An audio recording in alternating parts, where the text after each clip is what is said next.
Chapter 1. So-So. Before there was Stalin, there was So-So. The name belonged to another world, one that would eventually be buried beneath revolution, civil war, propaganda, industrialization, famine, terror, and victory. It belonged not to the Kremlin, but to Georgia, not to the 20th century Soviet Union, but to the 19th century Russian Empire, and not to the heavy, carefully manufactured figure who would stare from portraits over factories and railway stations, but to a small Georgian boy growing up in a provincial town beneath the Caucasus Mountains. To begin with, Stalin is therefore to begin too late. The dictator came afterward. The revolutionary came afterward. Even Koba, the hardened underground conspirator whose name would circulate among Bolsheviks and police agents, came afterward. The first person we encounter is Yoseb Bessarionis Dzeyugashvili, called So-So by those around him, born in Gori in December 1878, according to the date generally accepted from surviving records. He entered the world not as a Russian, and certainly not as the future ruler of Russia, but as a Georgian subject of an empire whose political center lay hundreds of miles to the north. His first language was Georgian. His childhood landscape was Georgian. His songs, stories, religious traditions, and earliest sense of belonging were formed in Georgia. Russia was already present, but it was present as empire, in administration, education, soldiers, officials, and the institutions through which an enormous state attempted to govern peoples who did not necessarily think of themselves as Russian. Gori was not an obvious birthplace for one of the most powerful men in modern history. It was a small town lying where routes through eastern Georgia converged, surrounded by an ancient landscape of mountains, valleys, vineyards, fields, and villages. Above it stood the old fortress, a stone reminder that conquest was hardly new to this part of the Caucasus. Armies and empires had passed through Georgia for centuries. Persians, Ottomans, and Russians had competed for influence in a country divided by geography and exposed by its position between larger powers. The Georgian kingdoms had gradually come under Russian rule in the opening years of the 19th century, and by the time So-So was born, the imperial presence was established. Yet annexation did not erase Georgian identity. Language survived. The Georgian Orthodox Church had been subordinated to Russian ecclesiastical authority, but religion remained woven into ordinary life. Poetry possessed an importance that outsiders could easily underestimate. Stories of warriors, rebels, kings, and resistance belonged to the cultural atmosphere. The Caucasus was not merely a borderland on a Russian map. For the people living there, it was the center of their own history, and young So-So grew up within that history before he ever encountered Marx. His family occupied none of the comfortable levels of Georgian society. Stalin would later be surrounded by monumental representations of himself, but his beginnings were narrow, precarious, and poor. His father, Bessarion Dzeyugashvili, usually called Beso, was a shoemaker. His mother, Ekaterine Geladze, known as Keke, came from a peasant background and worked relentlessly to keep the household alive. Their earlier children had died in infancy. So-So survived. That simple fact mattered in a world where childhood mortality remained brutally common. Keke became intensely devoted to him, and whatever later mythology was constructed around Stalin's childhood, the basic material circumstances were harsh enough without embellishment. Money was uncertain. Work was physical. Disease was ordinary. Security could disappear quickly. A household such as theirs stood close to the edge, where illness, unemployment, or family breakdown could transform poverty into catastrophe.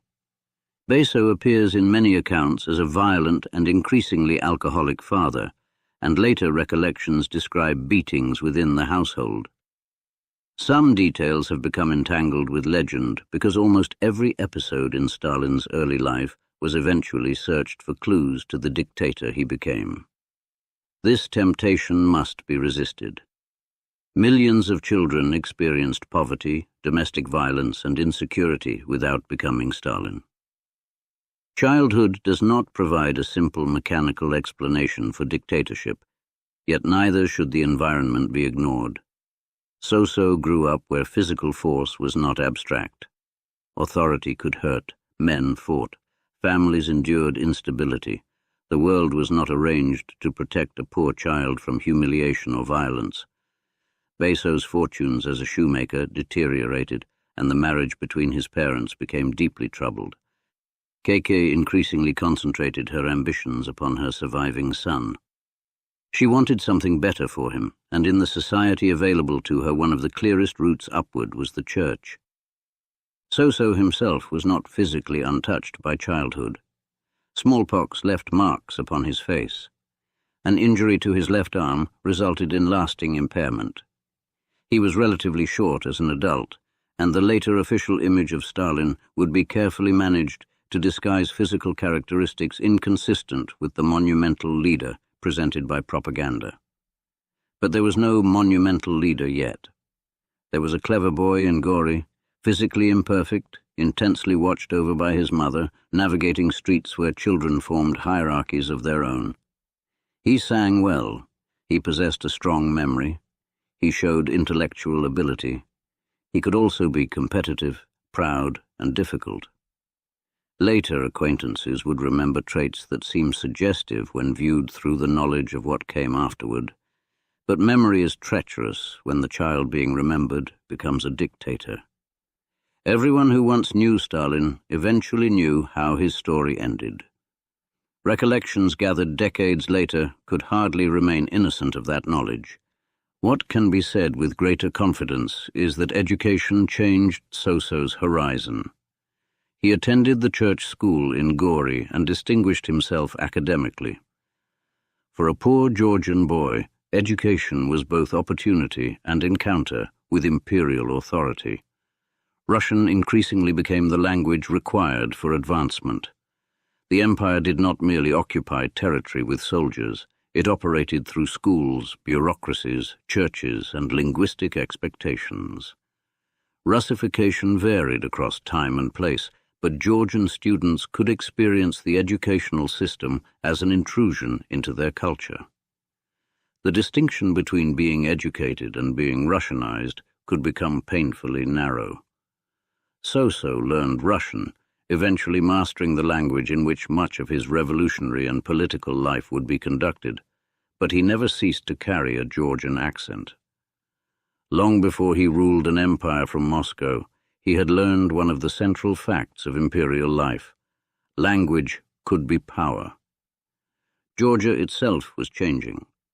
Railways and commercial development were connecting the Caucasus more tightly to the wider imperial economy. Tiflis, today's Tbilisi, was becoming a major administrative and cultural center. New social classes were emerging. Workers gathered in workshops, railway facilities, and factories. Intellectuals argued over what Georgia was and what it should become. National consciousness was growing among educated Georgians, expressed through literature, journalism, and cultural revival. Russia was not simply a distant ruler. It was the political structure within which Georgian intellectuals had to define themselves. Some wanted greater cultural autonomy. Some moved toward nationalism. Some imagined reform within the empire. Others would eventually embrace revolutionary ideologies that promised to destroy the social and political order altogether. Before Soso encountered these larger arguments, however, he encountered Georgian literature. Among the works that captured his imagination was The Patricide by Alexander Kazbegi, a Georgian writer whose stories drew upon the mountain world of the Caucasus. One of its heroic figures was Koba, an outlaw and avenger, a man of fierce loyalty and resistance. The name lodged in Soso's imagination. Years later, he would adopt it for himself. This was more than a convenient pseudonym. Revolutionary underground life required false names, but names also allowed reinvention. Yoseb Yugashvili was the son of a struggling shoemaker. So-so was the boy his mother knew. Koba was something chosen. The distinction would become important. There was another So-so before Koba, however, So-so, the aspiring poet. As a teenager, he wrote poetry in Georgian, and several of his poems were published. This fact can seem almost absurd when placed beside the later history of Stalin, yet it belongs to the same life. The young man who would eventually authorize mass repression wrote verse concerned with landscape, nature, and Georgian sensibility. There is no need to force the poetry into a prophecy of either humanity or brutality. It tells us something simpler and perhaps more important. The future had not yet happened. So-so was not born with a moustache beneath a Kremlin portrait. His possibilities had not yet narrowed into the political identity by which history remembers him. He was a talented provincial student with religious schooling, literary interests, and a Georgian cultural world around him. If he had died at 16, there would have been no Stalin for historians to explain. His academic success carried him beyond Gori. In 1894, still a teenager, So-so entered the Tiflis Spiritual Seminary. The journey represented an enormous transition. Tiflis was larger, noisier, and more politically alive than Gori. It was a city where languages and peoples met. Georgians, Armenians, Russians, and others inhabited a complicated urban landscape of merchants, officials, workers, clergy, and intellectuals. Imperial authority was visible, but so were the contradictions of imperial society. Wealth and poverty stood close together. New industries and railways created concentrations of wage laborers. Printed ideas traveled through networks that censorship could obstruct but never completely stop. Students encountered literature officially prohibited to them. Radical politics moved in whispers and borrowed books. The city possessed precisely the conditions in which an intelligent young man could begin to discover that the world described by his teachers was not the only world available. The seminary was intended to make priests. It helped make revolutionaries. This was not because every seminarian became a Marxist or because religious education inevitably produced rebellion. The mechanism was more particular. The institution was highly disciplined. Students lived under rules regulating reading, behavior, and thought. Russian cultural influence was strong. Books could be forbidden. Surveillance was part of institutional life. For young Georgians already conscious of national and cultural tensions, discipline could easily acquire a political meaning. A student who began by resenting a rule might eventually ask what gave the institution the right to impose the rule, then what gave the church its authority, then what gave the empire its authority, and finally what gave any ruling class the right to govern those beneath it. So-so read. That was the dangerous thing. He read religious material because it was required. He also sought literature outside the approved curriculum. Georgian nationalist writing opened one door. Radical political literature opened another. Across the Russian Empire, educated young people had been wrestling for generations with a question that carried almost religious intensity. What was to be done with Russia? The empire was immense, militarily powerful, and socially archaic. Serfdom had been abolished only in 1861. Peasant poverty remained widespread. Industrialization was producing a growing urban workforce under harsh conditions. Political participation was extraordinarily restricted. The Tsar ruled as autocrat. Censorship constrained public discussion. The secret police watched radicals. Political organizations could be driven underground, where the absence of legal politics encouraged the development of conspiratorial methods. Revolution was not an eccentric fantasy in such an environment. It had a history. Russian radicals had already experimented with populism, terrorism, and attempts to mobilize the peasantry. Tsar Alexander II had been assassinated in 1881. Revolutionaries had been imprisoned, executed, and exiled. The state responded to political violence with repression, and repression produced further radicalization. By the time So-So entered the seminary, a new body of ideas was spreading among activists: Marxism. Karl Marx had written primarily about capitalism in industrial societies, and Russia did not fit neatly into the model. It remained overwhelmingly rural. Yet industrialization was accelerating, and Russian Marxists saw in the new factories something politically transformative. Workers were concentrated. They could organize, they could strike, they possessed a shared relationship to employers and the emerging industrial economy. Marxism also offered something that other revolutionary traditions did not always provide: a theory claiming that history itself moved according to comprehensible forces. Capitalism would develop contradictions, classes would struggle, the proletariat would become politically conscious. Revolution was not merely desirable, it could be presented as historically necessary. For a young man educated in religion, there may have been something structurally familiar in such certainty, though we should be careful not to reduce conversion to Marxism to displaced faith. Marxism offered So-So an explanation of power that connected the poverty he had known in Gori with systems far larger than one violent father or one struggling household. It interpreted inequality as structure. It identified classes rather than merely cruel individuals. It turned resentment into analysis and analysis into political purpose. Most importantly for the young revolutionary, it suggested that the existing order could be destroyed.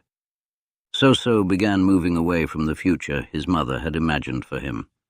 Keiki wanted a priest. The empire would receive something else. His involvement with radical circles increased during his seminary years. He read forbidden works associated with politically engaged students and became interested in Georgian Marxist groups.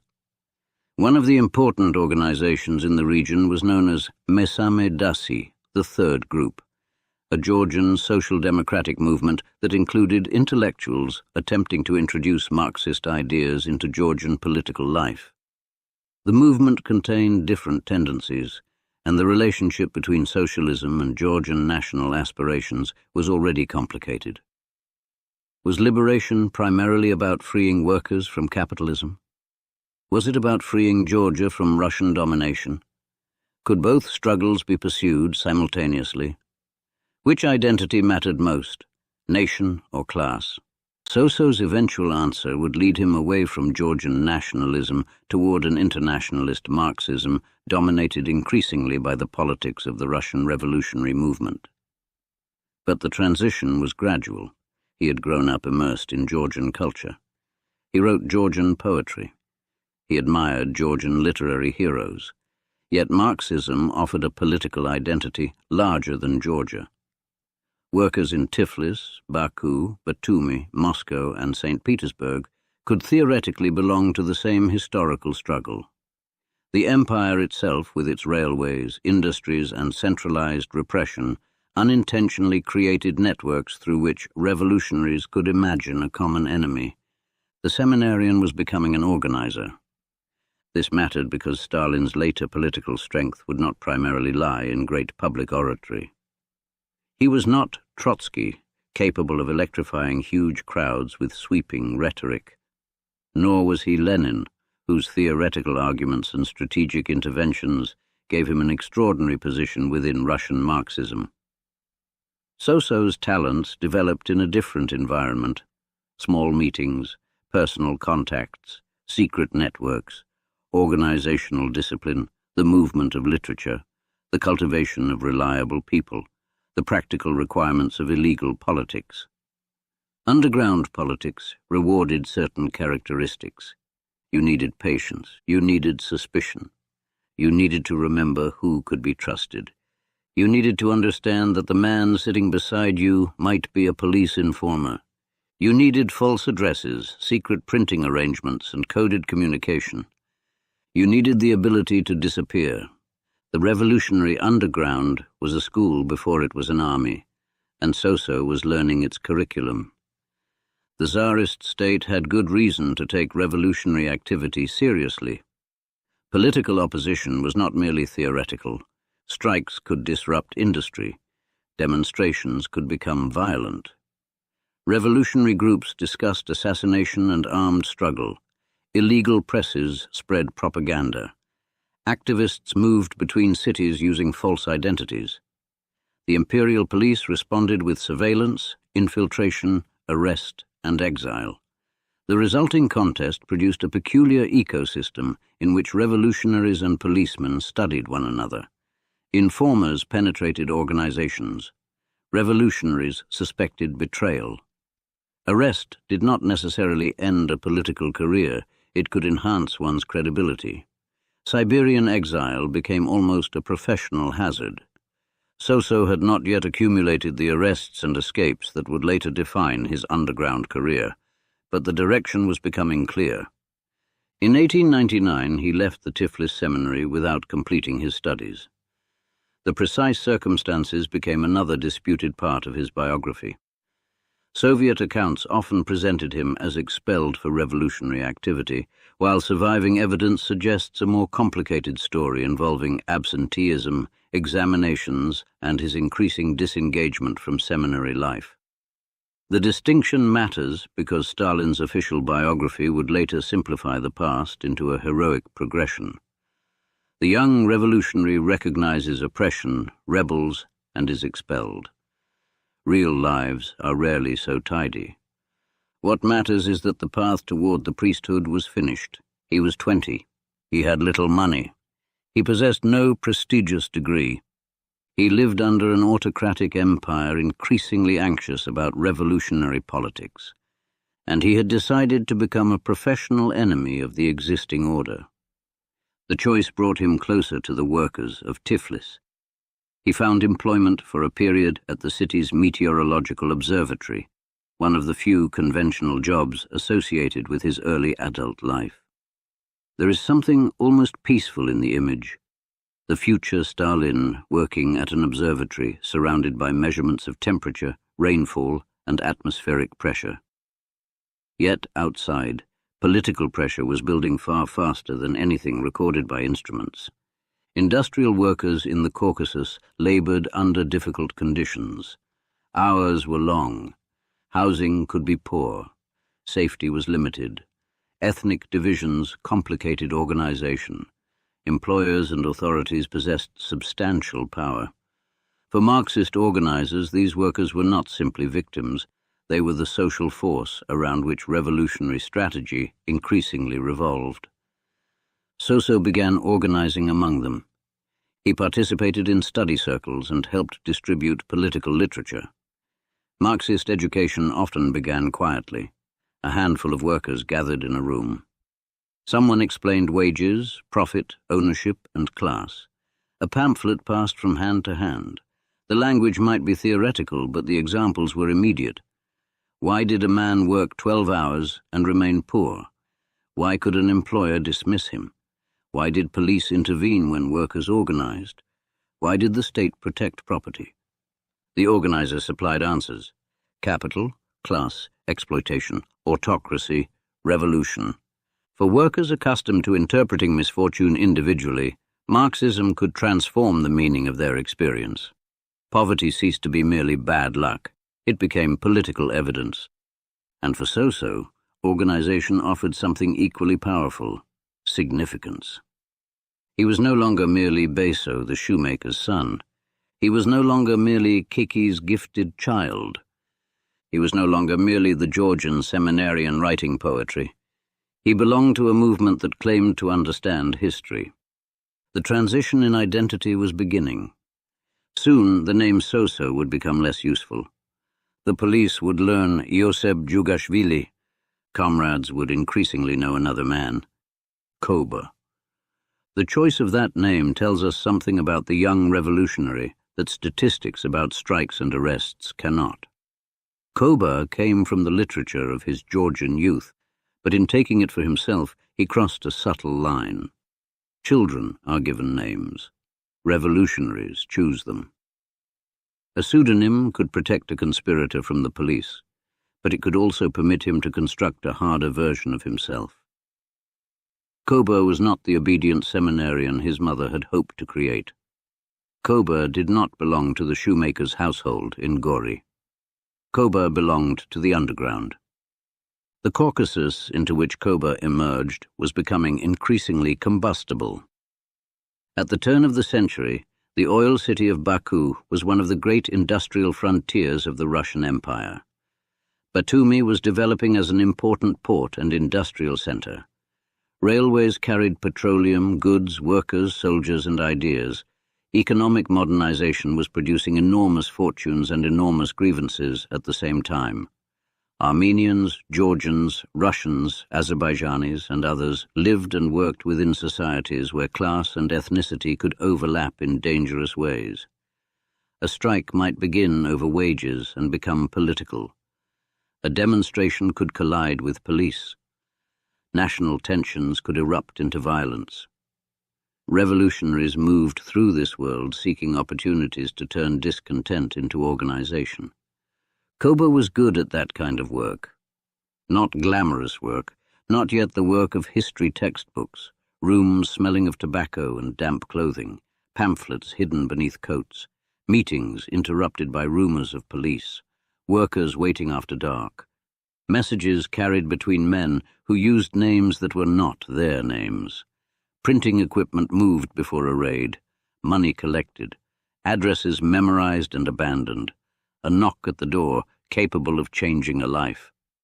This is where the future Stalin must first be sought, not at Yalta beside Churchill and Roosevelt, not standing above Lenin's mausoleum, not signing execution lists in the Kremlin, not examining military maps while German armies approached Moscow.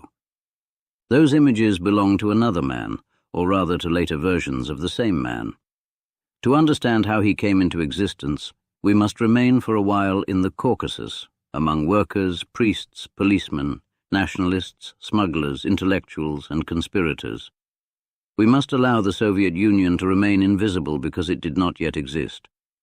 We must forget, temporarily, that the Bolsheviks would win. At the beginning of the 20th century, the Russian revolutionary movement was divided, hunted, and uncertain. The Romanov dynasty still ruled an empire extending from Poland to the Pacific.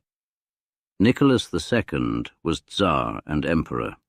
His government commanded armies, police, prisons, and bureaucracies. Revolutionaries possessed pamphlets, secret meetings, and conviction. The contest appeared unequal. History would prove otherwise, but even now we should not imagine Koba standing at the center of it. He was still a regional revolutionary, one among many activists operating across an empire filled with people who believed they understood the future. Lenin was already developing ideas that would reshape Russian Marxism. Trotsky was entering revolutionary politics. Socialist organizations debated tactics, ideology, and organization with an intensity difficult to recover after their eventual victory made certain arguments appear inevitable. Nothing was inevitable. Koba could have been arrested and forgotten. He could have abandoned politics. He could have died young. He could have remained a minor Georgian revolutionary remembered only in a police archive. Instead, he continued. The first arrests would come, then exile, then escape, then more organizing. The underground would grow harsher, and Koba would grow with it. Money would become a revolutionary problem, and revolutionary money could be acquired by methods far removed from theoretical discussion. Robberies, called expropriations by those who wished to give them a political vocabulary, would become part of the violent world surrounding the Caucasian Bolsheviks. Bombs would explode, men would die, police dossiers would thicken. And somewhere during those years, another transformation would begin. So had been a childhood name. Koba was a revolutionary name, but even Koba would eventually become insufficient. Years later, Yosef Djugashvili would choose a name built from the Russian word associated with steel. Stalin, the man of steel. That name still lay ahead. For now, in the streets and rented rooms of the Caucasus, there was only Koba, carrying illegal literature, organizing workers, learning the habits of conspiracy, and discovering something about himself that would matter far beyond Georgia. He was comfortable in organizations where information was scarce, loyalty uncertain, and power hidden. The seminary had taught discipline. The empire taught secrecy. The underground would teach him power, and the police were beginning to learn his name.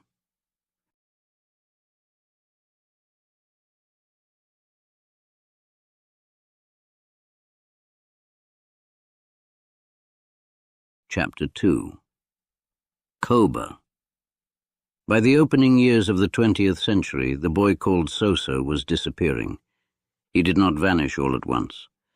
His mother still knew him by the old name, and Gori remained behind him with its fortress, its church bells, its narrow streets, and the memory of a shoemaker's household in which ambition and poverty had lived uncomfortably together. He was still Ioseb Yughashvili on official documents when official documents could find him. But underground movements have their own geography and their own language, and the young man who moved through the workers' districts of Tiflis was entering a society in which names were temporary things. A revolutionary might possess one name for the police, another for a landlord, another for comrades, and another for correspondence. Identity became something carried lightly because the state was always attempting to seize it. Among the names Yughashvili adopted, one mattered more than the others. He had taken it from the Georgian literature of his youth. Koba, the avenger, the outlaw, a man outside ordinary authority. It was an adolescent choice in one sense, almost romantic, but it would endure because the life he was entering increasingly resembled the world the name implied. Koba would live in rented rooms, railway compartments, workers' quarters, prisons, and places of exile. He would speak to men who expected arrest. He would learn that organizations could survive only if individuals obeyed them. He would discover that ideology without money accomplished very little, that loyalty was never completely certain, and that violence could be transformed by political language into necessity. Stalin was still years away. Koba came first. The Caucasus was a good place to learn revolution because almost everything there was under pressure. The Russian Empire had imposed political unity upon a region that possessed little natural unity of its own. Mountains divided communities as effectively as borders. Georgians, Armenians, Azerbaijanis, Russians, and many smaller peoples lived within overlapping worlds of religion, language, commerce, and memory. Imperial administrators attempted to govern them from above, while industrialization was rearranging life from below. Railways cut across older landscapes. Oil transformed Baku into one of the great industrial cities of the age. Batumi became a major Black Sea port through which petroleum products flowed toward international markets. Tiflis remained the administrative center of Russian Transcaucasia, a city in which imperial officials and revolutionary conspirators could pass through the same streets without inhabiting the same political universe. Into this world came Marxism, carrying a vocabulary that promised to make sense of disorder. Nationality mattered, Marxists argued, but beneath nationality stood class. A Georgian worker and an Armenian worker might worship in different churches, speak different languages, and inherit different histories, yet both sold their labor. A Russian employer and a Georgian employer might quarrel over culture while sharing an economic interest in wages remaining low. The argument had tremendous appeal precisely because the Caucasus was so divided. Marxism proposed that beneath the visible complexity existed a simpler conflict. Workers against capital, revolution against reaction, history against those attempting to stop it. Koba absorbed this way of seeing the world with increasing seriousness. He was not yet a major theorist. His importance came from usefulness. The revolutionary underground needed people who could perform practical work without requiring applause. Someone had to organize meetings. Someone had to find rooms. Someone had to distribute literature. Someone had to maintain connections between groups whose members could not safely advertise their existence. Someone had to speak to workers in language that connected abstract theory with wages, hours, foremen, and police. Kober could do these things. He possessed patience, memory, and a capacity for sustained political work. He could be abrasive, and contemporaries would later remember his resentments and quarrels, but underground politics did not necessarily reward charm. It rewarded persistence. There was also a hardness developing in him that suited the environment. The romantic revolutionary imagined himself defying tyranny in a dramatic gesture. The practical revolutionary spent hours arranging things: lists, contacts, money, literature, safe places, meetings. The work could be monotonous until suddenly it became dangerous. A policeman appeared at a door. A comrade failed to arrive. A meeting place had been compromised. Someone had talked. Then everything had to change quickly. Papers burned, rooms emptied, men disappeared into railway stations. The empire had been fighting such people for decades and had developed institutions for the purpose. The Department of Police and its security apparatus maintained surveillance networks, employed informers, and followed suspected revolutionaries. The secret police became known popularly through the Okhrana, and its agents penetrated revolutionary organizations with disturbing effectiveness. The underground therefore existed in a permanent atmosphere of uncertainty. A trusted comrade might be brave, foolish, frightened, or paid by the police. There was rarely any immediate way to know which. Suspicion became rational. That fact would matter. It is tempting to look at the later Stalin, obsessed with conspiracies, demanding confessions, searching constantly for hidden enemies, and trace everything backward to these years. The line is not so simple. The mass terror of the 1930s cannot be explained merely by the habits of a young conspirator. Yet the underground did teach lessons that could survive long after the circumstances producing them had vanished. Organizations were infiltrated. People did betray one another. Governments did employ secret agents. Information was power. Secrecy could preserve life. Loyalty had to be tested. An enemy did not always announce himself as an enemy. For Kober, these were not philosophical propositions. They were working conditions. By 1901, the police were taking a serious interest in him. He moved increasingly into clandestine existence, leaving the meteorological observatory and becoming, in practical terms, a professional revolutionary. This was an unusual occupation because it produced almost nothing recognizable as a normal life. There was no stable career, no respectable household, and no dependable salary. A revolutionary depended upon party resources, supporters, and improvisation. His possessions had to remain portable. Relationships were shaped by danger. The police could determine where he slept simply by forcing him to sleep somewhere else. The underground also began to sever him from the expectations of his childhood. Keiki had imagined her son entering the church. Instead, he had entered a movement that regarded religion as part of the social order it intended to overturn. The seminary student who had once sung in a choir was now helping organize opposition to the Tsar. This transformation was not unique. Imperial Russia produced generations of educated young people who passed from religious or respectable institutions into radical politics. The state's refusal to permit meaningful political participation created a peculiar consequence. Opposition tended to become revolutionary because legal channels through which it might have developed were narrow or non-existent. When there is no parliament capable of replacing a government, politics begins to imagine replacing the system. Kober moved southwest to Batumi, and there the revolution became more physical. Batumi smelled of the sea, petroleum, machinery, and labor. Its port connected the Caucasus to international commerce, and industrial enterprises had drawn workers into difficult conditions. Among the most important operations were those associated with the Rothschild oil interests and the refinery of the Nobel Enterprise. Industrial capitalism in Batumi was not an abstraction from a Marxist text.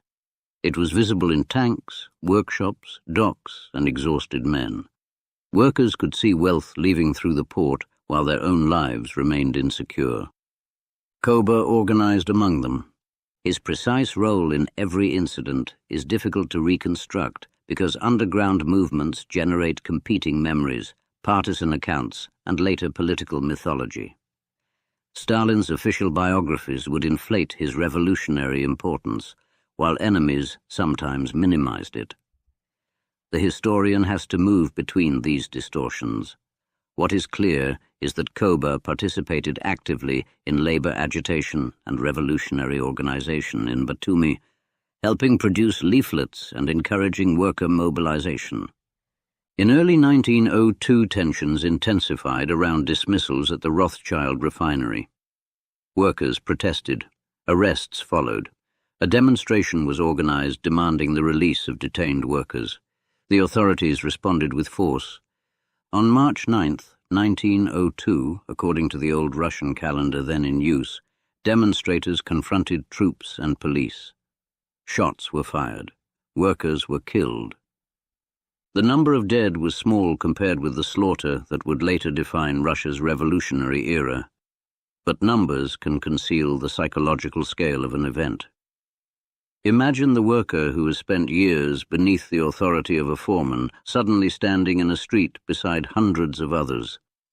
For perhaps the first time he experiences collective power. Then soldiers appear. These are soldiers of the same empire in whose factories he works and whose taxes he pays. An order is given. Rifles come up. The state answers politics with bullets. To revolutionaries, such moments were gifts purchased with other men's blood. Every corpse could become an argument. The dead demonstrated what pamphlets had claimed. The government ultimately rested upon force. Funerals became political occasions. Anger could be organized. Repression created recruits. Koba understood this world, but the state understood enough of it too. In April 1902, he was arrested. The arrest began a pattern that would continue for years: prison, exile, escape, return to underground work, another arrest. Later, Soviet propaganda would transform these episodes into a heroic revolutionary pilgrimage, but the reality was often less romantic. Prison was boredom, dirt, uncertainty, and confinement. Exile could mean months or years in remote settlements where winter dominated life. Revolutionary prestige did not prevent lice, hunger, cold, or loneliness. For Koba, arrest also represented initiation into a wider fraternity. The prisons of the empire functioned inadvertently as meeting places for political opponents. Marxists, nationalists, social revolutionaries, and other dissidents encountered one another behind walls intended to isolate them. They argued, they exchanged literature, they learned organizational methods. A government could imprison revolutionaries together and discover that prison had become another political school. After imprisonment in the Caucasus, Koba was sentenced to administrative exile in Siberia. Siberia was one of the empire's great instruments of distance. To Europeans who looked at Russia from outside, Siberia could appear almost beyond geography, an immense white emptiness stretching eastward toward the Pacific. In reality, it contained towns, villages, indigenous communities, forests, rivers, mines, and administrative settlements. But for an exile, the essential fact was remoteness. The state did not always need a stone prison if it could place a man thousands of kilometers from the political centers where he was useful. The journey itself was punishment. Rail where rail existed, prison transport, waiting, more movement, endless distances. As the settlements thinned and the cold strengthened, the empire demonstrated its size not through maps, but through exhaustion. A man could travel for weeks and remain within the same state. Koba was sent to Novaya Uda in eastern Siberia. Winter there was not the decorative winter of paintings. Cold entered wood, clothing, and bone. Roads hardened. Breath froze against facial hair. Darkness lengthened. For an exile from Georgia, the climate itself must have emphasized how completely the government had displaced him from the Caucasus. But administrative exile contained a weakness. It depended upon distance more than walls. Political exiles were often able to escape, particularly if they possessed money, contacts, and determination. The empire was enormous, and enormous states can be difficult to police everywhere at once. Papers could be obtained. Routes could be learned. Railway networks that carried prisoners east could carry escapees west. Koba escaped. He returned to the Caucasus in 1904. The cycle had begun. He was 25 years old.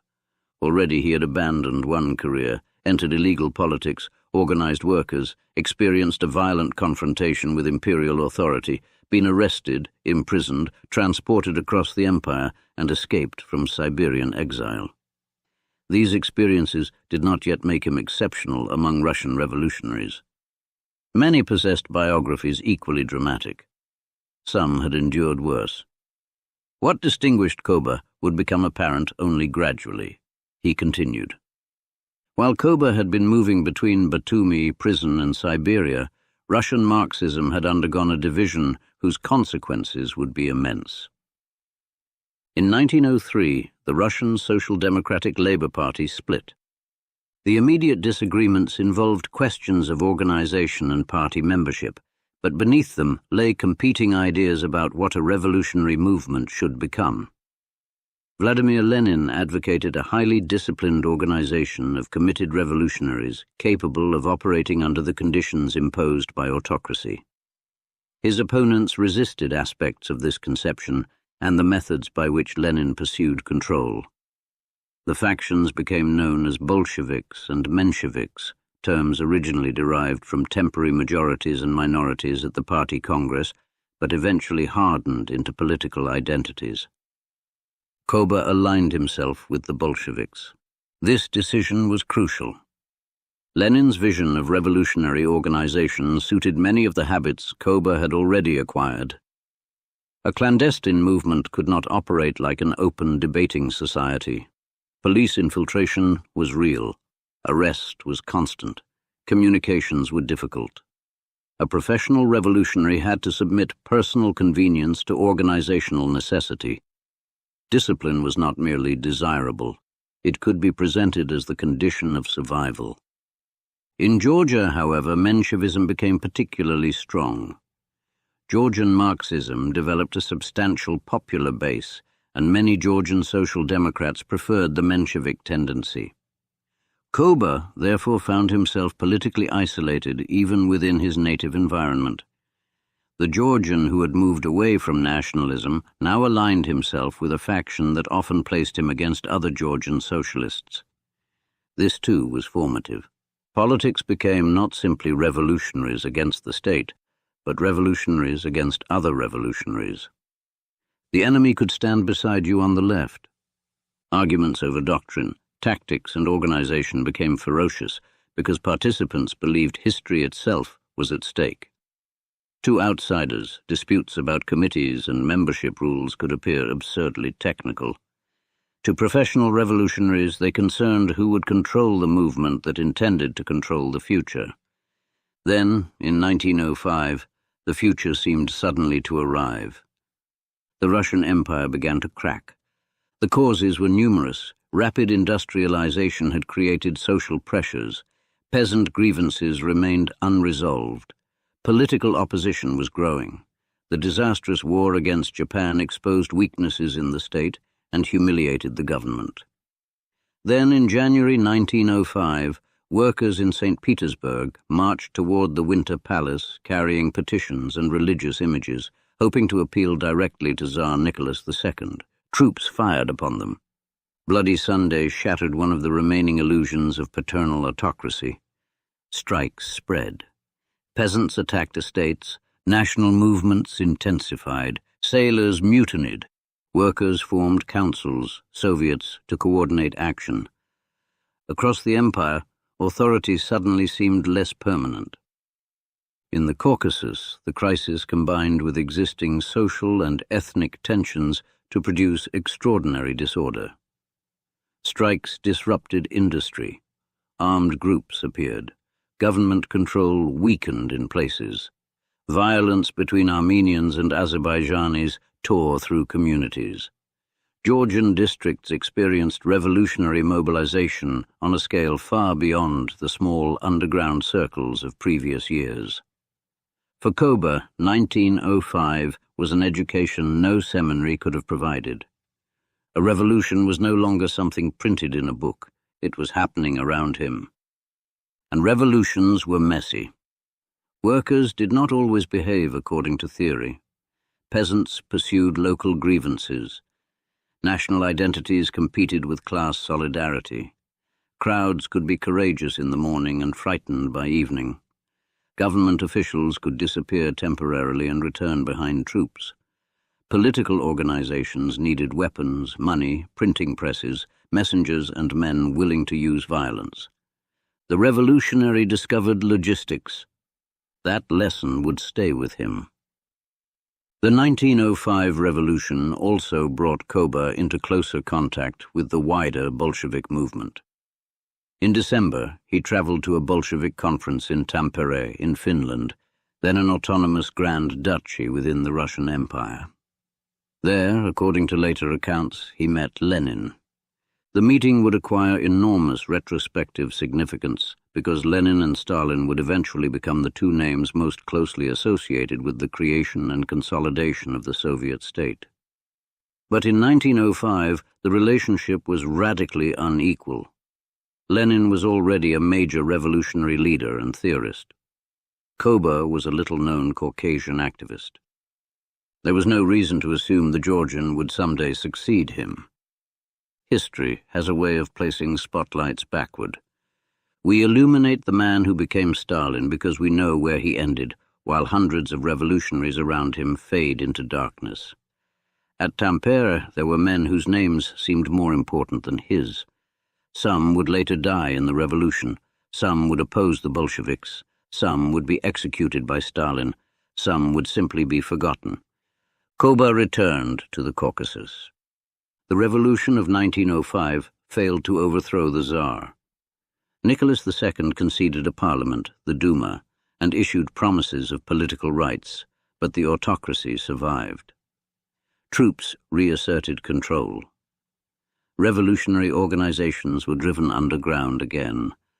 The government had bent without breaking. For many radicals, the lesson was not that revolution had been impossible. It was that they had been insufficiently prepared. The movement needed stronger organization. It needed discipline. It needed weapons. And it needed money. Money was a problem every underground movement eventually confronted. Professional revolutionaries needed food, travel, and accommodation. Newspapers required presses, ink, and paper. Weapons had to be purchased. Prisoners needed assistance. Escapees needed documents. Conferences required journeys across countries. An organization dedicated to abolishing capitalism discovered that revolution was expensive. There were legal and semi-legal ways to raise funds through donations and supporters. There were also other ways. The revolutionary vocabulary supplied a useful word, expropriation. It sounded theoretical. What it could mean was armed robbery. Bolshevik attitudes toward such operations were complicated and changed over time, especially as party congresses attempted to restrict them. But in the Caucasus, revolutionary networks became associated with violent fundraising operations, and Koba operated within this increasingly dangerous world. The most notorious incident occurred in Tiflis in 1907. It was a summer morning. A large shipment of state money was being transported through the city from the post office toward the state bank. The convoy crossed Erevan Square, one of Tiflis's busiest public spaces. Revolutionaries were waiting. What followed was not the romantic robbery of an adventure story. Bombs were thrown, gunfire erupted, horses panicked, people ran. The square filled with smoke, noise, and blood. Dozens were killed or wounded. The attackers seized a vast sum, roughly 341,000 rubles, much of it in large denomination notes. Kober's exact operational role in the robbery remains debated, but substantial evidence links the Bolshevik network around him to its organization, while the attack itself was carried out by armed associates, including the formidable Georgian revolutionary Simon Ter-Petrosyan, known as Kamo. What matters for understanding Kober is not whether he personally threw a bomb. There is no credible reason to picture him dramatically standing in the square. His world was organization, connections, preparation, revolutionary finance. The distinction between the man who planned and the man who fired would later become important throughout his career. The robbery revealed something larger about revolutionary politics. Ideology could make violence administrative. A bank robbery became an expropriation. A bomb became a political instrument. Dead bystanders became casualties of struggle. Once language changes, moral boundaries can move with it. Kober was living inside a movement increasingly willing to justify extraordinary means through extraordinary ends. The old society, revolutionaries argued, was itself violent.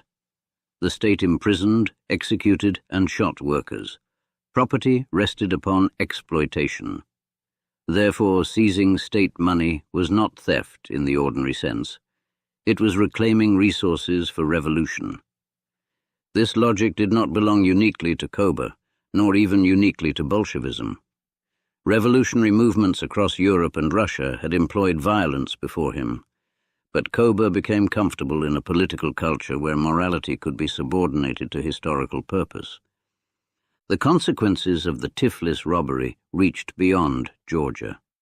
The stolen, large-denomination notes were difficult to exchange because their serial numbers were known, and attempts to cash them abroad created scandal.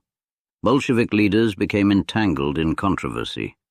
The operation exposed tensions between official party decisions and clandestine practices. Kober nevertheless survived. Again. Police surveillance intensified, arrest followed arrest, exile followed exile. He married Ekaterina Svanidze, known as Kato, in 1906, and for a brief period there was something resembling domestic life. She came from a family connected to his revolutionary circles. Their son Yakov was born in 1907. Then Kato became ill. She died later that year, probably of typhus. She was young. Whatever emotional armor Kober had developed did not make him immune to the loss. Accounts of her funeral describe genuine grief. Later recollections attribute dramatic statements to him about the death destroying his remaining warm feelings, although such quotations should be treated cautiously. People reconstruct turning points after the fact, especially when the bereaved husband later becomes Stalin. Still, the event mattered. A wife was dead. A small son remained. Kober did not settle into fatherhood. The revolution came first. Yakov was largely raised by relatives in Georgia, while his father continued underground political work. This choice offers a clearer window into Kober than any questionable funeral quotation. He had entered a form of politics that demanded total commitment, and he accepted the demand. Family could be separated from mission. Ordinary obligations could be postponed indefinitely because history was supposedly approaching its decisive moment. The professional revolutionary had become a man without a conventional home. That made him difficult to capture permanently. It also made him difficult to anchor. Between 1908 and 1913, arrests and exiles accumulated. Baku became another important arena of his activity. The oil city was harsher than Tiflis, blackened by industry and crowded with workers whose lives existed beside enormous concentrations of wealth. Derricks covered parts of the landscape. Petroleum soaked soil and air. Fires could turn the night sky orange. Workers labored amid machinery, heat and fumes. Ethnic communities lived beside one another uneasily. It was capitalism in a raw form, the kind of place in which Marxist descriptions of class conflict required little imagination. Kober organized, wrote and fought factional battles. He was arrested, he was exiled, he escaped, he returned. Again. The repetition is important because it stripped arrest of some of its terror. The first arrest might feel like catastrophe. The fifth becomes an occupational event. A man learns how police question prisoners, how transport works, which documents matter, how exile settlements are supervised, which routes lead back west. The state was training its enemy. Kober was also becoming known to Lenin. Not famous, useful. That distinction matters enormously. Revolutionary movements contain brilliant speakers and famous intellectuals, but they also require people who make organizations function. Lenin increasingly valued individuals capable of maintaining Bolshevik activity under difficult conditions. Kober's work in the Caucasus, his factional loyalty, and his organizational experience gradually brought him upward. Yet his identity was changing again. Kober was deeply Georgian as a cultural creation. The name itself belonged to Georgian literature. But his political ambitions now extended across the empire. He needed a persona that could travel beyond the Caucasus. In 1912 and 1913, while rising within Bolshevik circles, Yughashvili began using another pseudonym with increasing regularity: Stalin. The name was constructed from stal, steel. It was Russian rather than Georgian in resonance, hard, industrial, impersonal, a name for a different stage. This was not merely cosmetic. Revolutionary pseudonyms were common, and Lenin himself was Vladimir Ulyanov. Yet Yughashvili's sequence of names maps remarkably well onto the stages of his development. Sozo belonged to family. Kober belonged to rebellion. Stalin would belong to power. Before that power could arrive, however, the empire would send him farther away than ever before. In 1913, the police arrested him once again. This time the authorities were less careless about where they sent him. He was transported deep into northern Siberia to the Turukhansk region, near the Arctic Circle. Escape would be far more difficult. Winter there could reduce the world to snow, forest, frozen rivers, and darkness. Settlements were separated by enormous distances. The cold was not simply uncomfortable, it governed movement itself. Kober had escaped exile before. Stalin would not escape this one so easily. He would remain in Siberia for years, and while he waited in that frozen isolation, the world beyond him would begin to destroy itself. In 1914, Europe went to war. Millions of men entered armies. Empires mobilized. The Russian state that had pursued Kober through safe houses, prisons, and exile settlements now committed itself to a conflict of unimaginable scale. At first, the Romanov dynasty still appeared enormous. The Tsar still sat upon his throne. The army still marched beneath imperial banners. The police still maintained files on revolutionaries. And somewhere in Siberia sat a Georgian exile who had spent most of his adult life fighting a government that seemed far stronger than he was. 3 years later, that government would be gone. Soso had disappeared. Kober had almost completed his work. The name Stalin was waiting, and Russia was moving toward the year that would make it matter.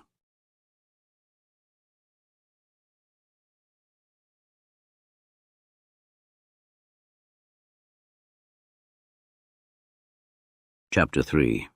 The Empire Falls.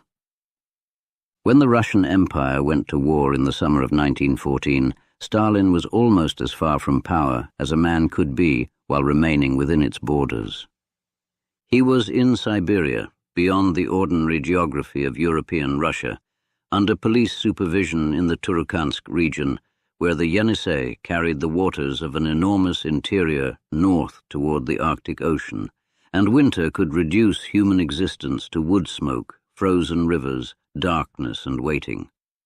There were no crowds for him to organize, no factory gates at which to distribute leaflets, no convenient railway station from which to disappear after an arrest. The authorities had learned from his earlier escapes. This time they had sent him somewhere where distance itself served as a prison wall. He was 35 years old and still, by any reasonable measure, a minor revolutionary. Lenin was known across the socialist movement.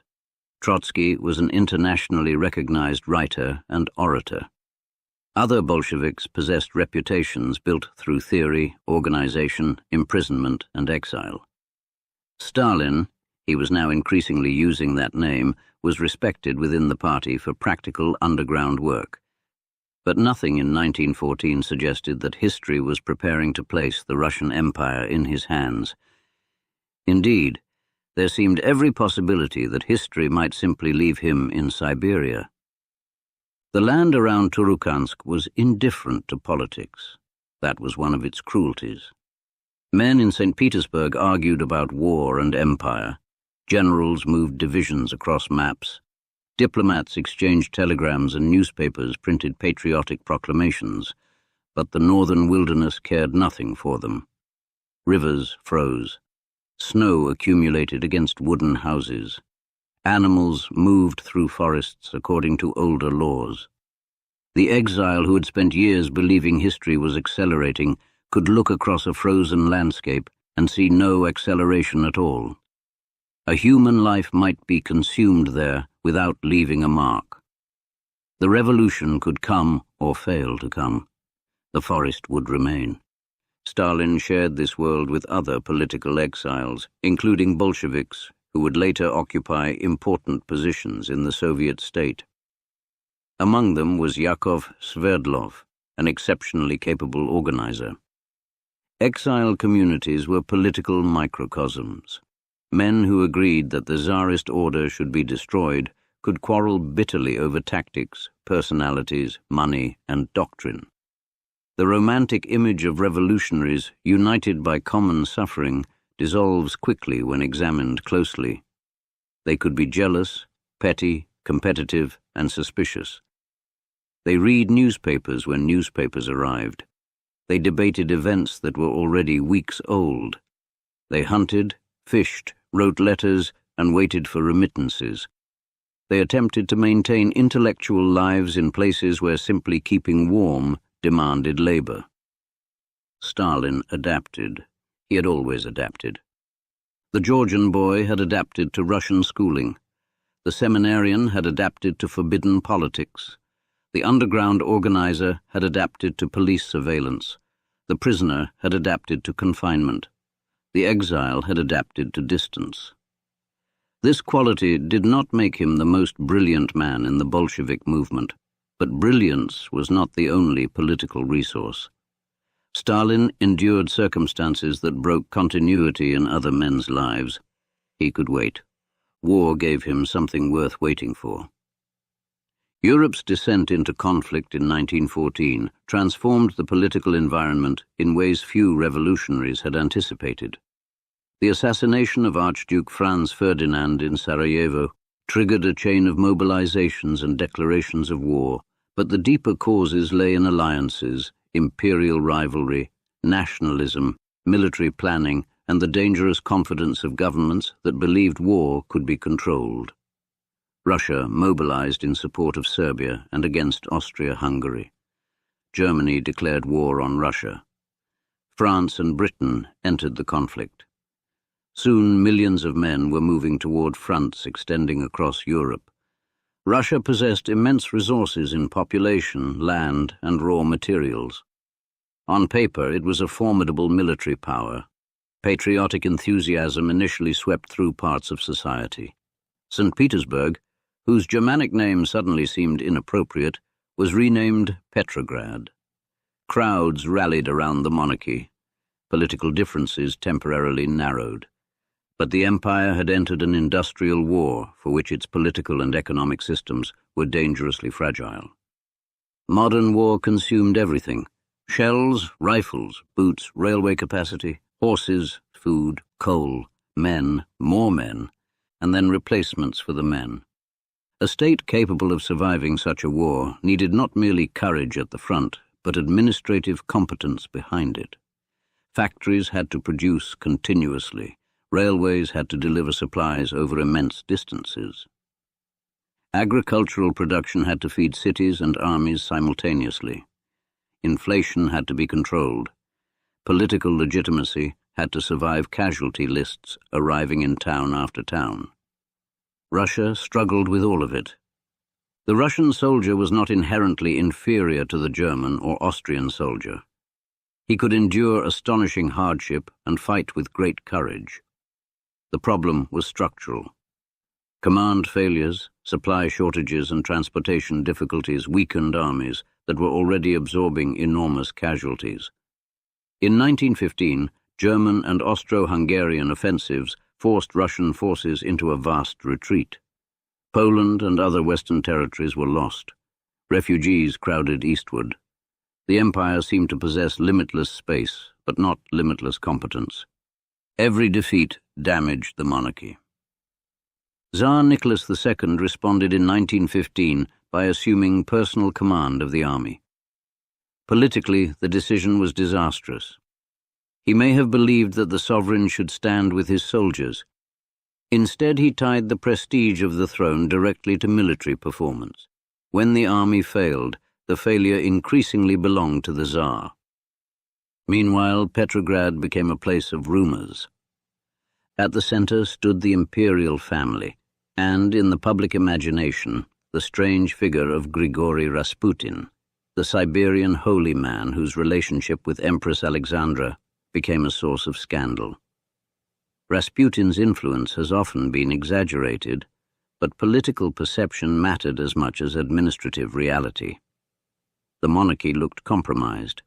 Ministers changed rapidly. Aristocrats whispered. Newspapers, constrained by censorship but not silenced completely, spread insinuations. The Empress's German birth became politically poisonous during a war against Germany. For the ordinary Russian, however, the most convincing argument against the government was often simpler. Life was getting worse. Prices rose, food became difficult to obtain in cities, queues lengthened, fuel shortages intensified. Workers labored long hours while wages struggled to keep pace with inflation. Families received news that husbands and sons had been killed, wounded, or captured. The war that had begun with flags became a struggle over bread. Far away in Siberia, Stalin followed what news he could obtain. The conflict divided the international socialist movement. Many European socialist parties supported their national governments in 1914, shocking Marxists who had expected workers to resist a war between capitalist states. Lenin took an uncompromising position. The imperialist war, he argued, should be transformed into revolutionary civil war. Rather than supporting Russia against Germany, revolutionaries should work for the defeat of their own ruling classes and use the crisis to overthrow them. This position initially seemed extreme even to many socialists. Lenin was thinking beyond the war. He believed catastrophe could open political possibilities unavailable in normal times. Stalin remained aligned with Lenin's Bolshevik faction, though exile limited his role. The professional conspirator who had once organized workers and moved between safe houses was temporarily reduced to spectator. Then the empire reached for him. By 1916, Russia's demand for manpower had become so severe that authorities expanded conscription, and political exiles could be examined for military service. Stalin was ordered south from the far northern settlement of Kureka for medical assessment. The journey must have seemed almost like a return from another planet. After years in the Arctic environment, he moved toward larger settlements and the machinery of the state. He was examined and rejected for military service, apparently because of the impairment to his left arm. It was a small bureaucratic decision. Had the examination gone differently, Stalin might have entered the Imperial Russian Army in the final months of the monarchy, one more uniformed man inside a collapsing institution. Instead, he remained an exile, but not for long. By the beginning of 1917, the Russian state was approaching a threshold its rulers did not recognize. Petrograd was cold, food supplies were erratic, factories were tense, the war continued to consume lives. Women stood in bread queues for hours, workers were exhausted. Soldiers stationed in the capital included reservists and recruits who had little desire to be sent to the front. The monarchy still possessed police, troops, and bureaucracy. From above, the state appeared intact. From below, obedience was thinning. Revolutions often look inevitable afterward because historians can trace every crack in the structure. To people living before the collapse, the building can still appear solid. Nicholas II had survived the revolution of 1905. His dynasty had ruled for more than 300 years. Governments across Europe were suffering wartime strain. Russia had endured military disasters before. Then came February. On February 23, 1917, according to the old calendar, corresponding to March 8 in the modern Gregorian calendar, demonstrations began in Petrograd on International Women's Day. Women workers and others took to the streets demanding bread and protesting the conditions created by war. Industrial workers joined them. Strikes expanded. At first, the disturbances could be mistaken for another episode of urban unrest. The empire had seen strikes before. Police had dispersed crowds before. Troops had fired before. But revolutions are defined by moments when familiar instruments cease to produce familiar results. The crowds grew. Workers crossed bridges and entered central districts. Slogans broadened from bread to opposition to war and the monarchy. Authorities ordered troops to restore order. Some fired. Then soldiers began to mutiny. That was the break. A government can survive angry civilians if soldiers remain obedient. It can survive strikes if armed force remains reliable. It can even survive political humiliation if the chain of command holds. When soldiers join the crowd, power changes location. Regiments in Petrograd mutinied. Soldiers attacked police stations, released prisoners, and distributed weapons. Government authority collapsed with astonishing speed. Members of the Duma attempted to construct a political alternative.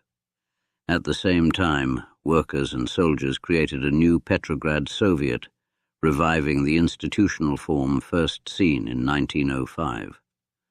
Two centers of authority began to emerge. One represented parliamentary and liberal aspirations, the provisional government. The other represented organized workers and soldiers, the Soviet. Neither possessed complete control. Nicholas II, away from the capital, attempted to return. Railway lines were blocked. Generals who had sworn loyalty to him concluded that abdication might be necessary to preserve the war effort and the state. On March 2, 1917, by the old calendar, Nicholas II abdicated. 3 centuries of Romanov rule ended on a railway carriage. There was no final battle around the Winter Palace, no last stand by imperial guards, no grand theatrical collapse. The dynasty simply discovered that the institutions upon which its authority depended no longer wished to defend it. For Stalin, the news meant something immediately practical. He was free. Political exiles began returning from Siberia. Imagine the journey west.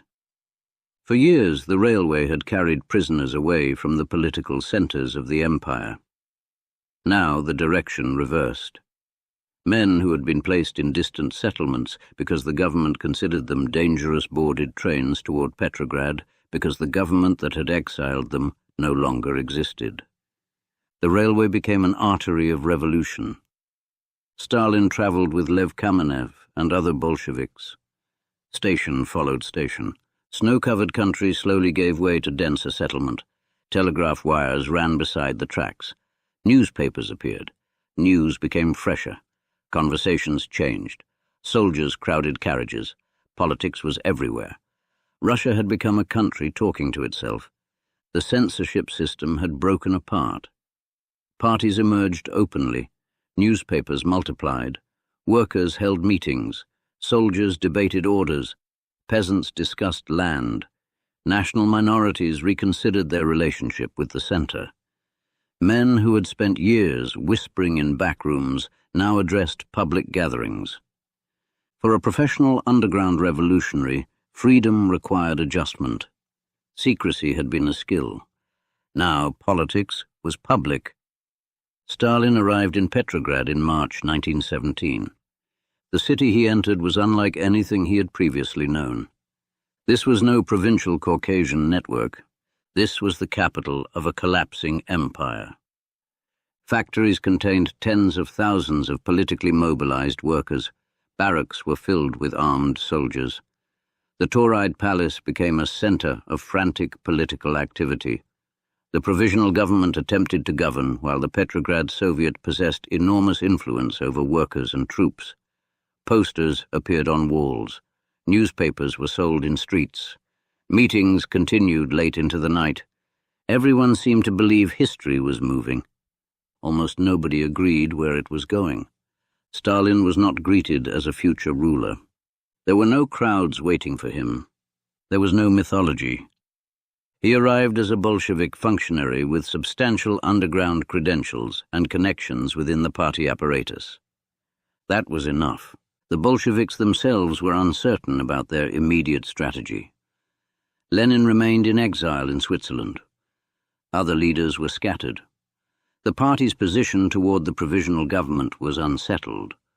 Some Bolsheviks believed the revolution had entered a bourgeois democratic stage in which limited cooperation or conditional support might be possible before a later socialist transformation. Stalin initially adopted a relatively moderate position. He joined the editorial board of Pravda, the Bolshevik newspaper, alongside Kamenev and others. Their writing did not yet demand the immediate overthrow of the provisional government in the uncompromising terms Lenin would soon introduce. This is worth remembering because the later Soviet cult portrayed Stalin as a figure of extraordinary revolutionary foresight. In March 1917, he was not directing events. He was responding to them. Lenin was about to change the argument. Getting Lenin back to Russia presented an unusual geopolitical problem. He was in Switzerland. Russia was at war with Germany. The direct routes home crossed enemy territory. The German government saw an opportunity. If radical revolutionaries returned to Russia and destabilized the country, Russia's ability to continue the war might weaken. Germany therefore permitted Lenin and a group of émigrés to travel across German territory in the famous sealed train arrangement.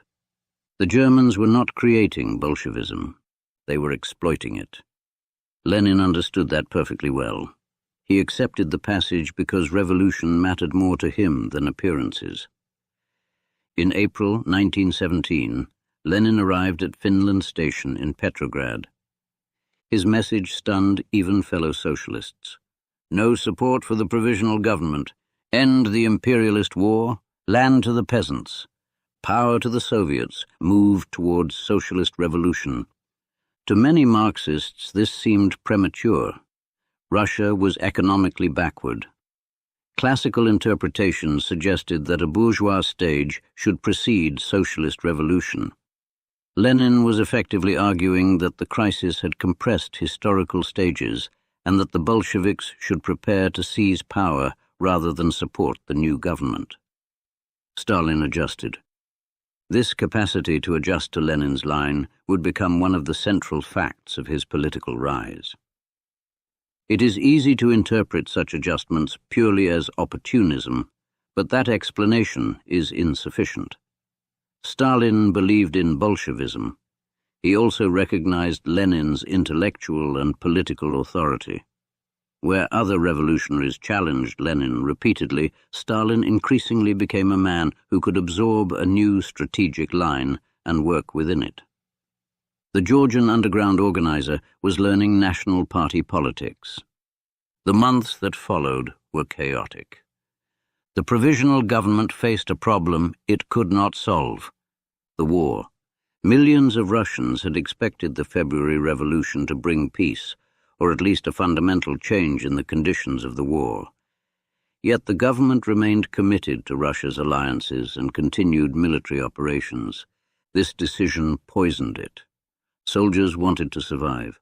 Peasants in uniform wanted to return home for land redistribution. Workers wanted food and economic stability. The government offered another offensive.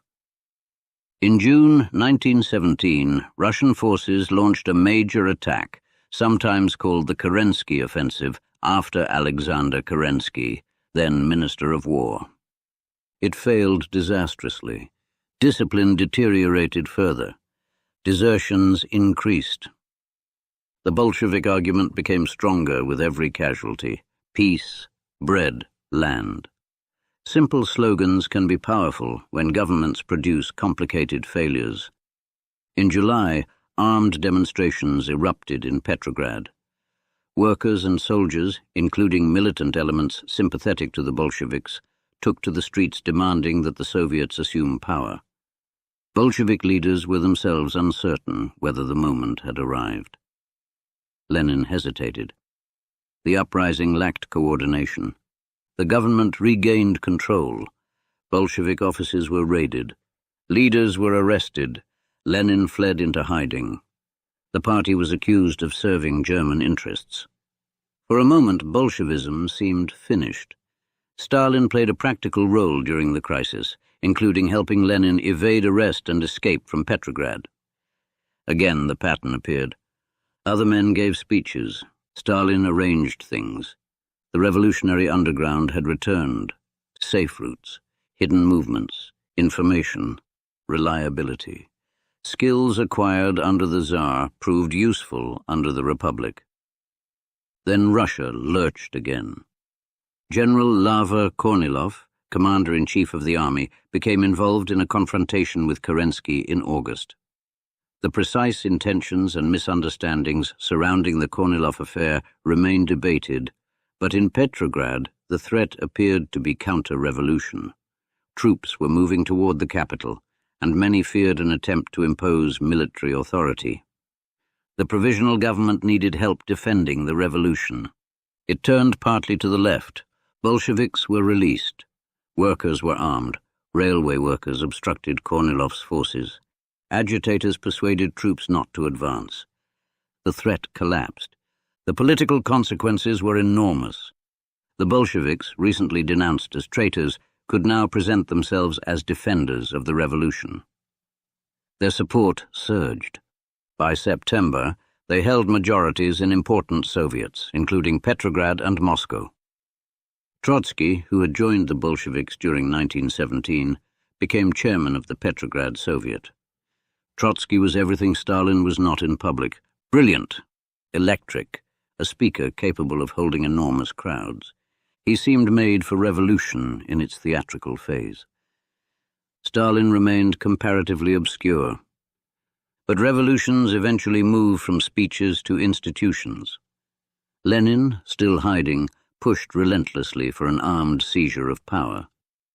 Some Bolshevik leaders opposed him. Kamenev and Grigory Zinoviev believed an insurrection was dangerously premature. Stalin supported Lenin. The decision approached. October came cold to Petrograd. The provisional government still occupied the Winter Palace. Kerensky still called himself head of government. Ministers still issued orders. But authority had become hollow.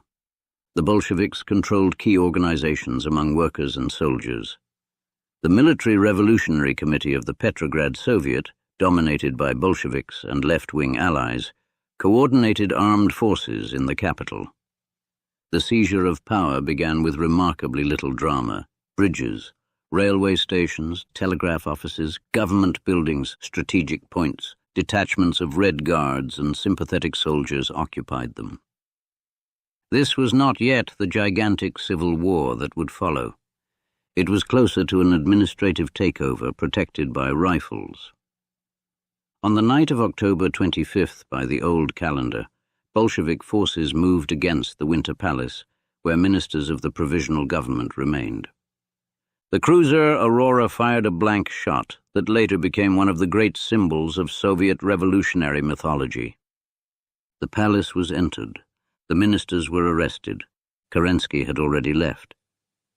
The provisional government ceased to exist. Lenin emerged from hiding. The Bolsheviks declared that power had passed to the Soviets. Russia had changed governments for the second time in 8 months. Stalin was there, but he was not the central hero of October. Later Soviet history under Stalin would rewrite this fact. Paintings, films, and official texts magnified his role and diminished those of men who became his enemies, especially Trotsky. The actual revolution was more complicated. Lenin supplied the decisive strategic pressure for insurrection. Trotsky played a central organizational and public role through the Petrograd Soviet and Military Revolutionary Committee. Stalin participated as a senior Bolshevik, worked on party communications and supported Lenin's cause, but he did not command the uprising. This distinction matters because Stalin's rise cannot be understood if we make him powerful too early. He was not yet Stalin the dictator, he was Stalin the party worker, and that man was about to become far more important. The Bolsheviks had taken the capital, they had not taken Russia. Across an empire covering 1/6 of the Earth's land surface, millions of people had never heard Stalin's name and had only the vaguest understanding of Bolshevism. Peasants wanted land. National movements wanted autonomy or independence. Officers wanted military order. Liberals wanted parliamentary government. Socialists disagreed bitterly among themselves. Cossacks mobilized. Generals began considering resistance. The Bolsheviks controlled telegraph offices. They did not control history. Within weeks, Russia began sliding towards civil war. The old imperial army disintegrated. The economy deteriorated. German armies remained on Russian territory. The new government faced hunger, rebellion, and international isolation. Lenin's party would have to create a state while fighting for its survival. That struggle would transform everyone involved. It would transform Lenin. It would transform Trotsky. It would transform the revolution itself, and it would transform Stalin more profoundly than anything since he had left the seminary. The underground had taught him secrecy. Exile had taught him endurance. 1917 had taught him that governments could collapse with astonishing speed. The coming civil war would teach him something darker. Power did not belong to the man who possessed the best argument. Power belonged to the organization capable of imposing its decisions when arguments ended. For the first time in his life, Stalin was no longer fighting merely to destroy a state. He was helping build one, and the state being built would be born in war.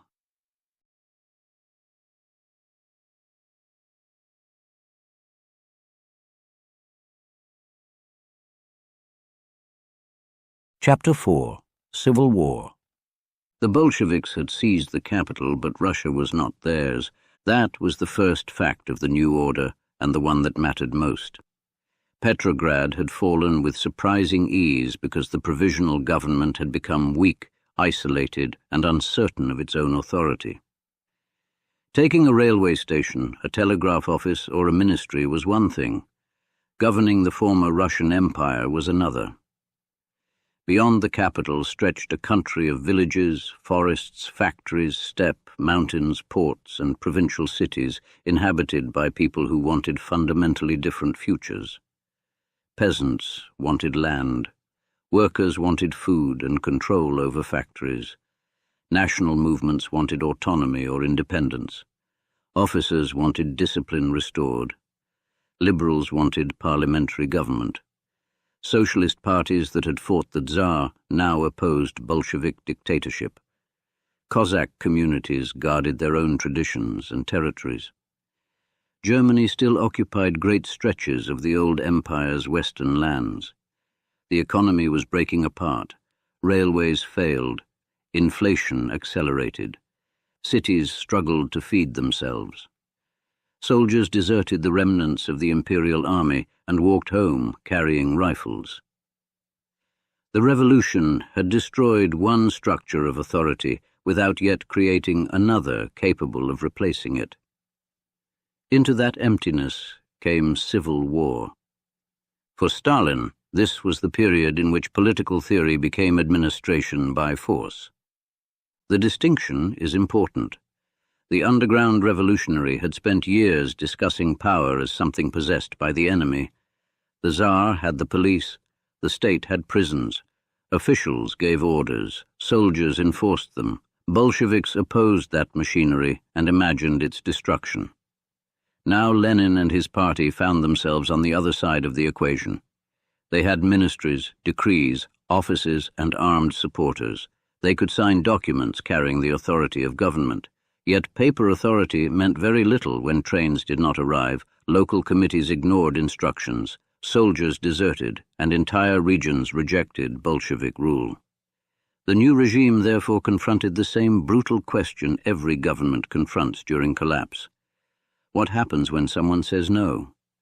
The Bolshevik answer increasingly became coercion. This did not occur because one man suddenly decided that revolution required terror. Violence had already saturated Russia. The First World War had accustomed millions of people to killing on an industrial scale. The old state had collapsed, leaving weapons everywhere. Peasant communities attacked estates. Soldiers lynched officers. National conflicts turned into massacres. Criminal violence increased as institutions weakened.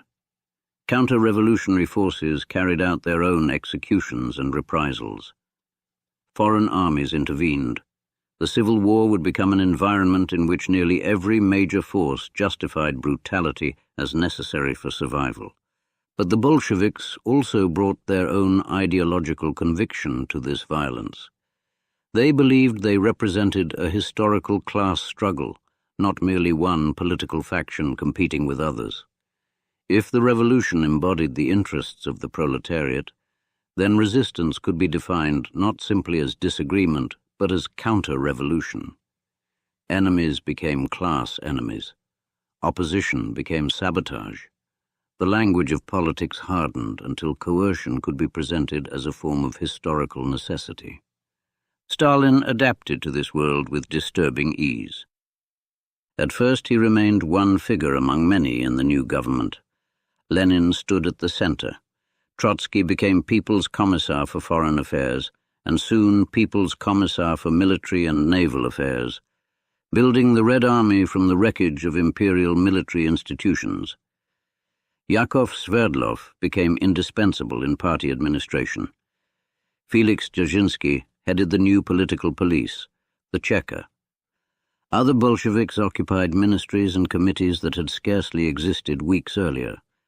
Stalin received the post of People's Commissar for Nationalities. The appointment made sense. He was Georgian. He had grown up inside one of the empire's subject nationalities. He had written about the national question before the revolution, and the Bolsheviks now faced a problem of enormous scale. What was to become of the non-Russian peoples once ruled by the Tsar? Lenin had long denounced great Russian chauvinism and defended the right of nations to self-determination, including, in theory, the right to secede. But revolutionary principles collided quickly with strategic realities. Finland declared independence and was allowed to go. Other regions became battlegrounds. Ukraine, the Caucasus, the Baltic territories, and Central Asia were not abstractions in a theoretical essay. They contained railways, grain, oil, ports, industries, and armies. A revolutionary government trying to survive could not view their fate with complete detachment. Stalin's role placed him near the center of this contradiction. He had once grown up under Russian imperial authority. Now he worked for a revolutionary state that claimed to abolish empire while attempting to preserve much of the same geographic space under a new political system. The tension would follow him throughout his career. For the moment, however, the immediate crisis was war. The Bolsheviks had promised peace, and millions of soldiers had supported them precisely because they wanted the fighting to end. Yet Germany did not disappear when Lenin came to power. German forces remained formidable, and the Russian army had largely ceased to exist as an effective fighting force. Negotiations opened at Brest-Litovsk. The terms Germany demanded were severe. Russia would lose vast territories and populations. Poland, the Baltic lands, and Ukraine were at stake. Many Bolsheviks recoiled. Some wanted revolutionary war. Trotsky attempted a peculiar formula: neither war nor peace. Russia would stop fighting but refuse the humiliating treaty. Germany responded by advancing. The weakness of revolutionary rhetoric against organized military power became immediately apparent. Lenin insisted that the treaty had to be signed because the Bolshevik government would otherwise be destroyed. He was willing to sacrifice territory for time. In March 1918, Soviet Russia signed the Treaty of Brest-Litovsk. The concessions were immense. The decision enraged opponents and deepened political isolation. But Lenin had made a calculation that would become characteristic of Bolshevik statecraft: survival first, ideology afterward. A government that ceased to exist could recover nothing. Stalin supported the peace. This mattered because it revealed an important aspect of his politics. He could be ideologically rigid, but he was not incapable of tactical retreat. If power was endangered, compromise could be temporary. Territory could be surrendered. Principles could wait. What mattered was preserving the organization that would later decide what principles meant. The capital itself was moved from Petrograd to Moscow, partly because German forces threatened the old imperial city. The revolution entered the Kremlin. The symbolism was almost too perfect. The Romanovs had ruled from palaces. Now Bolsheviks occupied the ancient fortress of Russian state power. Stalin moved into a political environment far removed from Gori, yet his methods still belonged to the underground. Meetings, files, appointments, personal networks, reports. The revolutionary state was being built through paperwork as surely as through rifles.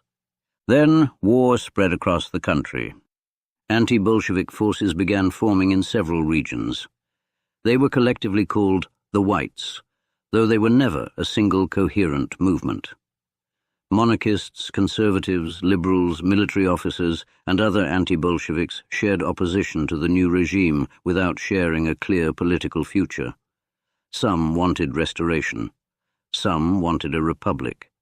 Some simply wanted Bolshevism destroyed. The Bolsheviks became the Reds. Between them stood millions of civilians. Some supported one side, some supported the other.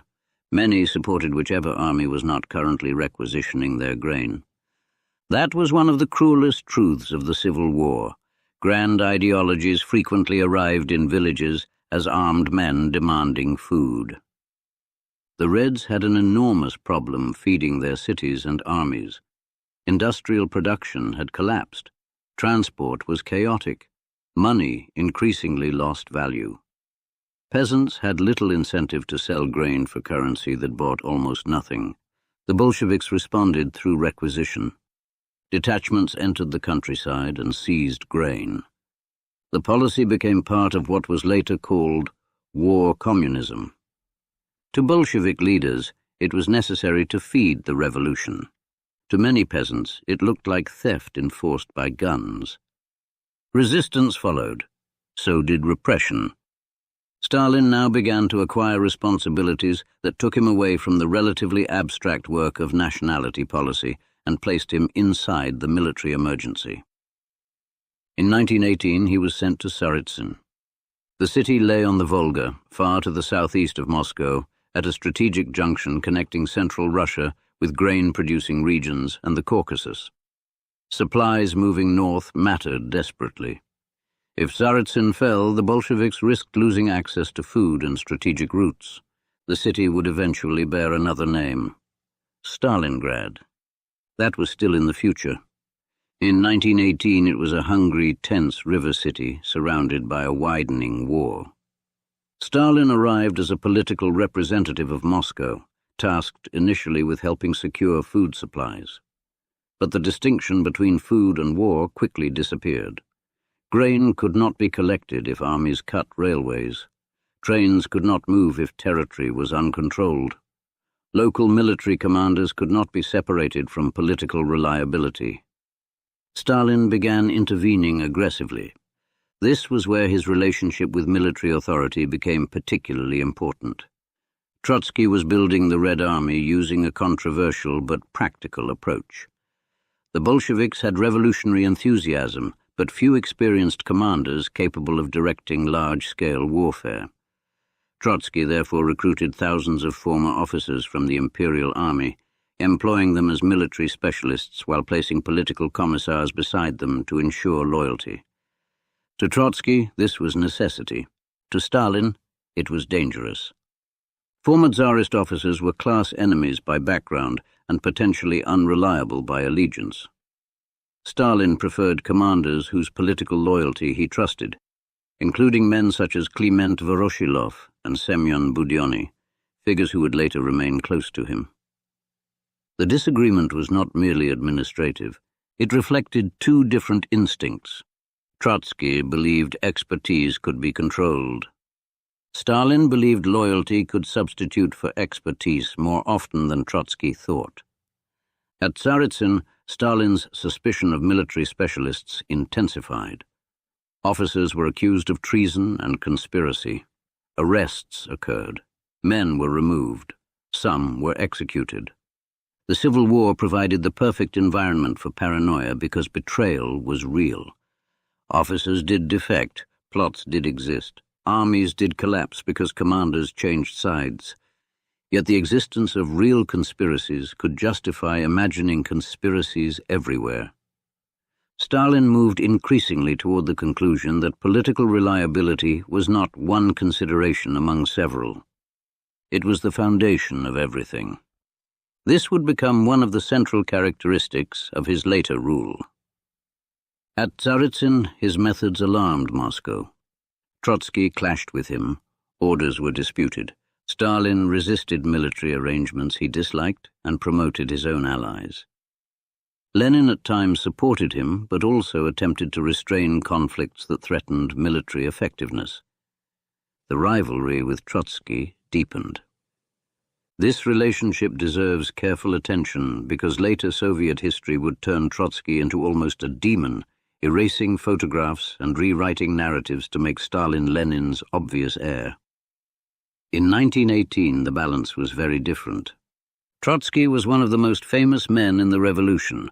He created and led the Red Army. He traveled across the fronts in an armored train that functioned almost as a mobile command center, equipped with communications equipment, staff, supplies, and even printing facilities. He arrived where morale had collapsed, gave speeches, reorganized units, and demanded discipline. He was brilliant, theatrical, and arrogant. Stalin disliked him. Trotsky disliked Stalin. Their conflict was partly ideological, partly administrative, and partly personal. Stalin saw Trotsky as a later rival to Bolshevism who possessed enormous prestige and behaved as though intellectual superiority granted authority. Trotsky saw Stalin as provincial, crude, and insubordinate. Neither understood yet that their rivalry would eventually become a struggle for succession.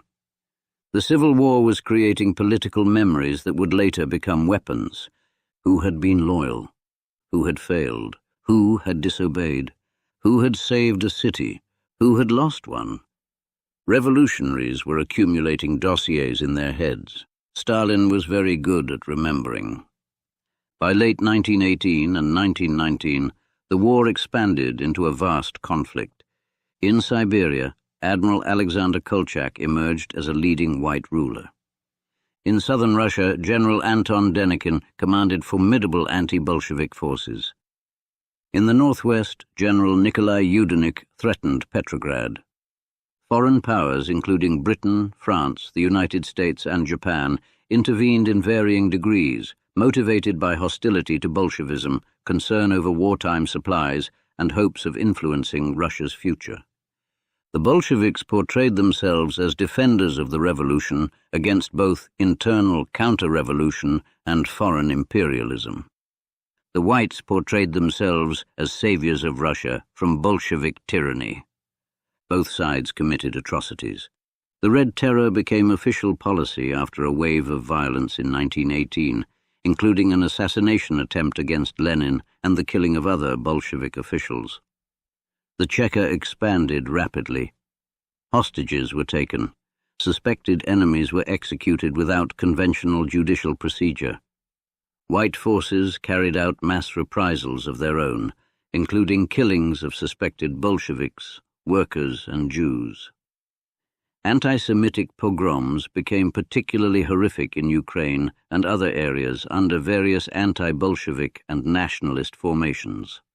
Civil war brutalized political language because every side could point to the crimes of its enemies as justification for its own. Stalin accepted terror as legitimate. There is little evidence that he regarded coercion as a regrettable temporary departure from revolutionary morality. He appears instead to have understood it as an ordinary instrument of political struggle when circumstances required it. That does not mean the future purges of the 1930s were already predetermined. But one of the psychological barriers had fallen. Killing political enemies could be administrative. Lists could produce deaths. Suspicion could produce arrests. Emergency could suspend procedure. Results could justify methods. The Civil War was teaching the Bolsheviks how to govern through exception. Emergencies, however, have a habit of becoming institutions. In 1919, Stalin was sent to several fronts and crisis zones, including Petrograd and the Western Front. Lenin increasingly used him as a troubleshooter. This is one of the most important stages in his rise. Stalin was not the regime's greatest military strategist. He was not its most compelling speaker. He was not its leading theoretician. But Lenin trusted him with difficult assignments. Find out what is wrong, restore discipline, replace unreliable officials, secure supplies, report back. A man who performs such tasks begins to learn the state from the inside. He learns who controls railways, who controls appointments, which provincial officials are competent, which commanders are loyal, which committees fail, which people can be pressured, which people must be removed. This form of knowledge rarely appears dramatic in biographies, but it can matter more than public fame. Power lives in personnel. Stalin was learning personnel.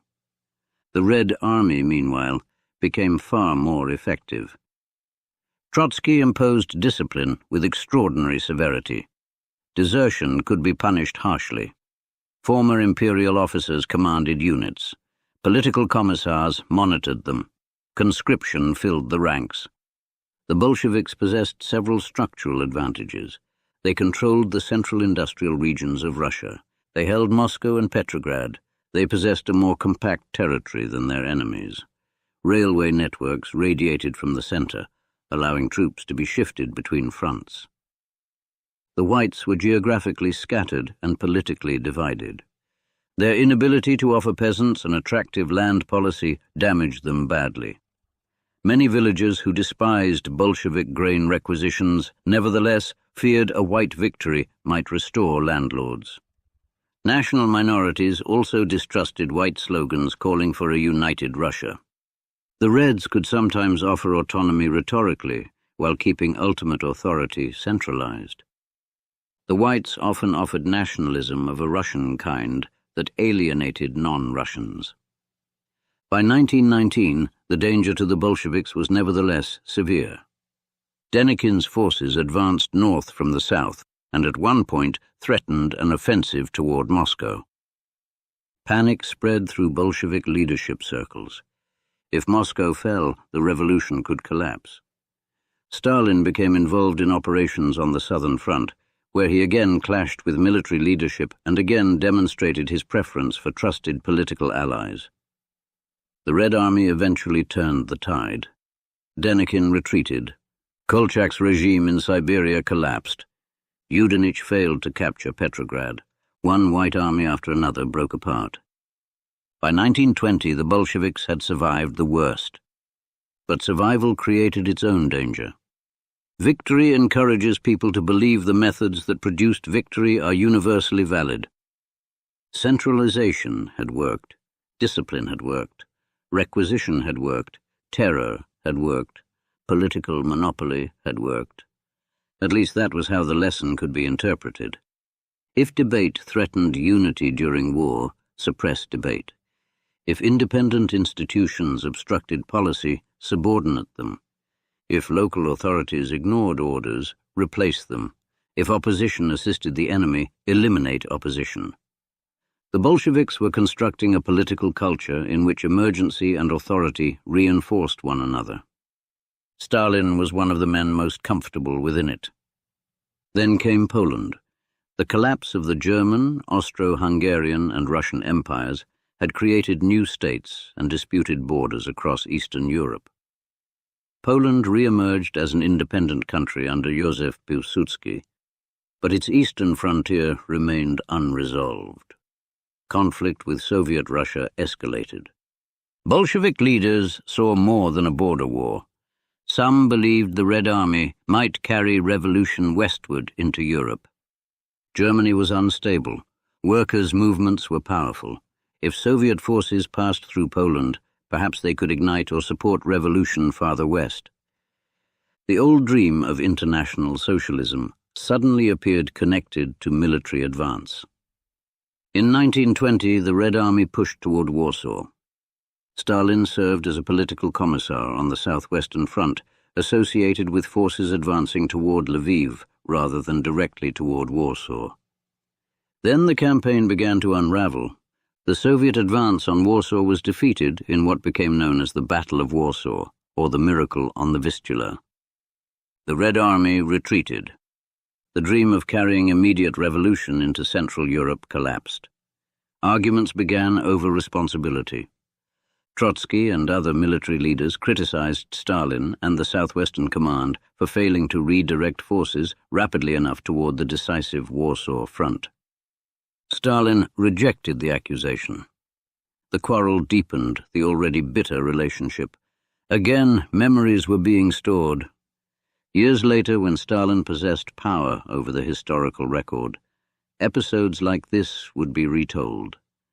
Failure could migrate from one man's biography to another. But in 1920, the future remained uncertain. The Bolsheviks had survived. They had also inherited a ruined country. Factories stood idle. Cities had lost population as hungry workers fled to villages. Transport remained unreliable. Agricultural production had fallen. Disease spread. Millions had died through war, hunger, and epidemic. The economy barely functioned. And the peasants who had helped deny victory to the whites were increasingly turning against Bolshevik requisitions.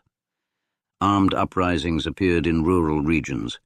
The most serious included the Tambov Rebellion, where peasants organized substantial resistance against Soviet forces. The government responded with military repression. Then, in 1921, sailors at the Kronstadt naval fortress rebelled. This was politically shocking. Kronstadt sailors had once been celebrated as among the most radical supporters of the revolution. Now they demanded political freedoms, freer elections to Soviets, and relief from Bolshevik economic policies. To Lenin and the party leadership, the rebellion was intolerable. If even Kronstadt could revolt, the revolution itself seemed endangered. Troops crossed the ice and crushed the uprising. Former revolutionary heroes fired upon former revolutionary heroes. The Civil War had reached a grim conclusion. Lenin recognized that war communism could not continue. Peasant resistance was too great. The economy was too damaged. The government needed retreat. In 1921, the new economic policy, or NEP, replaced grain requisitioning with a tax and allowed significant elements of private trade and small-scale enterprise to return. To some Bolsheviks, this looked like betrayal.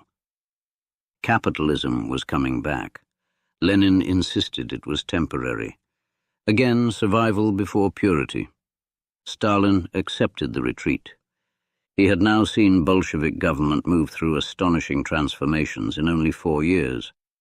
Revolutionary insurrection, peace with Germany, civil war, terror, economic centralization, military mobilization, then partial retreat toward markets. The ideology could change its immediate policy without surrendering control. This was another lesson. The party was permanent. Policy was adjustable. At the same time, political pluralism narrowed dramatically. The Constituent Assembly had already been dispersed in early 1918 after the Bolsheviks failed to win a majority. Rival socialist parties were suppressed or marginalized. Independent political organization became increasingly dangerous. Within the Bolshevik Party itself, factionalism became a problem. At the 10th Party Congress in 1921, Lenin supported a ban on organized factions inside the party. The decision was presented as necessary to preserve unity in a moment of crisis. It would have consequences far beyond the crisis. Once opposition parties are eliminated and organized factions inside the ruling party are prohibited, political disagreement has fewer legitimate places to exist. Power moves inward. Appointments become more important. Control over the party machinery becomes more important. The person who knows the organization becomes more important. Stalin had spent his entire adult life preparing for precisely that kind of politics. In 1922, he received a position whose title sounded bureaucratic and unimpressive, General Secretary of the Communist Party. It did not sound like dictator. It did not even sound like the most powerful job in the party. Lenin remained the towering leader of the revolution. Trotsky remained famous. Other senior Bolsheviks possessed enormous prestige. The General Secretary oversaw organizational work, appointments, records, personnel, information flowing through the party.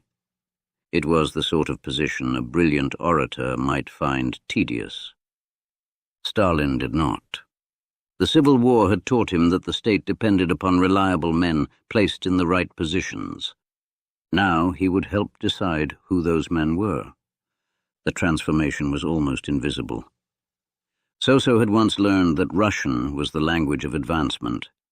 Koba had learned that secrecy was the language of revolution. Stalin was about to learn that appointments were the language of power. He had survived the underground. He had survived arrest and exile. He had survived revolution. He had survived civil war. Around him were men more famous, more eloquent, and more intellectually celebrated than he was. But the war had changed the kind of political system in which all of them now lived. It was centralized, suspicious, disciplined, violent, administrative, and increasingly controlled by a single party. This was no longer merely a movement trying to overthrow Russia. It was a state. Stalin had spent 20 years learning how to operate in shadows. Now the shadows had moved into government, and behind a modest office door in Moscow, the former Georgian seminarian had begun keeping track of who served where.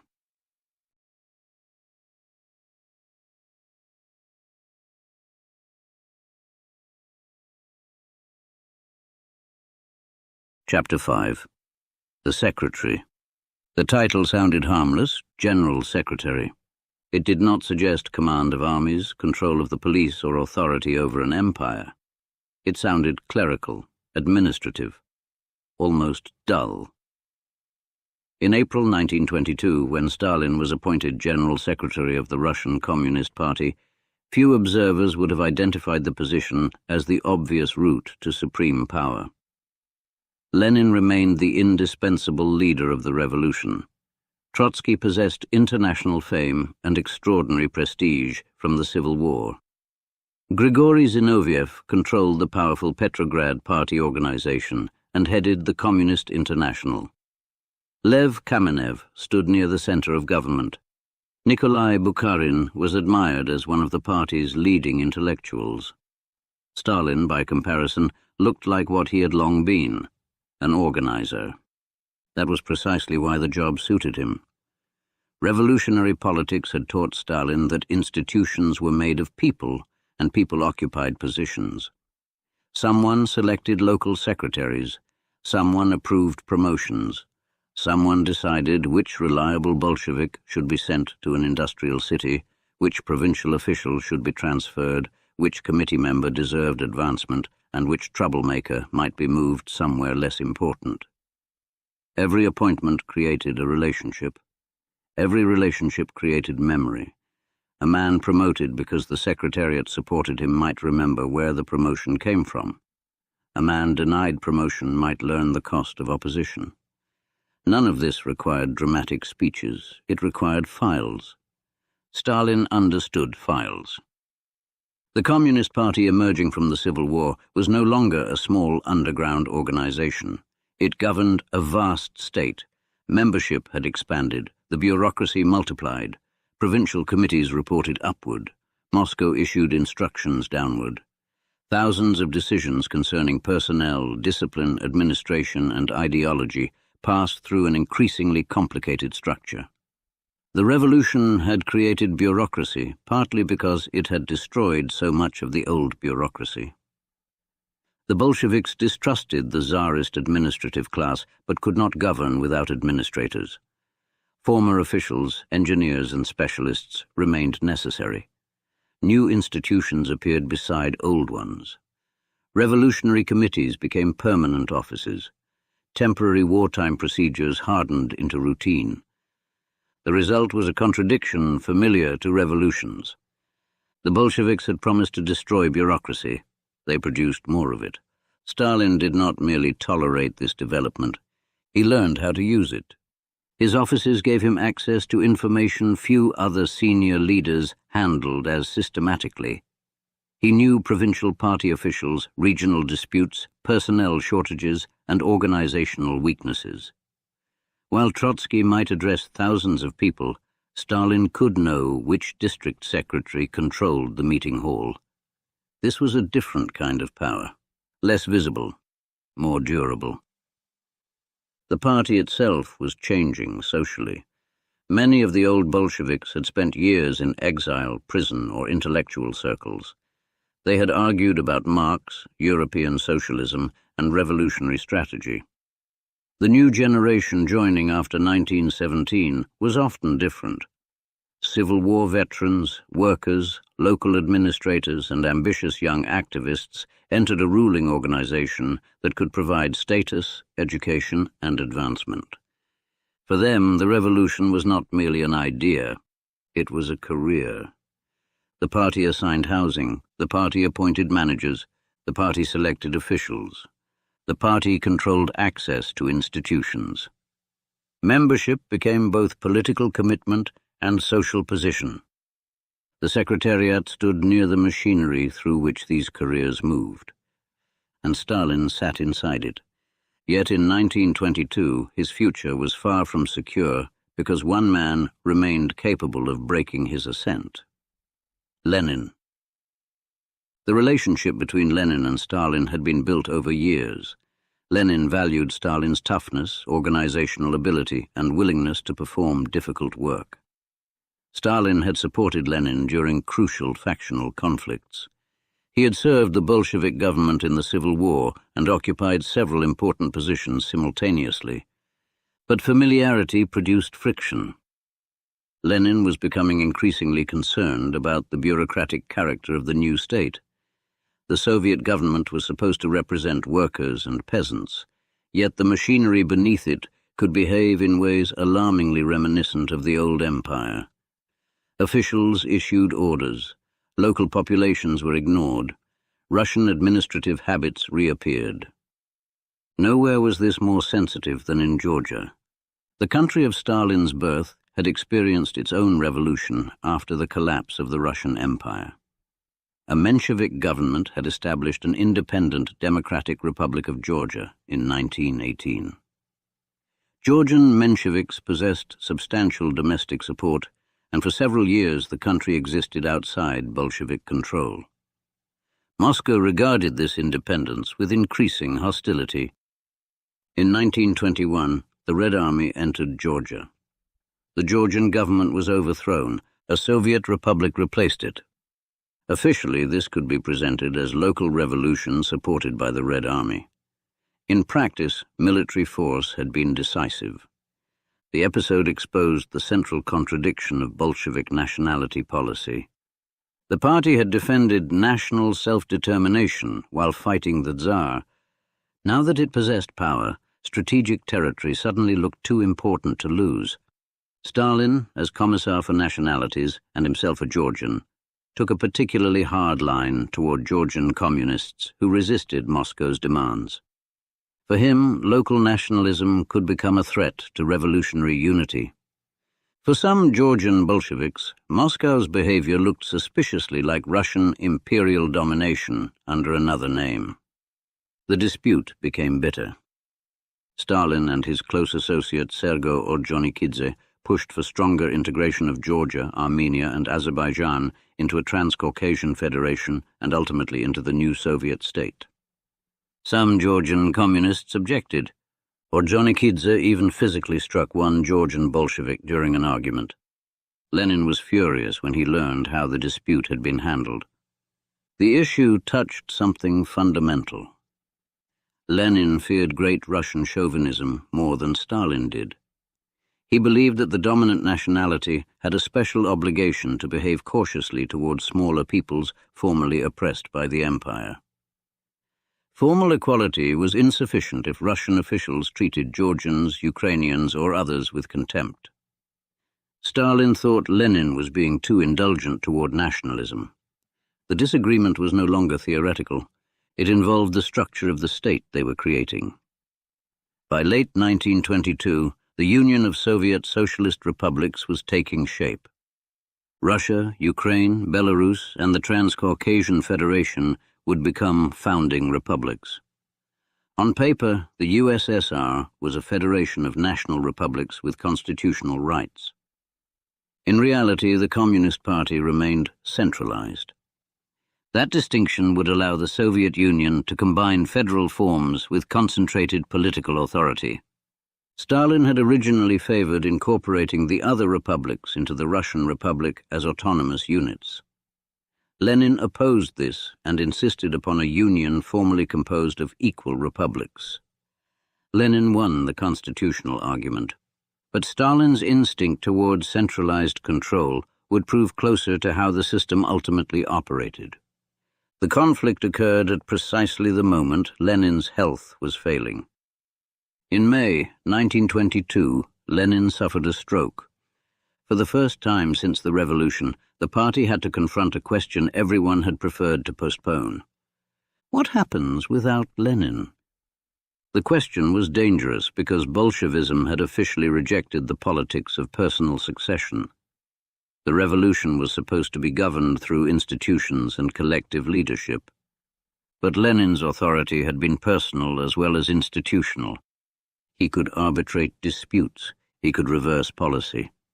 He could command loyalty from men who despised one another. Remove him, and the rivalries beneath the surface became exposed. Lenin partially recovered and returned to work, but his health remained fragile. Stalin acquired an unusual role in managing access to him. Doctors wanted Lenin protected from excessive work and political stress. Stalin, as General Secretary, became involved in controlling communications and contact. This placed him in a delicate position. The administrator had become gatekeeper to Lenin. That did not make him Lenin's successor, but it gave him proximity. Lenin's wife, Nadezhda Krupskaya, resented restrictions placed on her husband's communications. Stalin and Krupskaya clashed. The confrontation became ugly. Stalin reportedly spoke to her abusively by telephone. When Lenin learned of this, he was outraged. He wrote demanding an apology. This was not the only reason Lenin's attitude toward Stalin deteriorated. but it sharpened his concerns about Stalin's behavior. Around the same time, Lenin dictated a series of notes later known collectively as his testament. They assessed several leading Bolsheviks. Trotsky possessed exceptional ability but excessive self-confidence. Zinoviev and Kamenev were associated with their opposition to the October insurrection. Bukharin was talented but theoretically uncertain. Stalin had accumulated enormous power as General Secretary, and Lenin warned that he was too rude. Then Lenin went further. He suggested that the party consider removing Stalin from the post of General Secretary and replacing him with someone more tolerant, loyal, polite, and considerate. It is one of the great counterfactual moments of Soviet history. Lenin had recognized something. The administrative office that had looked modest was becoming powerful, and Stalin's character made that concentration of power dangerous. But Lenin was dying. His warning arrived without the force required to implement it. In March 1923, Lenin suffered another severe stroke. He lost much of his ability to speak. His political career was effectively over.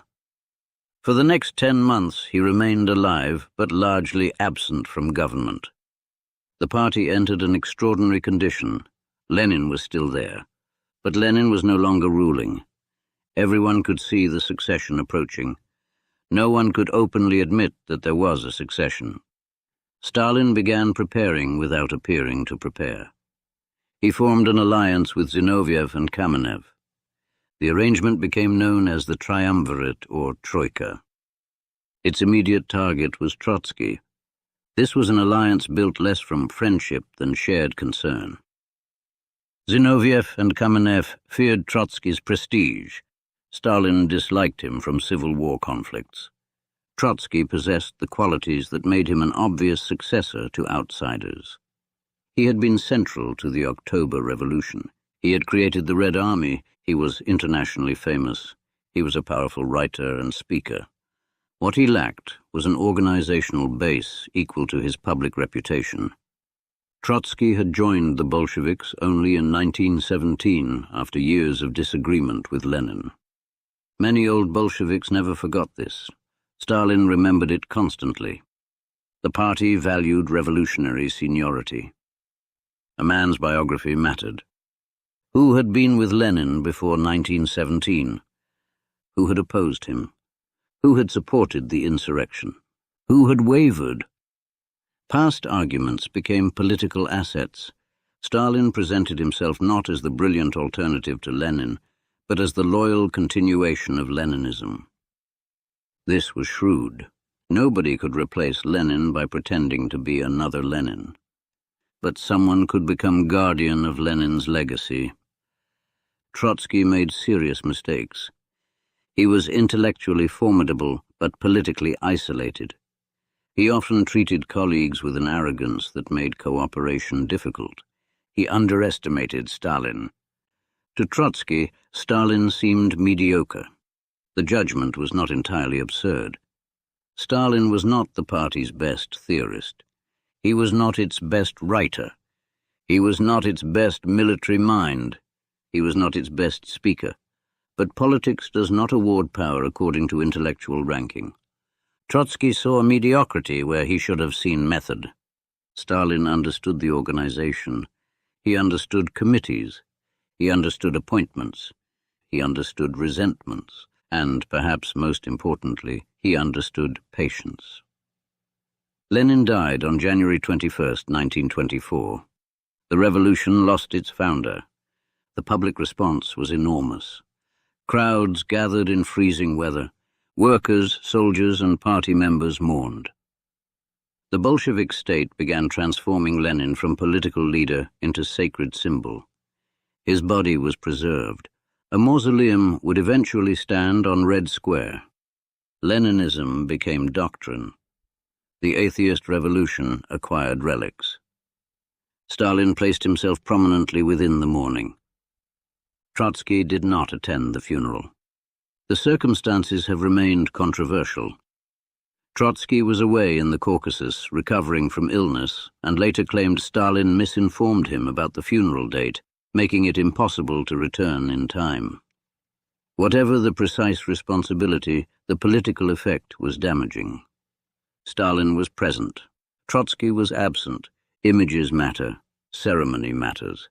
In a system supposedly governed by historical materialism, symbolism mattered enormously.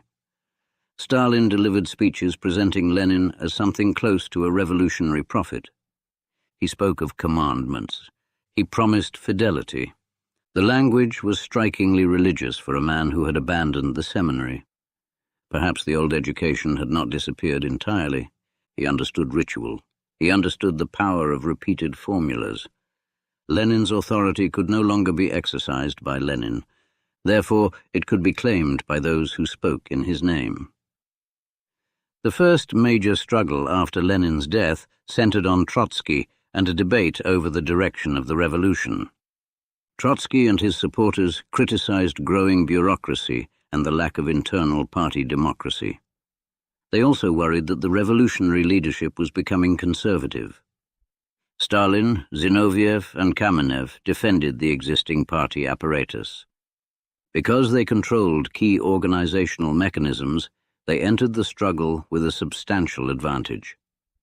Party congresses were not neutral arenas. Delegates came through party organizations.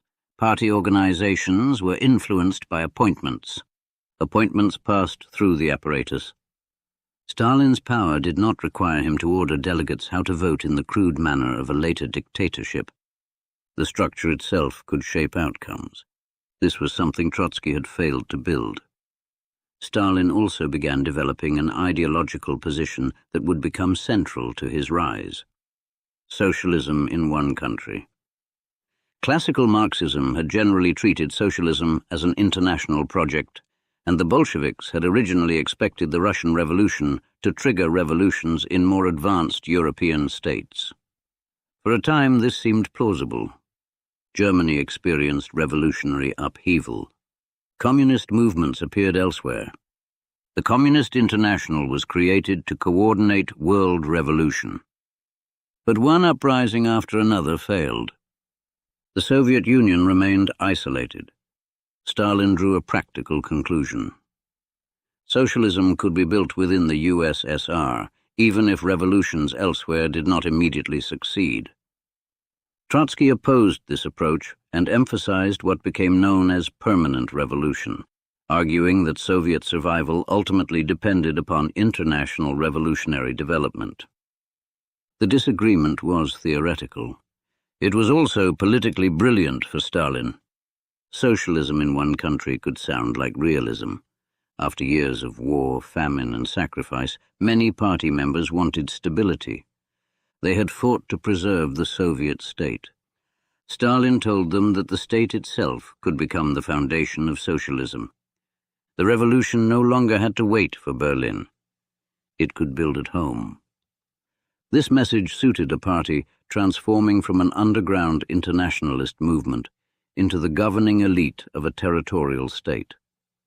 Stalin's nationalism remained complicated. He did not become a conventional Russian nationalist in the 1920s. He still spoke the language of Marxism and international socialism, but the Soviet state increasingly became the vehicle through which revolutionary destiny would be achieved, and Stalin was becoming identified with that state. By 1925, Trotsky had been removed as People's Commissar for Military and Naval Affairs. His fall had begun. But alliances shift when enemies weaken. Zinoviev and Kamenev now recognized the danger they had helped create. Stalin had grown too strong. They broke with him. The triumvirate collapsed. Stalin responded by forming a new alliance with Nikolai Bukharin and other party leaders associated with continuation of the new economic policy. Politics had become a sequence of coalitions. Against Trotsky, Stalin with Zinoviev and Kamenev. Against Zinoviev and Kamenev, Stalin with Bukharin. Later, Bukharin too would become an enemy. This pattern has sometimes been described as evidence of pure cynicism, but Stalin's alliances were more disciplined than random opportunism. He isolated opponents sequentially, never fight everyone at once, use one faction against another, defeat the strongest immediate threat, absorb supporters, then reconsider the balance. It was the logic of underground politics applied to a ruling party. Zinoviev and Kamenev joined forces with Trotsky in what became the United Opposition. The combination was politically awkward. Men who had recently attacked one another now stood together, warning of Stalin's growing power. Stalin exploited the contradiction. He could ask ordinary party members a simple question. If these men had been right about one another yesterday, how could they all be right today? The opposition demanded greater internal democracy, criticized bureaucracy, and attacked economic policy. Stalin's supporters portrayed them as factionalists violating party unity. The ban on factions introduced in 1921 now became a weapon. An emergency measure designed to preserve the party during crisis was used to suppress organized opposition within the party. This was how institutions hardened. A rule created for one purpose could become permanent because it served power. At meetings, opposition speakers encountered hostility. Their supporters lost positions. Party organizations disciplined dissidents. The apparatus worked. By 1927, Trotsky and Zinoviev were expelled from the Communist Party. Kamenev also lost influence. The 10th anniversary of the October Revolution approached with its principal organizers now denouncing one another. Trotsky was eventually exiled internally to Alma-Ata, and then, in 1929, expelled from the Soviet Union. The man who had organized the October seizure of power and created the Red Army left the state he had helped build. Stalin remained. The exile was almost symmetrical. For years, the Tsarist government had expelled revolutionaries. Now the revolutionary government expelled one of its own creators.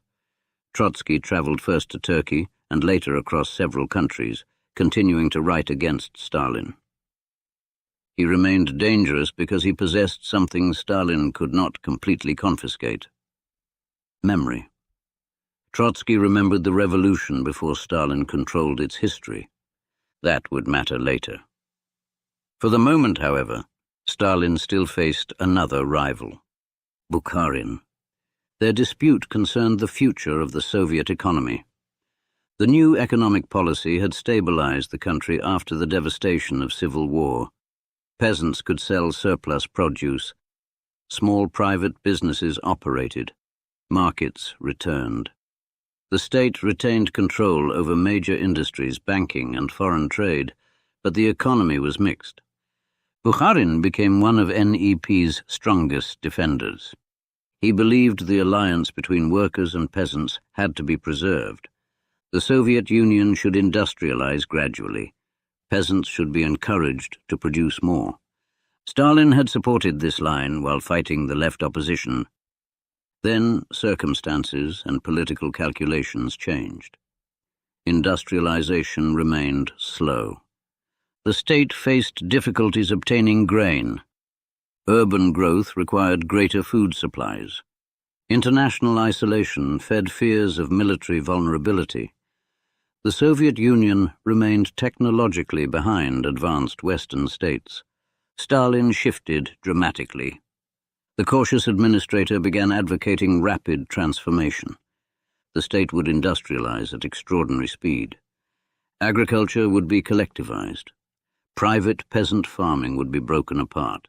The richer peasants, labeled kulaks, would be eliminated as a class. Bukharin was horrified. He understood what coercive collectivization could mean in the countryside. The man who had been Stalin's ally now warned that the new course could be disastrous. But Stalin had already defeated the left. Bukharin now discovered the structural weakness of being the last major rival standing. He had helped isolate Trotsky. He had helped defeat Zinoviev. He had defended party unity against factional opposition. Now the machinery of unity turned toward him. By the end of the 1920s, Bukharin was politically defeated. One by one, the great rivals had fallen. Not yet physically, that would come later. But politically, Stalin stood above them. The transformation was extraordinary because it had occurred without a single dramatic seizure of power. There had been no October night, no storming of a palace, no military coup, no declaration that Stalin was dictator. Power accumulated through conferences, committees, appointments, ideological arguments, and organizational discipline. This makes the rise difficult to dramatize, but it is precisely what makes it important. Dictatorship does not always arrive with soldiers at the doors. Sometimes it arrives through paperwork. A provincial secretary is replaced. A Congress delegation changes. A critic loses his position. An ally receives promotion. A rule against factionalism is enforced selectively. A newspaper repeats the approved line. A biography is revised. The organization begins to speak with one voice. Then one day everyone discovers whose voice it is. By 1928, Stalin was nearing 50. The man in Moscow had traveled an impossible distance from the child in Gori. His mother was still alive in Georgia. She had once wanted him to become a priest. Instead, he now occupied offices within a state committed officially to atheism. The irony was enormous, but something from the seminary had survived. Discipline, orthodoxy, texts that required correct interpretation, heretics, confession, institutional hierarchy. It would be too simple to claim that Stalin merely transferred religious habits into communist politics, yet the similarities in form are difficult not to notice.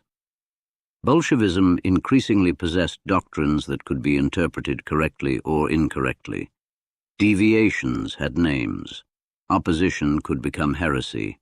Party history became scripture. And Stalin was positioning himself as its authorized interpreter. The name he had chosen years earlier now seemed prophetic. Stalin. Steel. The revolutionary pseudonym had become a political identity. So belonged to a childhood almost nobody in Moscow remembered. Koba belonged to the Caucasian underground. Stalin belonged to the Soviet state. But the transformation was not complete. Until the end of the 1920s, the Soviet Union remained recognizably connected to the revolutionary coalition that had created it. Old Bolsheviks still occupied senior positions. NEP still allowed private economic activity. Peasant households still controlled most agriculture.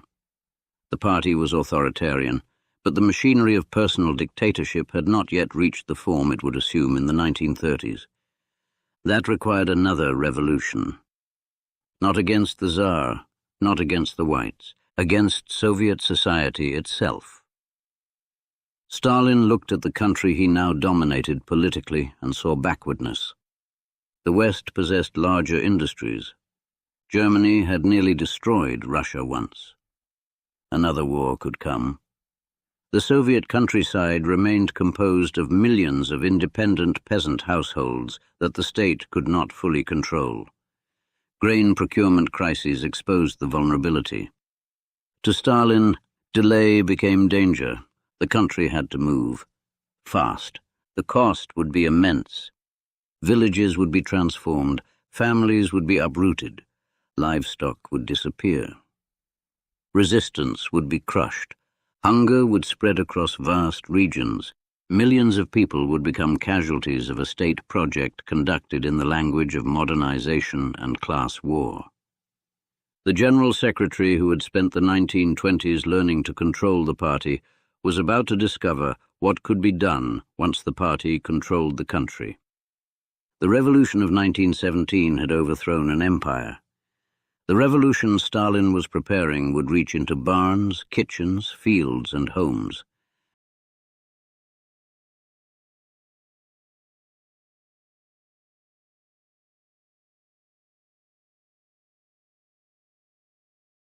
Chapter 6. The Second Revolution. By the end of the 1920s, Stalin had defeated the principal political rivals who had stood between him and mastery of the Communist Party. Yet the country beneath that party remained stubbornly unlike the future he imagined. Most Soviet citizens still lived in villages. Agriculture remained fragmented across millions of peasant households. Industrial production had recovered from the disasters of revolution and civil war, but the Soviet Union still lagged far behind the major industrial powers of Europe and North America. Railways, steel mills, electrical generation, machine production, and heavy industry existed on a scale Stalin considered dangerously inadequate. The new economic policy had restored a degree of stability after famine and war, but stability no longer satisfied him. He increasingly viewed gradual development as a form of strategic weakness. The Soviet Union, he believed, had only a short period in which to transform itself before hostile capitalist powers exploited its backwardness. The language was urgent, military, and unforgiving. Russia had been beaten in the past because it had been weak. The Soviet state would either catch up or be crushed. The coming transformation would dwarf the political maneuvers of the previous decade. Stalin had taken control of the party through committee rooms, appointments, and alliances. Now he intended to remake the economy through targets, coercion, and mass mobilization. The scale was almost impossible to grasp. Entire industries would be created. New cities would rise around factories. Rivers would be dammed. Mines would expand. Railway systems would be pushed harder. Millions of peasants would be forced into collective farms. Private trade would be restricted. Social classes would be identified, categorized, and attacked. The Soviet Union would attempt, in a few years, changes that other countries had experienced over generations. The project became known through the first 5-year plan, launched in 1928. Planning had existed earlier in the Soviet economy, but this was something more ambitious. The state would establish production goals across major sectors and drive institutions toward them. Steel, coal, machinery, and electrical power became almost sacred quantities. Statistics acquired political force. A factory manager did not merely produce steel, he fulfilled or failed the plan. An official reporting poor results did not merely describe an economic problem. He risked appearing politically unreliable. Production became a test of loyalty. The language of industrialization resembled wartime mobilization because many leaders consciously understood it that way. Newspapers glorified construction sites. Workers were urged to exceed norms. Engineers and technicians were placed under intense pressure. Propaganda portrayed backwardness as an enemy to be conquered. Young people traveled to remote regions to build new industrial complexes.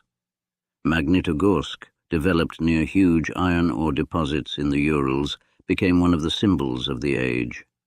A city and steel center emerging from mud, cold, overcrowding, and frantic construction. The achievements were real. So were the costs.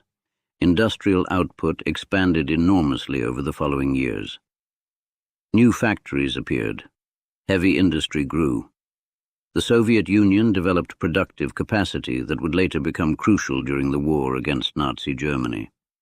Millions moved from rural areas into towns and industrial centers, fundamentally changing Soviet society.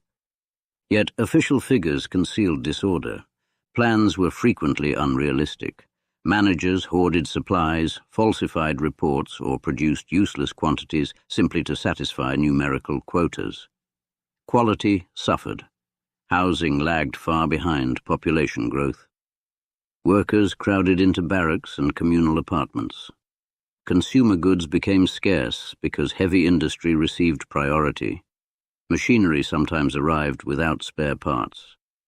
Factories opened before supporting infrastructure was ready. The demand for speed created enormous waste alongside genuine expansion. None of this persuaded Stalin to slow down. Difficulty confirmed the need for greater pressure. That response became characteristic of the system he was constructing. When policies produced disruption, failure could be blamed on insufficient discipline, local incompetence, or deliberate sabotage. The possibility that a policy itself might be badly designed became increasingly dangerous to express. The countryside posed an even greater challenge. The Bolsheviks had never been comfortable with the peasantry. Marxist theory placed industrial workers at the center of revolutionary change, while peasants occupied a more ambiguous position. They had supported the destruction of large estates in 1917 because they wanted land, but most did not dream of collective agriculture. Their aspiration was often simple: control a household farm, feed a family, sell surplus when advantageous, and remain free from outsiders demanding grain. The revolutionary state wanted something very different. Cities needed food. Exports of grain could earn foreign currency used to purchase industrial machinery. Government planners wanted predictable supplies. Millions of small farms were difficult to supervise. A peasant household could consume its own grain, store it, or refuse to sell if prices seemed too low. From Moscow, that independence looked increasingly intolerable. In 1927 and 1928, grain procurement difficulties sharpened the conflict. The government struggled to obtain enough grain at the prices it offered. Stalin traveled into producing regions and pressed local officials to use tougher methods. He interpreted the shortages in class terms. Wealthier peasants, broadly categorized as kulaks, were accused of hoarding grain and holding the state hostage. The category itself was dangerously flexible. A kulak had once meant a relatively prosperous peasant, but under intensified class warfare, the label could expand. A family with more livestock than its neighbors, a hired laborer, a grain surplus, a larger house, or simple resistance to collectivization might be enough. Local rivalries could influence accusations. Resentments accumulated over generations could suddenly receive political vocabulary. Once a group has been named an enemy, administration can proceed against it. In late 1929, Stalin announced the drive to eliminate the kulaks as a class. Those words were not metaphorical. Families were dispossessed, property was seized, homes were confiscated, hundreds of thousands were deported to remote regions, while many others were imprisoned or killed. Deportation trains carried people north and east into settlements often poorly prepared to receive them. Some arrived without adequate food, shelter, or clothing. Children endured journeys they did not understand. Families that had farmed the same land for generations vanished from villages within days. The campaign had economic purposes, but it was conducted as social war. Officials were told to identify enemies. Poorer peasants were sometimes encouraged to participate in seizures. Activists entered houses and inventoried possessions. Livestock, tools, grain, furniture, and clothing could all become subject to confiscation. The village ceased to be merely a place of agricultural production. It became a political battlefield in which every household could be assigned a class identity. Collectivization followed. Instead of millions of independent farms, the state pushed peasants into large collective farms known as kolkhozy. Land, animals, and equipment were pooled under collective administration. In principle, mechanization and larger-scale farming would increase productivity. Tractors became symbols of socialist modernization. Machine tractor stations supplied equipment and also extended state oversight into rural areas. For many peasants, collectivization looked less like modernization than dispossession. They resisted in ways large and small. Some refused to join. Some slaughtered livestock rather than surrender it to the collective. Others destroyed property, hid grain, or fled.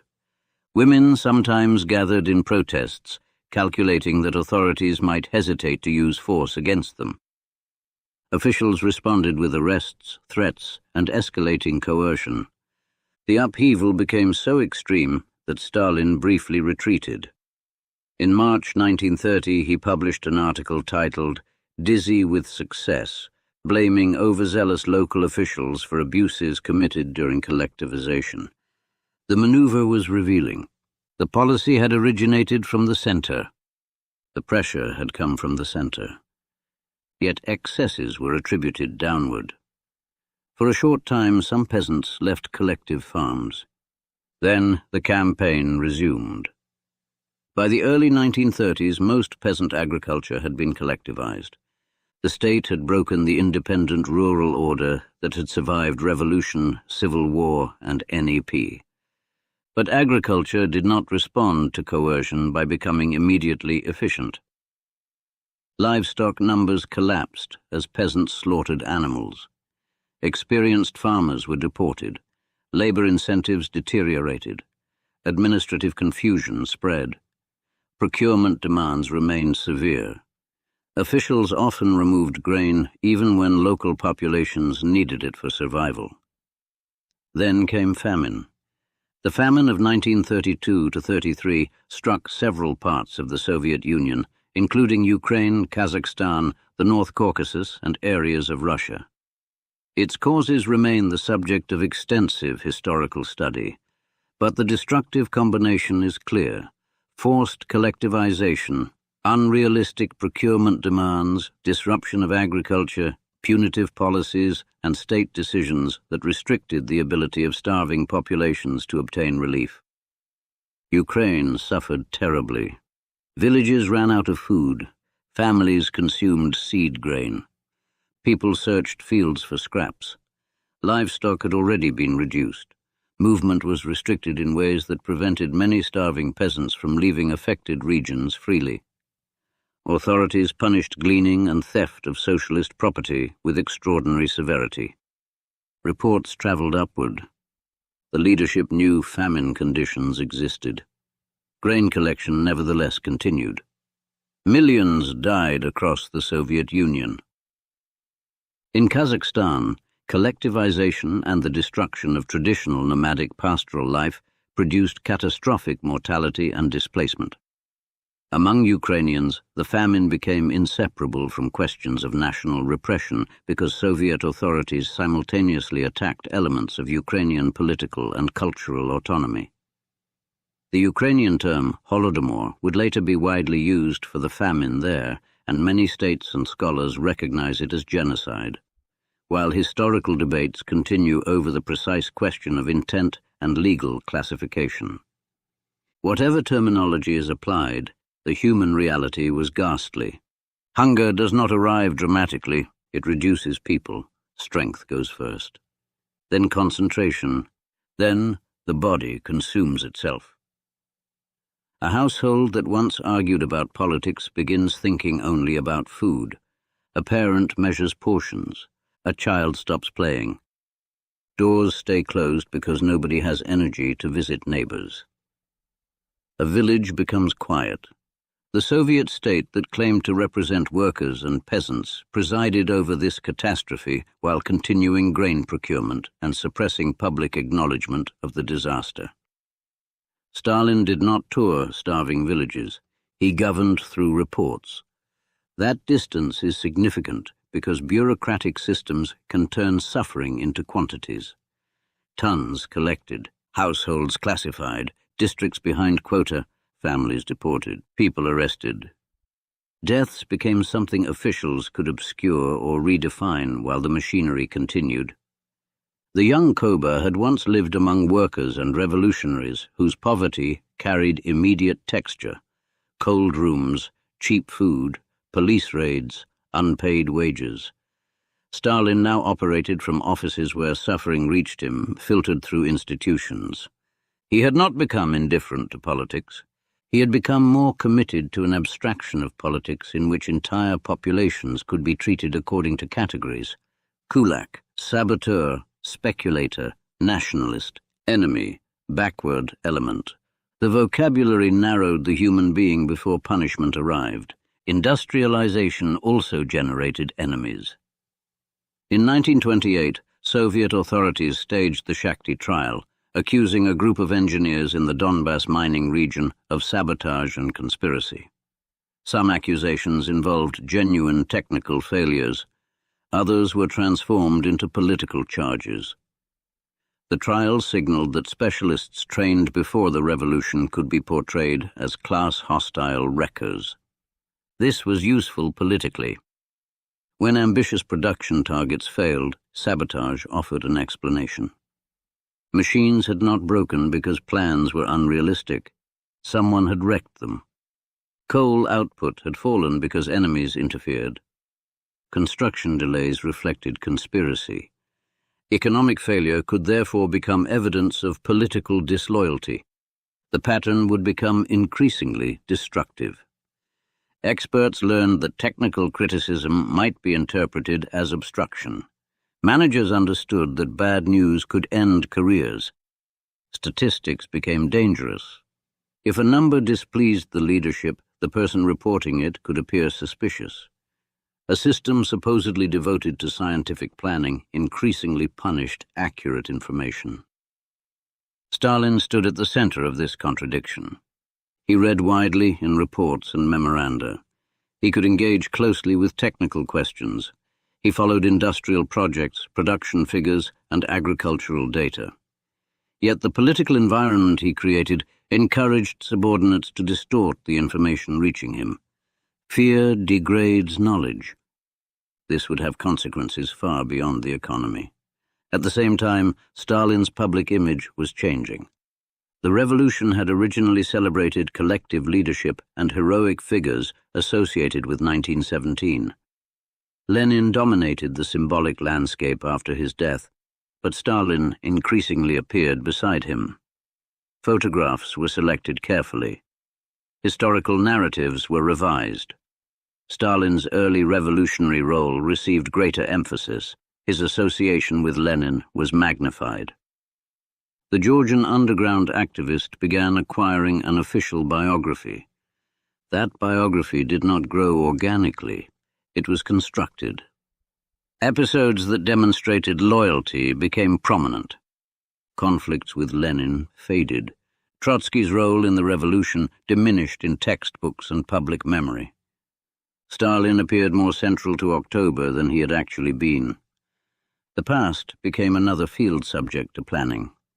This process would expand in later years, but its foundations were visible already. The man who once selected his own pseudonym was now participating in the selection of his historical identity.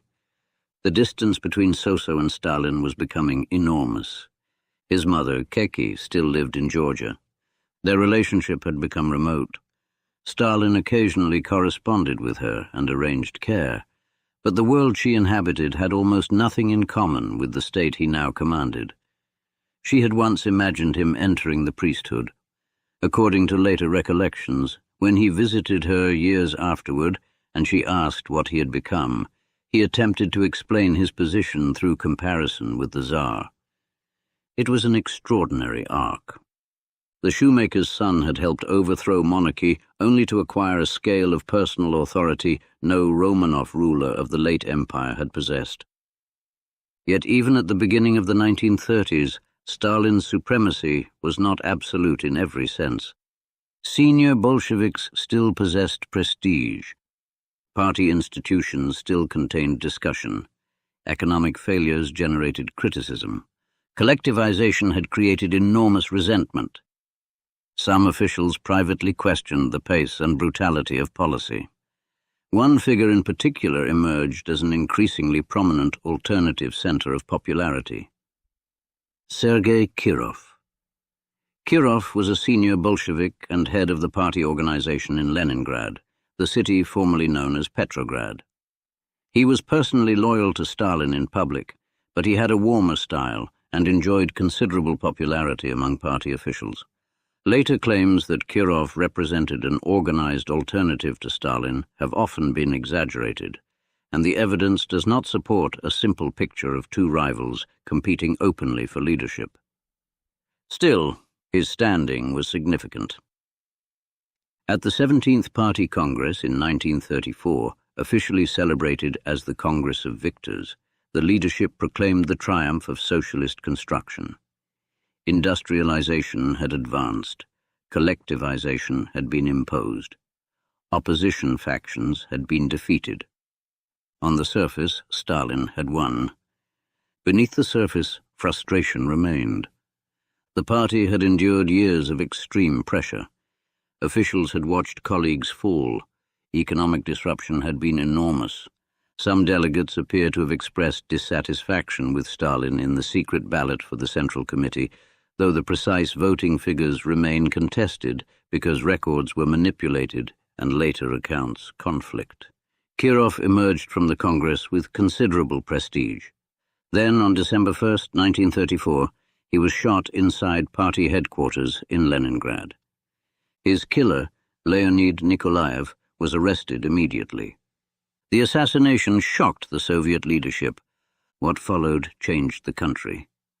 Questions surrounding Stalin's possible prior knowledge or involvement in Kirov's murder have been debated for decades.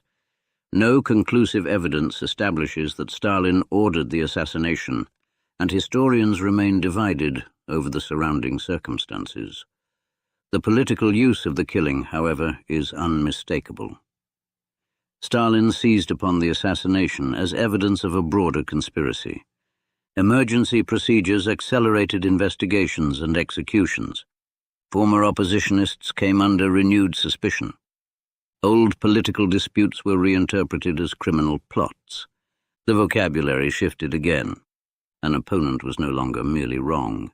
He could be a terrorist. A former factionalist could become part of an assassination network. Past disagreement could be evidence of current treason. The revolution was turning inward. Men who had once shared exile, prison, and underground meetings now began to fear one another in an entirely different way. Zinoviev and Kamenev, already politically defeated, were arrested. The circle widened. The logic of conspiracy became self-expanding. If one enemy existed, he must have associates.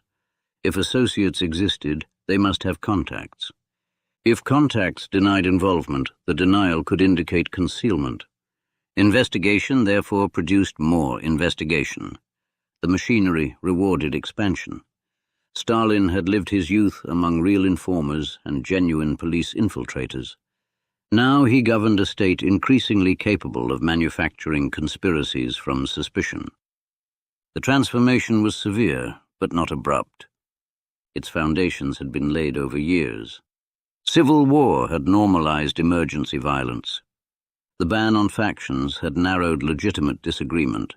Collectivization had classified large social groups as enemies. Industrial trials had connected economic failure with sabotage. The Kirov assassination allowed political opposition to be connected with terrorism. Each step made the next easier. By 1935, another characteristic of Stalin's rule had become clear. He was no longer merely trying to control behavior. He was beginning to control interpretation. What had happened? The party would say. Why had it happened? The party would say. Who was responsible? The party would say. What did Lenin really mean? The party would say. And increasingly the party's answer meant Stalin's answer. The state expanded its presence through schools, newspapers, factories, collective farms, youth organizations, and cultural institutions. Writers debated what socialist art should become. Scientists worked under ideological scrutiny. Historians adjusted accounts of the revolution. Children learned political stories that placed Stalin near Lenin from the beginning. The country was being modernized and mythologized at the same time. Millions of citizens experienced genuine upward mobility. Peasant children became engineers, teachers, officers, and administrators. Literacy expanded. Technical education grew. Women entered professions and industrial employment in large numbers. New cities offered opportunities unimaginable to previous generations. This coexistence is essential to understanding the Soviet 1930s. The period cannot be reduced to a single emotional color. For one young worker, it could mean education, promotion, and participation in constructing an industrial society. For a peasant family, it could mean deportation. For an engineer, it could mean professional advancement followed by arrest. For an idealistic communist, it could mean the exhilarating conviction that an entirely new civilization was being created. For another, it could mean listening at night for footsteps on the staircase. Modernization and terror did not occur separately. They became entangled. The state demanded heroic output while identifying hidden enemies. Success demonstrated socialism. Failure demonstrated sabotage. Citizens were encouraged to believe both that the future was being built and that conspirators surrounded them. This combination created enormous psychological pressure. Stalin himself worked long hours. He read reports, annotated documents, summoned officials, and intervened in disputes. He cultivated an image of simplicity rather than aristocratic luxury. His clothing was plain by the standards of rulers. Public representation emphasized the worker-like tunic, the moustache, the calm expression. The modest appearance concealed enormous authority. He had no crown, no throne, no hereditary title. His office derived formally from party institutions. Yet fewer and fewer people could challenge him safely. That was the new political structure. The Tsar had been born into power and surrounded by ceremony. Stalin had assembled power through an organization. The difference made his authority less visible at first, and eventually more pervasive. The old empire had possessed spaces outside politics. The Stalinist state increasingly did not. A farmer's grain became political. An engineer's calculation could become political. A writer's metaphor could become political.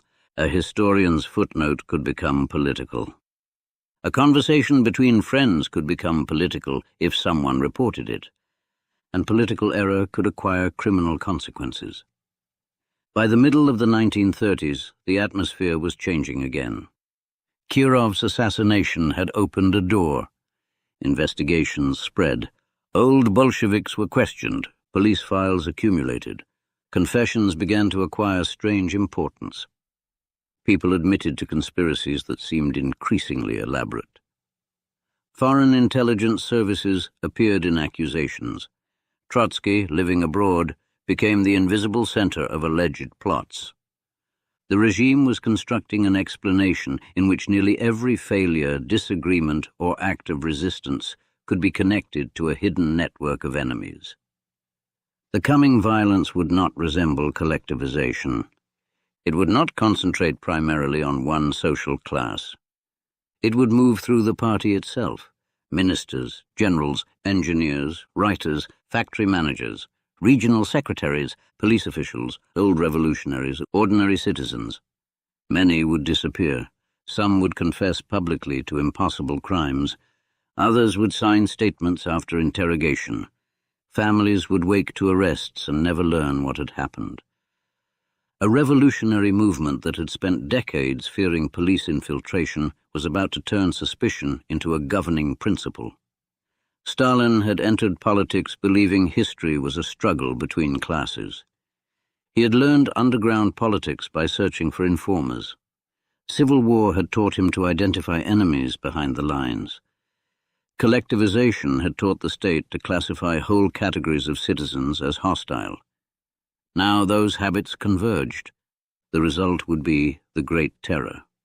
And this time the revolution would not devour its enemies at the edge of the system. It would begin devouring the men who had created it.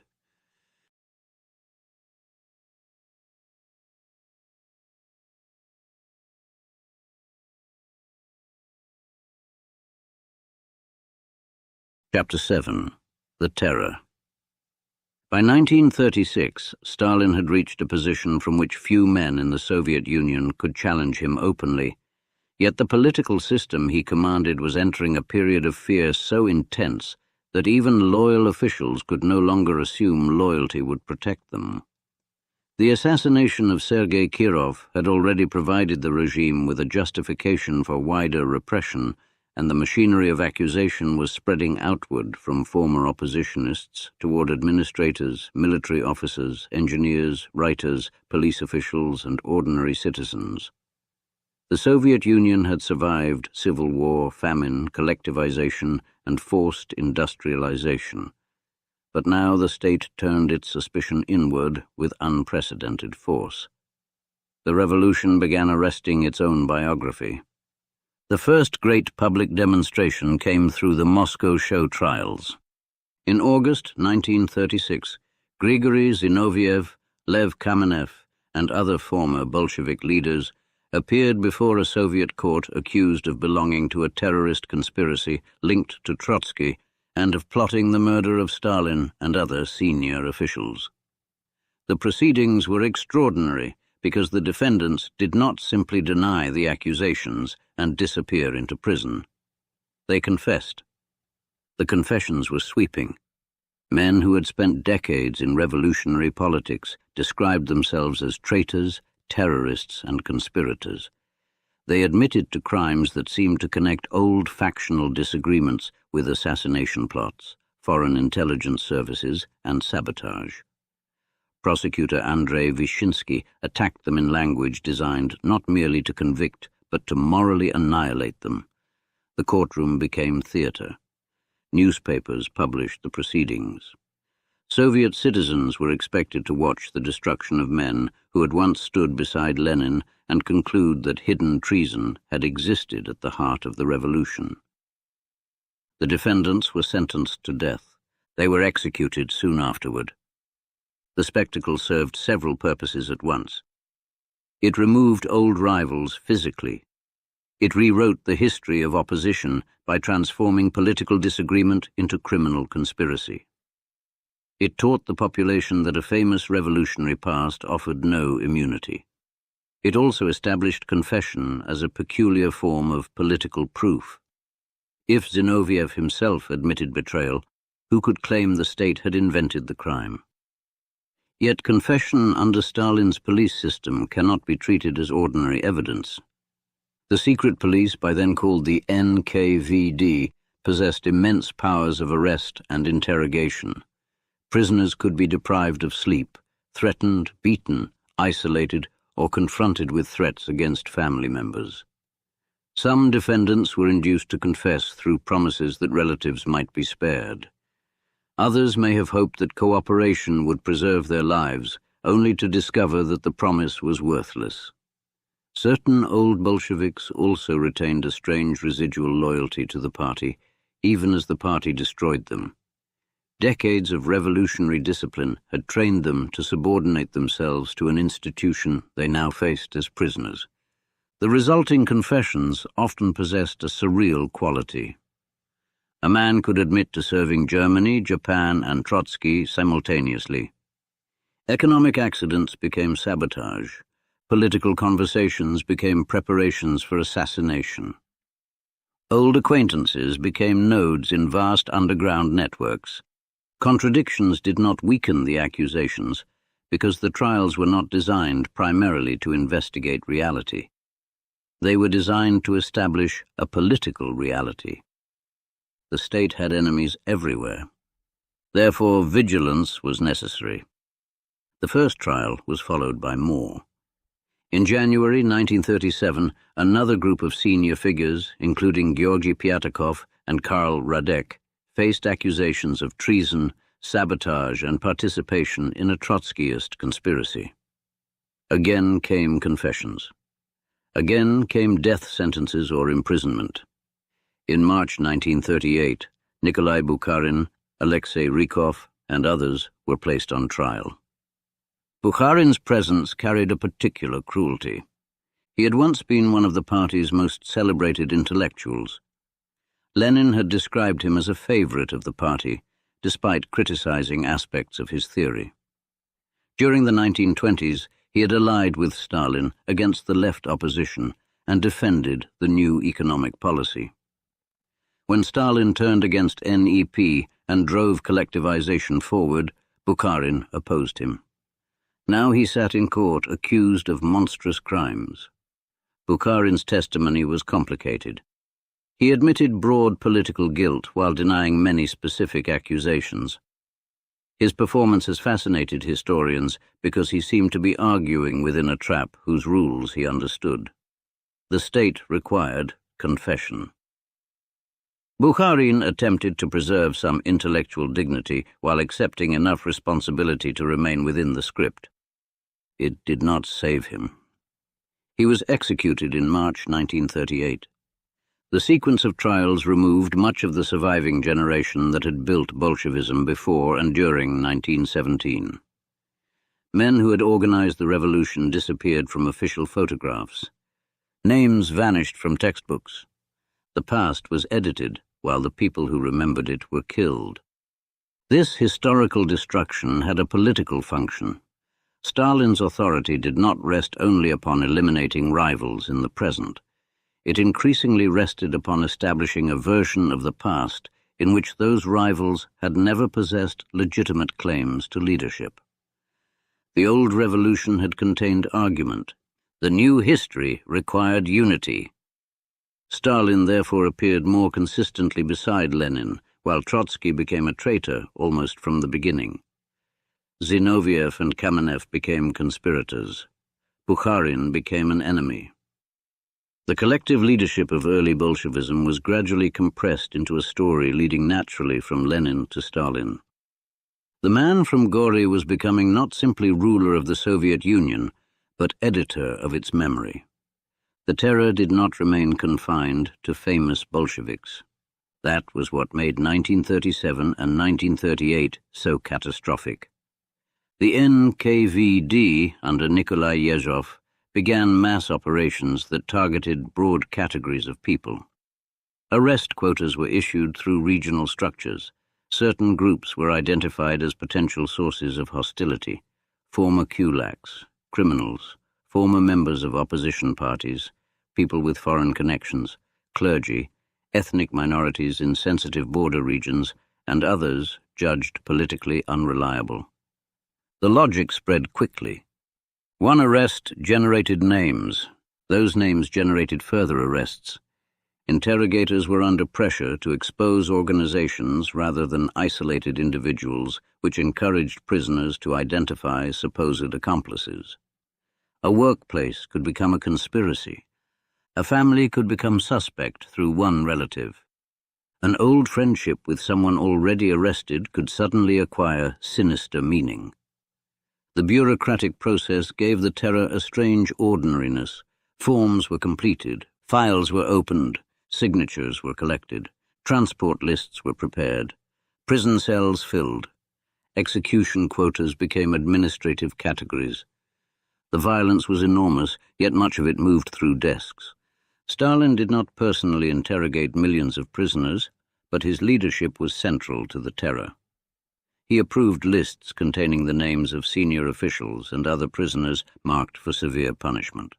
He encouraged the search for enemies and repeatedly pressed subordinates to identify hidden conspirators. Politburo decisions helped establish mass operations, while local officials interpreted pressure from above through their own ambitions, fears, and rivalries. Responsibility therefore operated at several levels. The terror was not simply Stalin issuing one command and the country obeying mechanically. Local officials denounced one another. NKVD officers competed to expose enemies. Workers reported supervisors. Neighbors settled grievances. Party secretaries tried to prove vigilance. People understood that failing to detect enemies could itself look suspicious. The structure created incentives for expansion.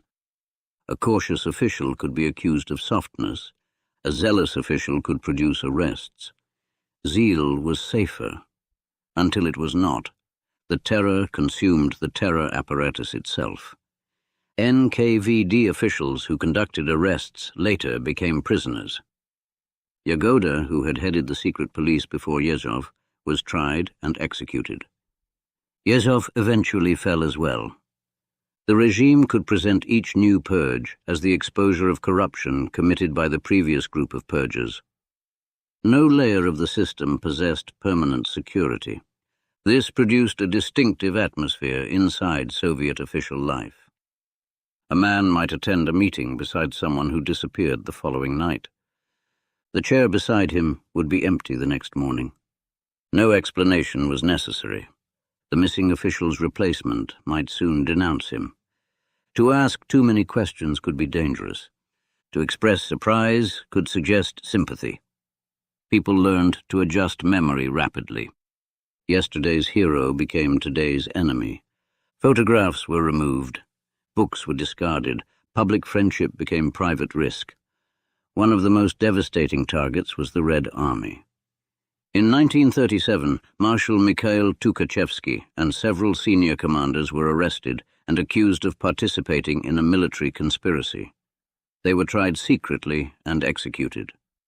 The purge expanded through the officer corps. Commanders at multiple levels were arrested, dismissed, or imprisoned. The exact scale and later military consequences continue to be debated, but the disruption was severe. This was especially striking because the international environment was becoming increasingly dangerous. Hitler had taken power in Germany in 1933. Nazi ideology was explicitly hostile to communism and deeply committed to territorial expansion toward the east. Japan was expanding in Asia and posed a direct threat along Soviet borders. Europe was moving toward another general war. Yet Stalin's government was weakening its own command structure through political purges. Why? Suspicion provides part of the answer. The armed forces represented a large institution with its own traditions, prestige, and hierarchical authority. Stalin had distrusted professional military independence since the Civil War. Tukhachevsky was talented, ambitious, and associated with modernization of Soviet military doctrine. There is no solid evidence that the alleged vast military conspiracy existed. But in Stalin's political world, potential independence could look like potential treason. The underground habits of Koba had reached the highest institutions of state. Once, the young revolutionary had feared a police agent hidden inside a workers' circle. Now the ruler feared enemies inside the general staff. The scale had changed. The pattern remained recognizable. The wider population experienced the terror in less visible ways. Most victims were not famous. They were factory managers, peasants, railway workers, engineers, teachers, officials, clergy, technicians, former prisoners, immigrants, and members of national minorities. Many families received no clear explanation. A knock came at night. Officers entered. A search followed. Books, letters, and photographs were examined. The arrested person dressed quickly. Relatives waited afterward for information that might never arrive. The phrase, 10 years without the right of correspondence, was sometimes used to conceal executions. Families could spend years believing a husband or father remained alive in a labor camp when he had been shot shortly after arrest. Children carried the stigma of having an arrested parent. Wives could be punished through special measures directed at family members of alleged traitors. Fear entered domestic life. People lowered their voices in kitchens. Jokes became dangerous. Foreign correspondence became dangerous. Private diaries could become dangerous. A casual remark made during an argument could return later in an interrogation report. The Soviet Union did not become silent, but speech acquired calculation. Citizens learned to distinguish between what could be said publicly, what could be said privately, and what should not be said anywhere. At the same time, the state celebrated progress. Factories opened. Metro stations gleamed beneath Moscow. Aviation records were broken. Polar explorers became heroes. Films depicted optimism. Posters showed muscular workers and abundant harvests. The 1936 Soviet Constitution proclaimed extensive rights and presented the USSR as a democratic socialist state. The contrast could be extraordinary. A citizen could walk beneath banners celebrating freedom while wondering whether a neighbor had been arrested. The Constitution promised elections. The police expanded arrests. Official optimism and private fear existed simultaneously. This duality was not necessarily experienced as hypocrisy by everyone. Many Soviet citizens genuinely believed in the project. Some saw arrests as proof that enemies had been uncovered.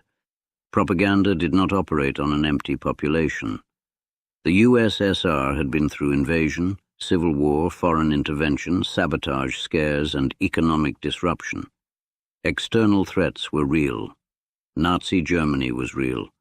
Japanese military pressure was real. Trotsky continued attacking Stalin from abroad. The regime fused genuine danger with invented conspiracy until separating them became difficult for ordinary people. Even victims sometimes believed the larger system was sound. A prisoner could conclude that Stalin did not know what local officials were doing. Some wrote appeals directly to him. They imagined the leader as protector against abuses committed in his name. This paradox was strengthened by Stalin's public image. Propaganda increasingly presented him as calm, wise, and paternal. The father of peoples became one of the formulas attached to his cult. Children sent letters, workers praised him, portraits appeared in public buildings, songs celebrated his leadership. His birthday became a public event. The cult served a useful psychological function. If Stalin represented justice, then injustice could be blamed on lesser officials. The structure protected the ruler from the consequences of his own system. For Stalin himself, personal life offered little escape from politics. His second wife, Nadezhda Alliluyeva, had died in 1932 from a self-inflicted gunshot wound after a turbulent marriage. Her death was officially concealed behind a misleading public account. The private tragedy took place while collectivization and famine were devastating the countryside. The contrast is difficult to read cleanly. Stalin could experience grief personally while presiding over policies that produced mass suffering. Human beings do not distribute empathy consistently. A dictator may mourn one person deeply and remain unmoved by statistics representing thousands. His children also lived complicated lives under the shadow of his position. Yakov, the son from his first marriage, had a strained relationship with his father. Vasily grew up amid privilege, insecurity, and expectation. Svetlana, his daughter, would later leave important recollections of life inside Stalin's household. The domestic world around him was not warm enough to soften the political one. If anything, isolation deepened. Stalin spent increasing amounts of time among a small circle of senior officials who were also subordinates. Dinners could last late into the night. Guests drank. Films were shown. Conversation could shift between jokes and political testing. A ruler who possessed enormous authority could observe how people behaved when tired, drunk, or uncertain. Informality did not eliminate hierarchy. It made hierarchy harder to escape. Those invited understood that Stalin could be jovial one moment and dangerous the next. His humor could humiliate. His questions could be tests. Absence from the circle could itself produce anxiety. The old revolutionary network had become a court without admitting it was one. There was no crown, no formal aristocracy, no hereditary succession, yet proximity to the ruler could determine political survival. Molotov, Kaganovich, Voroshilov, Mikoyan, Beria, and others learned to navigate this world. Some had known Stalin for years. None could treat him as an equal. The transformation from comrade to ruler had nearly finished. Meanwhile, the terror reached its peak. During 1937 and 1938, hundreds of thousands were executed and many more sent into the Gulag system of forced labor camps. The Gulag had existed earlier, but its population expanded dramatically during Stalin's rule. Prison labor became intertwined with major economic projects in remote and difficult regions. Canals, mines, logging camps, roads, industrial sites, Prisoners labored under harsh conditions that varied by location, but could include extreme cold, hunger, disease, and exhausting physical work. The camps were both punitive institutions and economic instruments. The Soviet state had found another way to transform human beings into categories of labor. A prisoner became a work unit. An arrest became manpower. Remote territory became exploitable through coercion. This did not mean the Gulag functioned efficiently. Forced labor was often wasteful and deadly, but efficiency was not the sole criterion. The system also removed perceived enemies, intimidated society, and supplied labor for projects that free workers might resist. By late 1938, the mass terror began to slow. Yezhov was removed from leadership of the NKVD and replaced by Lavrentiy Beria. The regime blamed excesses on local abuses and on officials within the police. Once again, responsibility moved downward. Beria reviewed some cases and released certain prisoners, though repression remained a central feature of the system. Yezhov himself was arrested in 1939 and later executed. He disappeared from photographs. The man who had overseen the worst phase of the terror became another erased figure. Stalin emerged stronger. The old Bolsheviks had been decimated.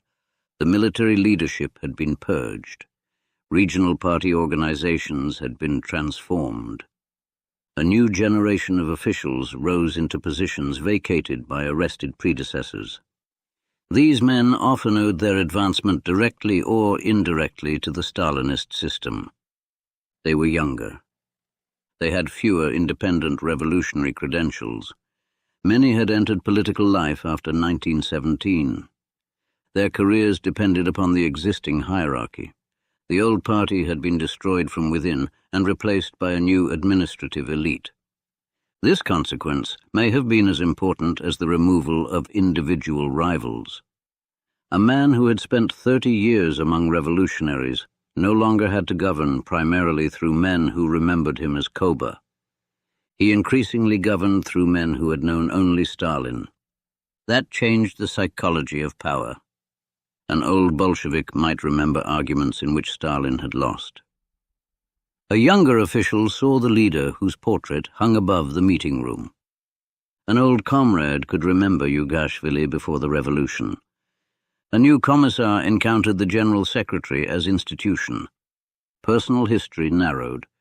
The cult expanded into the empty space.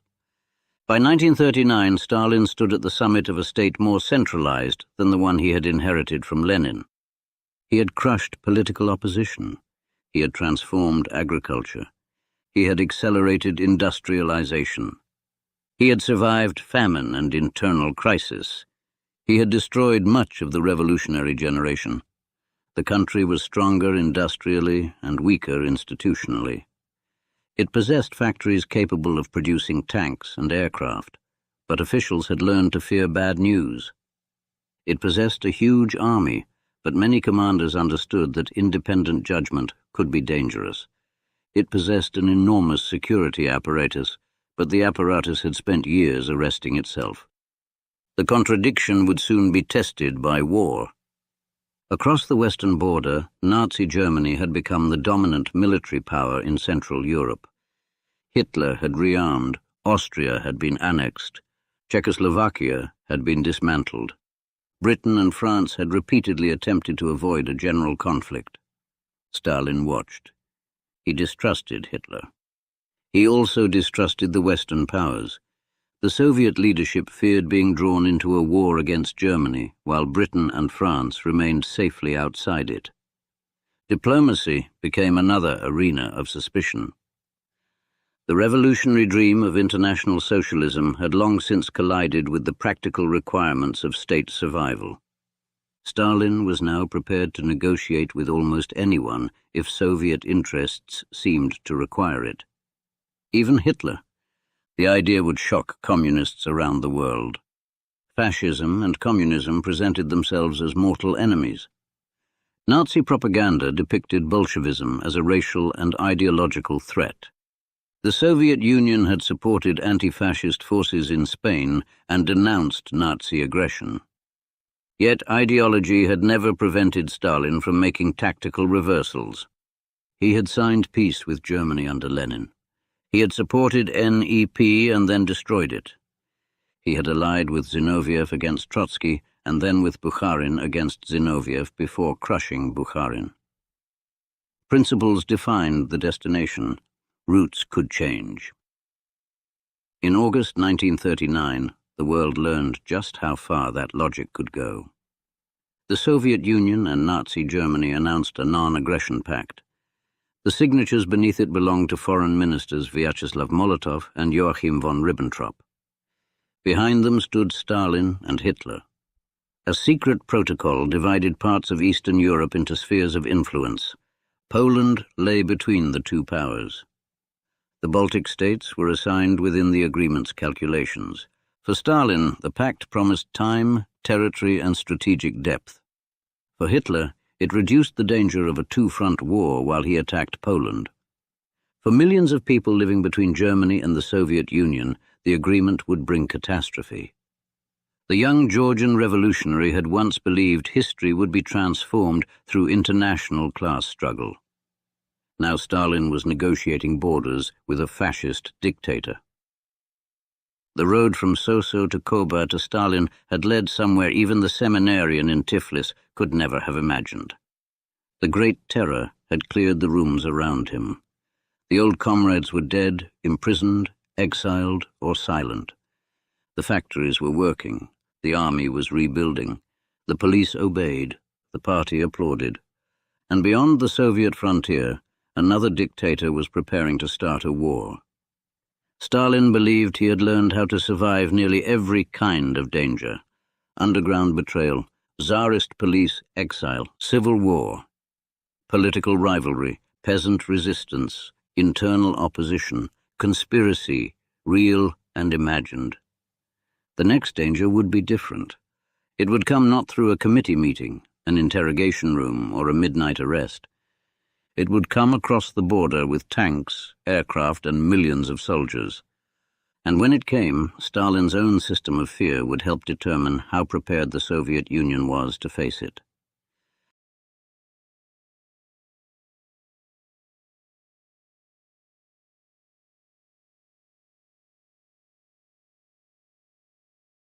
Chapter 8. The War Comes East. On August 23, 1939, Joachim von Ribbentrop arrived in Moscow carrying an offer from Adolf Hitler, and Joseph Stalin received him beneath the chandeliers of the Kremlin. The scene contained one of the strangest reversals in modern political history. For years, Nazi Germany and the Soviet Union had described one another as existential enemies. Hitler had built his movement partly upon hatred of Bolshevism, while Nazi racial ideology envisioned the lands of Eastern Europe and the Soviet Union as territory for German expansion. German communists had been imprisoned, driven underground, and murdered after Hitler took power. Soviet propaganda portrayed fascism as the violent final stage of capitalism. Communists had fought fascists in Spain. Across Europe, anti-fascist movements had looked toward Moscow for support. Yet diplomacy has its own cold logic, and Stalin had never allowed ideological consistency to prevent tactical accommodation when he believed Soviet security could be improved. Negotiations with Britain and France had moved slowly and distrustfully through the summer. Poland was unwilling to permit Soviet troops to cross its territory in the event of war with Germany, fearing with good reason that Soviet soldiers invited in might never leave. Stalin suspected the Western powers hoped to redirect German aggression eastward. Hitler, meanwhile, wanted to attack Poland without immediately facing the nightmare Germany had experienced during the First World War, a major war on two fronts. Two dictators who expected eventually to become enemies discovered that temporarily they could use one another. The public agreement was a non-aggression treaty. Germany and the Soviet Union promised not to attack each other and to remain neutral if the other became involved in war. The secret protocol was far more consequential. Eastern Europe was divided into German and Soviet spheres of influence, including arrangements concerning Poland, Finland, Estonia, Latvia, and other territories. Lithuania's position was subsequently adjusted. The language of diplomatic spheres concealed the lives of millions of people who had no voice in the negotiations. Borders on maps represented towns, farms, languages, families, and governments. Ribbentrop later recalled the atmosphere in Moscow as unexpectedly cordial. Stalin toasted Hitler. The representatives of two regimes that had spent years demonizing each other smiled for photographs. 9 days later, Germany invaded Poland. The Second World War in Europe had begun. German forces attacked from the west on the 1st of September 1939, combining armored formations, aircraft, and mobile operations in a campaign that overwhelmed Polish defensive positions with frightening speed. Britain and France declared war on Germany 2 days later, but could do little immediately to save Poland. Then, on September 17th, the Red Army entered eastern Poland from the opposite direction. The Soviet government claimed that the Polish state had collapsed and that Soviet forces were protecting Ukrainians and Belarusians living within its eastern territories. The explanation disguised the agreement reached with Germany. Poland was divided. German and Soviet officers even encountered one another amid the occupation. Boundaries were adjusted, prisoners were separated, administrative systems replaced one another. For Stalin, territories lost by the old Russian Empire after the First World War were returning under Soviet control. For the inhabitants, one occupation could be followed by another without any sense of liberation. Soviet authorities began arrests and deportations in the territories they occupied. Officials, police officers, landowners, intellectuals, and others considered potentially hostile were targeted. Hundreds of thousands of people would eventually be deported eastward under Soviet rule. Among the prisoners were thousands of Polish military officers. Their fate would become one of the darkest secrets of Stalin's wartime history. In the spring of 1940, after a proposal from Lavrenti Beria, Stalin and other members of the Soviet leadership approved the execution of Polish officers and other prisoners regarded as enemies of Soviet power. Thousands were shot at Katyn and other locations. The killings were concealed. When German forces later discovered mass graves near Katyn in 1943, the Soviet government denied responsibility and blamed Germany. Moscow maintained that version for decades. Only near the end of the Soviet era did the truth receive official acknowledgement. Stalin had learned long before that control of events could be followed by control of their description. Now that method operated internationally. The pact with Hitler also gave Stalin freedom to pursue Soviet objectives farther north. Finland became the next test. The Soviet leadership worried about the proximity of the Finnish border to Leningrad, only a short distance from one of the USSR's largest cities. Moscow demanded territorial concessions and proposed exchanges. Finland resisted terms it considered threatening to its independence. On November 30th, 1939, the Red Army invaded. Stalin appears to have expected a relatively rapid campaign. Instead, the Winter War became a humiliation. Finnish forces, vastly outnumbered, fought with extraordinary effectiveness in forests and deep snow. Small units used terrain, mobility, and knowledge of winter conditions to strike Soviet columns trapped along narrow roads. Soviet tanks encountered prepared defensive positions. Command failures became painfully visible. The purges of the officer corps had not created every weakness in the Red Army, but they had contributed to disruption, fear, and loss of experienced leadership.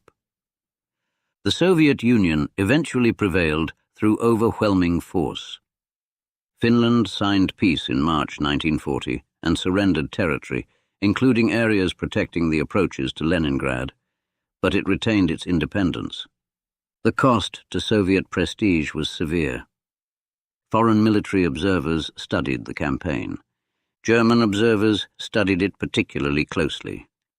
Hitler saw an army that had struggled against a much smaller opponent and drew conclusions about Soviet weakness that would later encourage his decision to invade.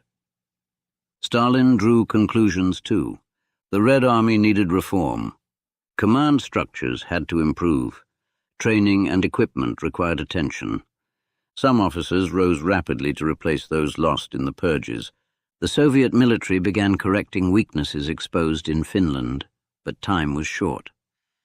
During 1940, Hitler conquered much of Western Europe with astonishing speed. Denmark fell. Norway fell. The Netherlands and Belgium were overrun. France, regarded as possessing one of the world's great armies, collapsed in weeks. British forces escaped from Dunkirk.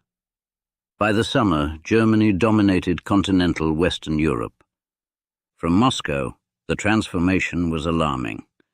Stalin had hoped the capitalist powers might exhaust one another in a long war resembling 1914 to 18. Instead, Hitler had destroyed France before the Soviet Union had completed its preparations. The balance of power changed almost overnight.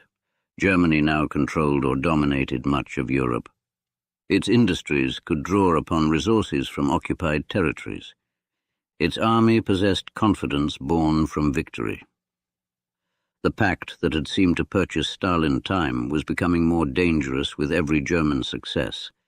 Yet Stalin continued to believe that Hitler would not attack immediately. This belief has often been described simply as blindness. The reality was more complicated and therefore more revealing. Stalin knew war with Germany was possible. He did not trust Hitler. Soviet military planning increasingly considered Germany the principal threat. Defensive preparations were underway. What Stalin misjudged was timing. He believed Hitler would avoid opening a major Eastern front before Britain had been defeated or forced from the war. The reasoning was not absurd. Germany's experience in the First World War had demonstrated the danger of fighting East and West simultaneously. Britain remained unconquered in 1941. Why would Hitler voluntarily create the strategic problem Germany had once struggled desperately to avoid? Because Hitler's worldview was not Stalin's. The Nazi leader did not see the Soviet Union merely as another state to be balanced diplomatically. The destruction of Bolshevism and conquest of territory in the East stood near the center of his ideology. He envisioned Lebensraum, living space, for a German racial empire. Soviet lands would supply grain, oil, and resources. Populations designated racially inferior would be displaced, enslaved, starved, or killed. Hitler also believed the Soviet state was brittle and that the Red Army could be destroyed in a short campaign. The coming war would therefore be unlike an ordinary territorial dispute. It was conceived from the beginning as a war of annihilation. During the months before the invasion, warnings accumulated. Soviet intelligence received reports of German preparations. Diplomats warned Moscow. Foreign governments transmitted information.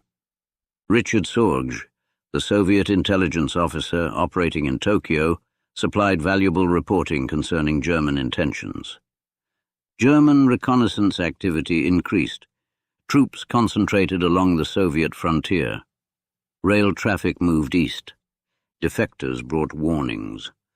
Winston Churchill's government, despite its deep ideological hostility toward communism, warned Stalin. Stalin remained suspicious. He feared provocation. Britain had every incentive, he believed, to bring the Soviet Union into the war against Germany. Intelligence reports conflicted on dates. Predictions of invasion came and went. Some deadlines passed without attack. German deception encouraged uncertainty. Stalin had also created a political environment in which challenging his interpretation could be dangerous. This was where the system he had built began working against him. A ruler who punishes unwelcome information eventually receives less unwelcome information. Officers could observe German preparations, but decisions about mobilization had political consequences. Stalin feared that premature Soviet military action near the border might provide Hitler with an excuse to attack. Units were therefore warned against provocations, even as danger intensified. The paradox was severe. Stalin had spent decades searching for hidden enemies. Now, confronted with an enemy assembling openly across the frontier, suspicion led him partly in the wrong direction. He suspected the warnings. He suspected British motives. He suspected provocations. He suspected misinformation. The German divisions remained.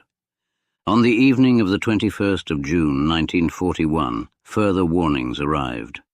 German soldiers crossed the frontier and surrendered, reporting that an attack would begin within hours. Soviet commanders requested instructions.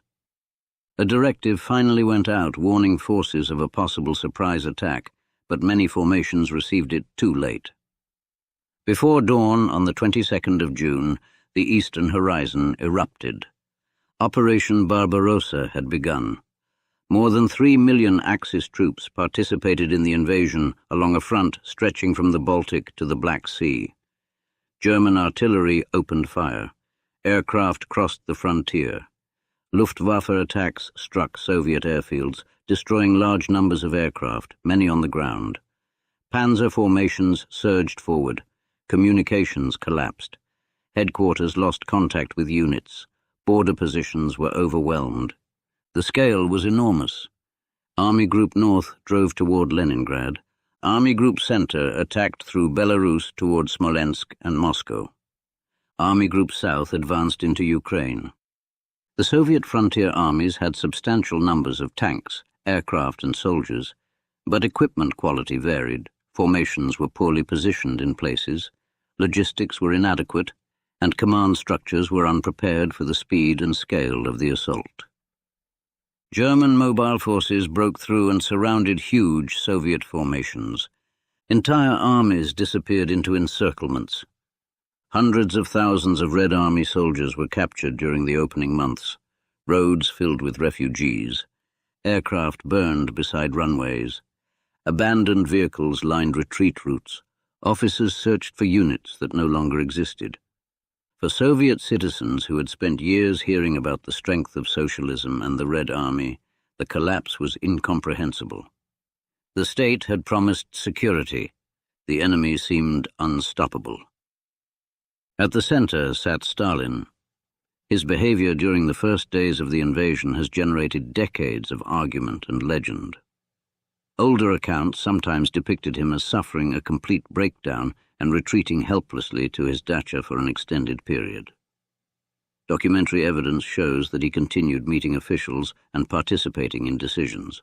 Although he was clearly shocked by the catastrophe and did spend time away from the Kremlin during the crisis, the deeper shock was political. Stalin had miscalculated Hitler. A man who prided himself on detecting deception had been deceived about the timing of the greatest attack in Russian history. The consequences were not theoretical. Every hour brought reports of towns lost, aircraft destroyed, and formations surrounded. The Soviet system responded as it had been trained to respond. Orders demanded resistance. Retreat without authorization could be treated as criminal. Commanders were blamed.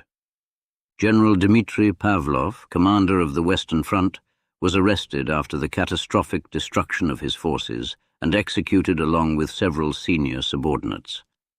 Military failure became criminal failure. The old reflex remained. When catastrophe occurred, someone had betrayed the state. Yet the German invasion was too vast to be explained through executions. Stalin had to learn war on a scale beyond anything he had encountered during the Russian Civil War. On July 3rd, he addressed the Soviet people by radio. His opening was striking. "Comrades, citizens, brothers and sisters." The language reached beyond party vocabulary. This was no longer simply a defense of world revolution. It was defense of homeland. The regime increasingly drew upon Russian history, patriotism, and national survival. Figures from the pre-revolutionary past who had once seemed ideologically inconvenient could be invoked as heroes. The war became the Great Patriotic War. Stalin understood that Marxist doctrine alone would not hold a country together while German armies advanced across its territory. The appeal had to become larger than the party. The German invasion itself ensured that resistance would become desperate.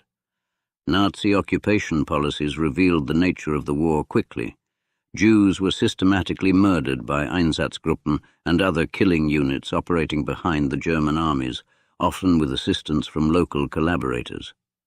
Soviet political commissars could be executed under German orders. Prisoners of war were subjected to catastrophic conditions in which millions would die. Villages were burned. Food was seized. Civilians were treated according to a racial hierarchy that regarded many inhabitants of the Soviet Union as expendable. For Soviet citizens who despised Stalin's government, German occupation frequently offered no humane alternative. The war became a struggle for physical survival. Stalin reorganized command. The State Defense Committee concentrated enormous authority. Stavka coordinated high military direction. Factories were evacuated eastward on an extraordinary scale. Machinery was dismantled in threatened regions, loaded onto trains and transported beyond the Volga into the Urals, Siberia, and Central Asia. Workers traveled with equipment. Production lines were reassembled in unfinished buildings, sheds, and freezing conditions. This evacuation became one of the Soviet Union's greatest wartime achievements. Entire industrial systems moved hundreds or thousands of kilometers. The industrialization of the 1930s, achieved through immense suffering, now supplied the Soviet state with factories, technical personnel, and heavy industrial capacity crucial to survival. History rarely offers clean moral balances. Policies that had inflicted terrible harm also created industrial strength later used to defeat a genocidal invader. Recognizing one fact does not cancel the other. By autumn 1941, the German advance approached Moscow. The capital prepared for siege. Government offices were partially evacuated. Factories produced weapons. Defensive lines were dug. Rumors spread that Moscow might fall. Some civilians fled. Others remained. The German army had already taken enormous territory and inflicted catastrophic losses.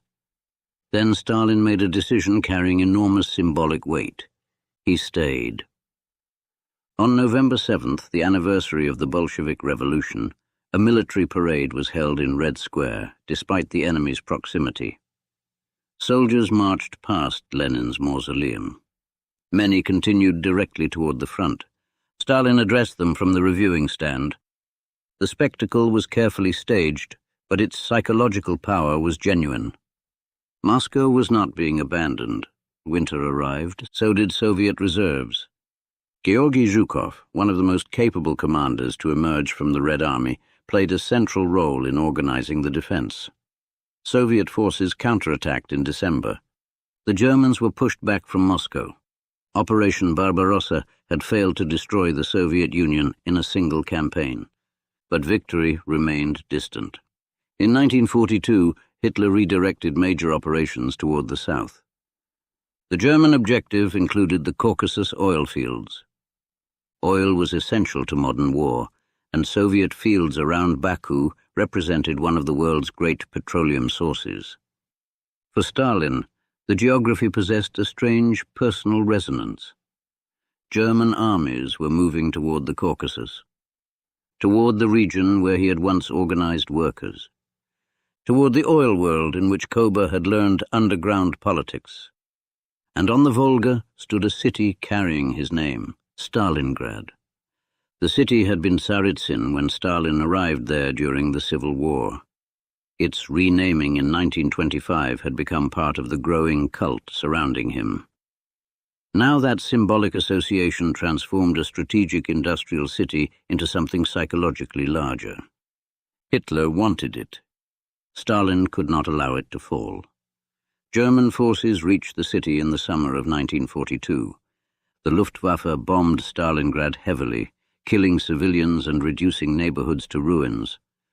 Buildings collapsed into heaps of brick, steel, and timber. Streets disappeared beneath rubble.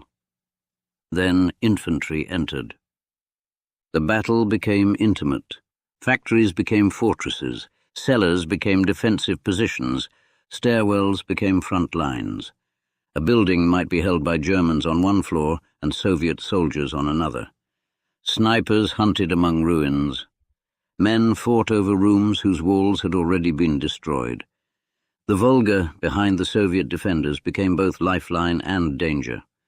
Boats crossed under artillery and air attack, carrying ammunition and reinforcements east to west, wounded soldiers west to east.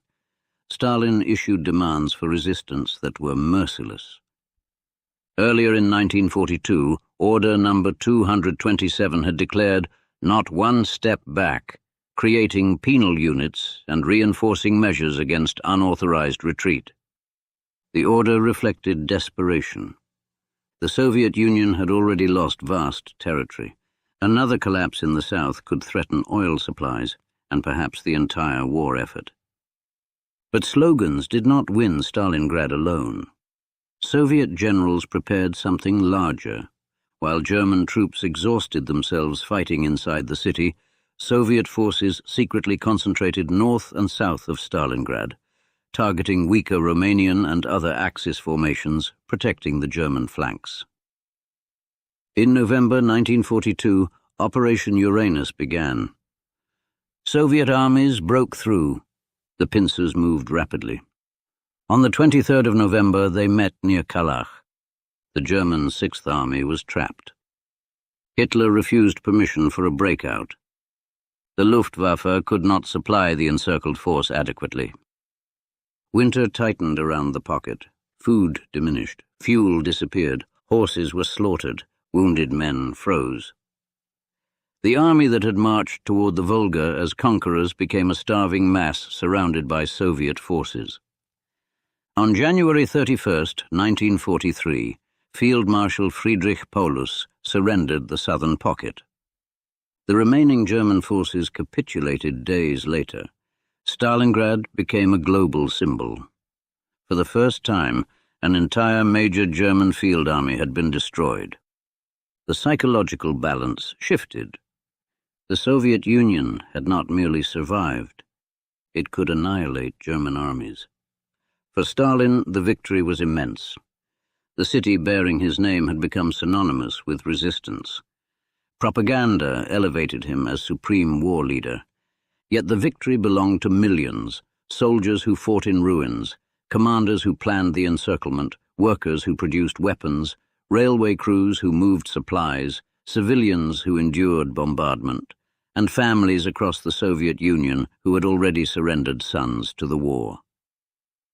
Stalin stood above this effort, directing, interfering, learning, and gradually becoming more willing to listen to capable commanders than he had been in 1941.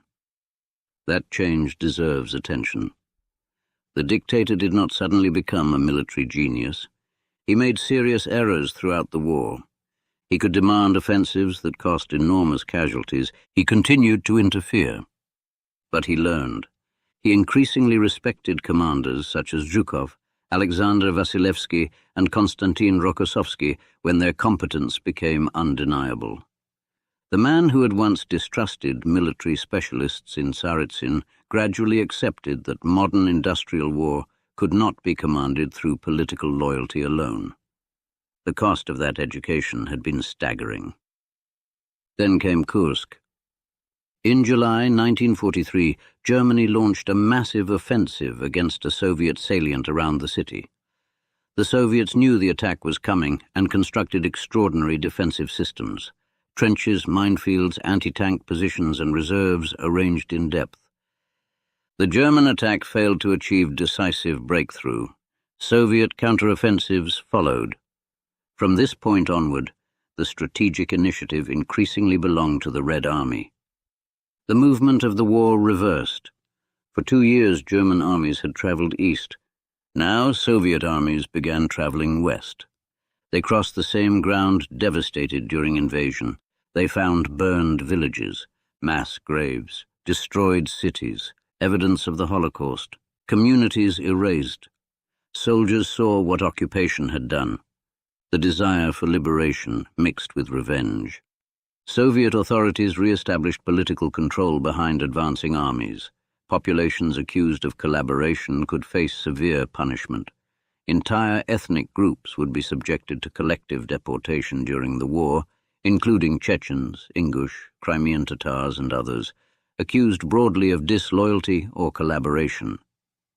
Families were transported en masse to Central Asia and other regions, with substantial loss of life. Once again, Stalin's government treated populations collectively. Individual guilt could disappear beneath ethnic classification. The war had not softened the system. It had enlarged its reach. By 1944, the Red Army was driving through Eastern Europe. Romania changed sides. Bulgaria came under Soviet influence. Soviet forces entered Poland. The question that had existed since 1939 returned in a new form. What kind of Europe would emerge behind the advancing armies? Stalin was no longer simply defending Soviet territory. He was shaping the post-war continent. His meetings with Winston Churchill and Franklin Roosevelt brought him into rooms unimaginable from the streets of Gori.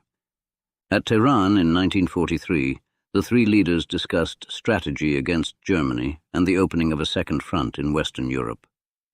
The contrast between them was striking. Roosevelt represented an American republic with enormous industrial power. Churchill represented a British Empire fighting for survival and influence. Stalin represented a Soviet state whose armies were absorbing and inflicting the greatest share of the land war against Germany. They needed one another. They distrusted one another. Diplomacy operated beneath smiles. Stalin could be formidable in these settings. Years of committee politics had trained him to listen, wait, and exploit disagreements. His humor could be dry. His demands were persistent.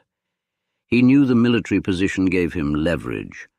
The former underground organizer now negotiated the boundaries of Europe. By early 1945, Soviet forces stood on German soil. The destruction increased as they approached Berlin. The Red Army had suffered losses on a scale difficult to comprehend. Soldiers entered Germany carrying memories of burned homes, murdered relatives, and occupied villages. Revenge frequently fell upon German civilians, including through widespread sexual violence and looting. The war that Nazi Germany had launched as a racial crusade returned to its homeland in devastation. In April, Soviet armies encircled Berlin. Hitler retreated into the Führerbunker beneath the Reich Chancellery.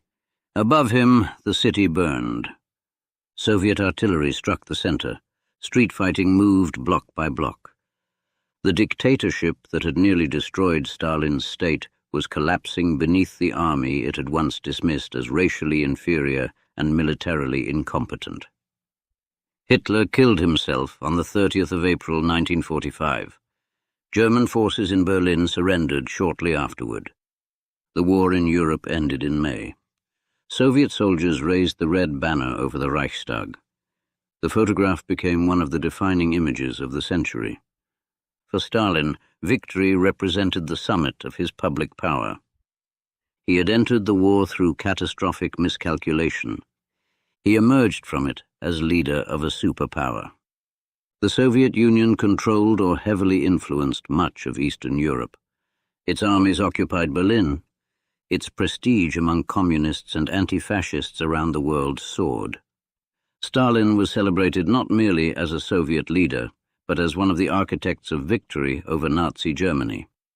Yet victory had been purchased at almost unimaginable human cost.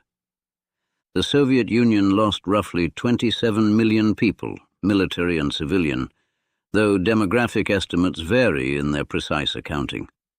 Cities had been destroyed, villages had vanished, millions were displaced, families across the country had empty chairs.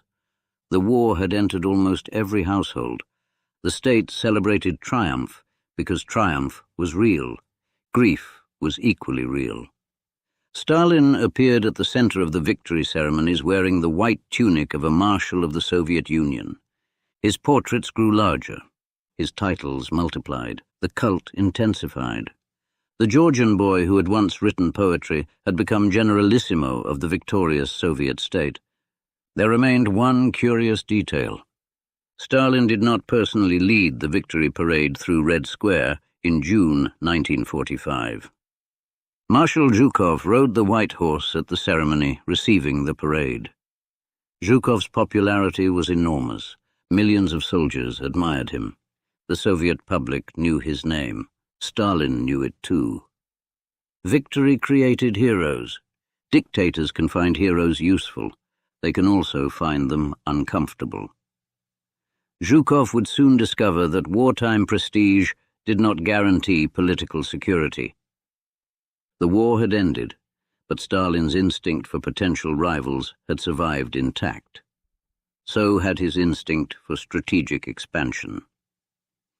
Across Eastern Europe, communist-led governments would increasingly fall within Moscow's sphere. Germany was divided. The alliance with Britain and the United States began dissolving almost as soon as its common enemy disappeared. Washington possessed the atomic bomb. Moscow would soon possess one too. Former allies began studying each other across occupation zones, intelligence reports, and military frontiers. A new conflict was taking shape before the ruins of the old one had cooled. Stalin had spent his youth trying to destroy the Russian Empire. Now he controlled something that resembled an empire in scale and influence, although it spoke the language of socialist republics, people's democracies, and international communism. He had begun as So-So beneath the Caucasus Mountains. He had become Koba in the underground. He had chosen Stalin as the revolution hardened him. Now millions of people who had never known any of those earlier men saw only the final construction, the moustached figure above the Kremlin, victor of Stalingrad, conqueror of Berlin, leader of a state stretching across 11 time zones and dominating much of Eastern Europe. For the first time, the name Stalin seemed larger than the man who had invented it. But victory had not satisfied him. Security remained elusive because Stalin understood security as the elimination of uncertainty, and uncertainty can never be eliminated. Germany was defeated, but the West remained. The old Bolsheviks were gone, but younger officials could rise. The army was victorious, but victorious generals possessed prestige. The Soviet Union had acquired a vast protective zone in Eastern Europe, yet every border created another border beyond it.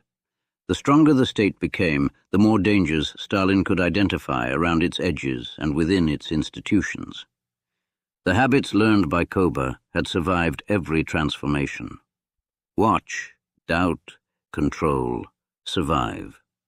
The war had made Stalin one of the most powerful human beings alive. Peace would reveal what he intended to do with that power.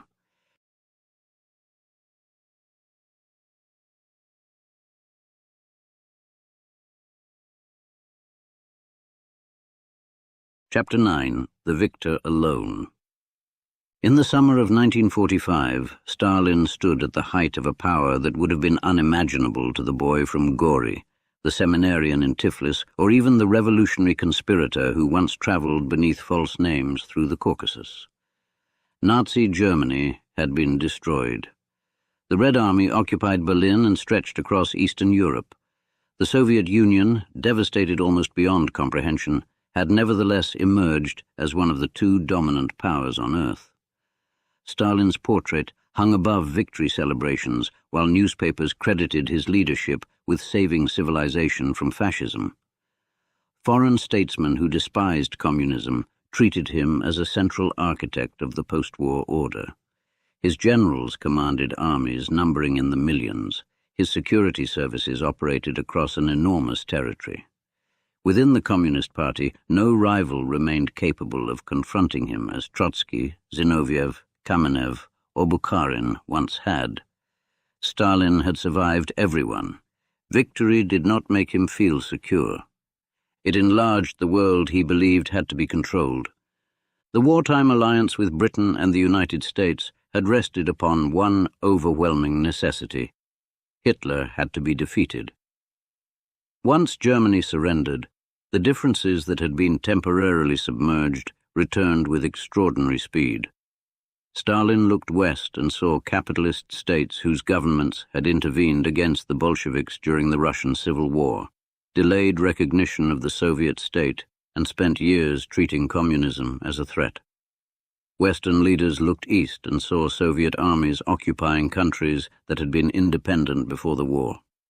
Each side could assemble a long historical case for distrust. Every defensive measure taken by one could appear offensive to the other. The alliance began freezing into the Cold War. At Potsdam in July and August 1945, Stalin met Harry Truman and Winston Churchill, who was replaced during the conference by Clement Attlee after Britain's general election. Roosevelt had died in April. The personal configuration of the wartime alliance was already disappearing. Germany lay defeated between the victors. Its cities had been bombed into ruins. Millions of refugees moved across Central Europe. Borders shifted. Populations were expelled. The future of Poland remained contentious. Soviet forces stood deep inside territory that before the war had belonged to independent states. Stalin intended to keep a protective belt between the Soviet heartland and Germany. His reasoning had history behind it. Russia had been invaded repeatedly from the west. Napoleon had reached Moscow. Imperial Germany had shattered Russian armies during the First World War. Hitler had launched the most destructive invasion in Soviet history. Tens of millions of Soviet citizens had died in the latest conflict. From Stalin's perspective, friendly governments in Eastern Europe were a strategic necessity. The difficulty lay in what friendly meant. It increasingly meant governments that could not pursue policies hostile to Moscow because communists backed by Soviet influence controlled the decisive institutions of power. Poland became the most sensitive case. The war had begun with Poland's destruction by Germany and the Soviet Union. A Polish government in exile had operated from London, while communist Polish organizations supported by Moscow developed their own claim to authority. The discovery of the Katyn graves had already shattered relations between Stalin and the London Polish government after the latter requested an international investigation. As the Red Army advanced west, Soviet-backed institutions gained control. Non-communist politicians were marginalized, intimidated, or arrested. The new Polish borders shifted dramatically westward. The Soviet Union retained territories in the east, while Poland received former German lands in the west. Millions of Germans were expelled. Similar political transformations unfolded elsewhere, though each country followed a different path. Romania, Bulgaria, Hungary, Czechoslovakia, East Germany. Coalition governments initially gave the appearance of political diversity in several places. Over time, communist parties captured ministries, police organizations, and administrative structures, then eliminated or subordinated rivals. The technique would have been familiar to the former General Secretary. Control the institution, control appointments, isolate opponents, divide coalitions, turn political adversaries into criminal suspects. The methods Stalin had used inside the Soviet Communist Party during the 1920s could now be seen in modified form across states under Soviet influence. The map of Europe changed color. Winston Churchill gave the emerging division a memorable phrase in March 1946 when he declared that an iron curtain had descended across the continent. Stalin reacted angrily, comparing Churchill's language to warmongering. Yet the division was real. Germany became the central fault line. The Western occupation zones moved toward economic integration and eventually political union. The Soviet zone developed separately. Berlin, itself divided among the victorious powers despite lying deep within the Soviet occupation zone, became an exposed island of Western presence. In 1948, Stalin attempted to force a change. Road, rail, and canal access from the western zones to West Berlin was blocked. The Western powers responded not by abandoning the city, but by supplying it from the air. For months, aircraft landed continuously, carrying food, coal, and other necessities. The Berlin airlift became a demonstration of Western resolve. Stalin eventually lifted the blockade in May 1949. Germany then divided formally into two states, the Federal Republic of Germany in the west, and the German Democratic Republic in the east. The wartime alliance had become geopolitical confrontation. Stalin was now facing something unprecedented, even in his long political life. The United States possessed an economy of immense scale, global military reach, and, since 1945, atomic weapons. The atomic bomb transformed strategic calculation. Stalin had known through Soviet intelligence that the Americans were developing such a weapon before Truman informed him at Potsdam of a powerful new bomb. Soviet espionage had penetrated the Manhattan Project, and Moscow possessed valuable information about American nuclear development. Still, Hiroshima and Nagasaki demonstrated what the weapon could do. A single bomb could destroy much of a city. For a ruler whose security strategy had long depended upon territory, armies, and industrial depth, nuclear weapons introduced a terrifying new reality. Distance no longer guaranteed protection. Stalin accelerated the Soviet atomic project. Scientists, engineers, intelligence officers, and administrators worked under immense pressure. Lavrentiy Beria, now one of the most powerful men in the Soviet system, oversaw the program politically. In August 1949, the Soviet Union detonated its first atomic bomb. The American monopoly had lasted 4 years. The Cold War entered a more dangerous phase. Stalin now ruled a nuclear superpower, yet the victorious dictator remained deeply preoccupied with internal control. War had disrupted Soviet society in ways no police system could completely regulate.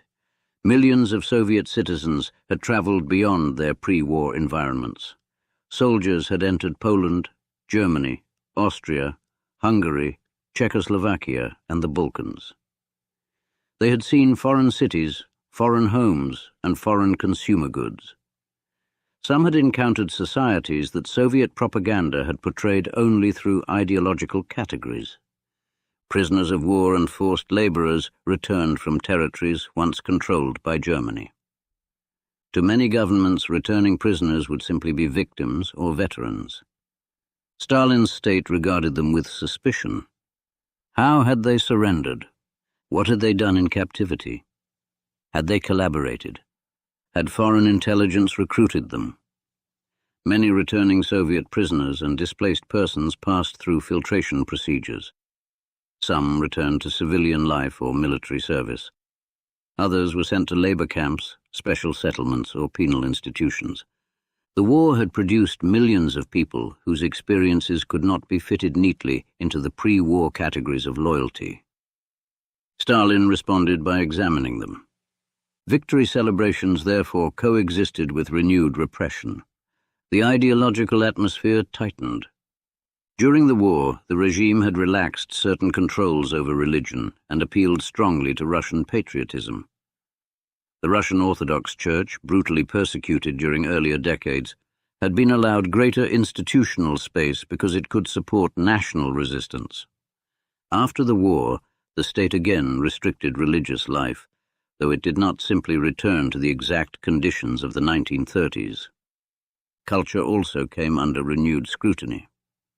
Andrei Zhdanov became associated with campaigns enforcing ideological discipline in literature, music, and intellectual life. Writers and composers could be condemned for formalism, cosmopolitanism, or insufficient ideological clarity. Anna Akhmatova, one of Russia's greatest poets, was publicly attacked. Mikhail Zoshchenko, a celebrated satirical writer, was denounced. Composers including Dmitri Shostakovich, Sergei Prokofiev, and Aram Khachaturian faced criticism during the campaign against musical formalism. Art could not simply be beautiful, it had to be politically safe. Science was not immune. The agricultural theories of Trofim Lysenko gained official support despite profound scientific problems. Lysenko rejected key principles of modern genetics and promised agricultural results compatible with ideological expectations. Scientists who challenged him could face professional destruction or worse. Here again, the Stalinist political structure produced a dangerous collision between authority and knowledge. A scientific theory does not become correct because a committee approves it. Seeds do not obey ideology. Genes do not revise themselves after a party resolution. But when disagreement carries political risk, falsehood can occupy institutions for years. Stalin's suspicion also acquired an increasingly xenophobic character. The post-war Soviet Union had once again become isolated from the West, and foreign contact could appear politically dangerous. Campaigns against rootless cosmopolitanism disproportionately targeted Jewish intellectuals, artists, and professionals. This development was particularly grim, given the recent destruction of European Jewry by Nazi Germany. During the war, the Jewish Anti-Fascist Committee had helped mobilize international support for the Soviet struggle. Its members included prominent Jewish cultural figures. After the war, the organization became suspect. Solomon Michaels, the celebrated actor and director who chaired the committee, died in Minsk in 1948 in what was publicly presented as a traffic accident. In reality, he was killed in an operation carried out by Soviet security personnel on Stalin's orders. Other members of the Jewish Anti-Fascist Committee were arrested. In August 1952, several prominent Jewish intellectuals were executed in what became known as the Night of the Murdered Poets. The Soviet regime officially condemned anti-Semitism. Its security apparatus was simultaneously conducting campaigns in which Jewish identity became increasingly entangled with accusations of nationalism, cosmopolitanism, and foreign loyalty. Stalin's political universe was narrowing again. The pattern was familiar. A real international conflict existed. Foreign intelligence services genuinely operated against the Soviet Union. The United States and its allies were organizing to contain Soviet expansion. The North Atlantic Treaty Organization was established in 1949. Espionage occurred on both sides. From those realities, Stalin moved toward wider suspicion. The distinction between possible enemy and actual enemy eroded. His own circle felt the change. The men around Stalin after the war had survived an environment in which survival itself could never be interpreted as permanent safety. Vyacheslav Molotov had worked with Stalin for decades and served as one of the most recognizable representatives of the Soviet government. Yet Molotov's wife, Polina Zhemchuzhina, was arrested in 1949 amid accusations connected with Jewish nationalism and suspicious foreign contacts. Molotov did not save her. The episode demonstrated the nature of proximity to Stalin. Decades of service could not guarantee protection for one's family. Lazar Kaganovich, Anastas Mikoyan, Kliment Voroshilov, Georgy Malenkov, Nikita Khrushchev and others occupied senior positions while watching the ruler age and become more suspicious. Beria stood in a particularly disturbing position. As head of the security apparatus during crucial years and overseer of major state projects, he possessed knowledge that could frighten almost anyone. Stalin used such men. He did not necessarily trust them. Trust had never been his preferred political currency. Dependence was safer. A subordinate who depended upon Stalin for position and survival could be controlled. A man possessing independent prestige was more troublesome. Marshal Georgy Zhukov discovered this after the war. Zhukov was one of the greatest Soviet commanders of the conflict. His name was associated with Moscow, Stalingrad's strategic aftermath, Kursk, Operation Bagration, and Berlin. Soldiers respected him. Foreign commanders knew him. Such prestige could become politically uncomfortable.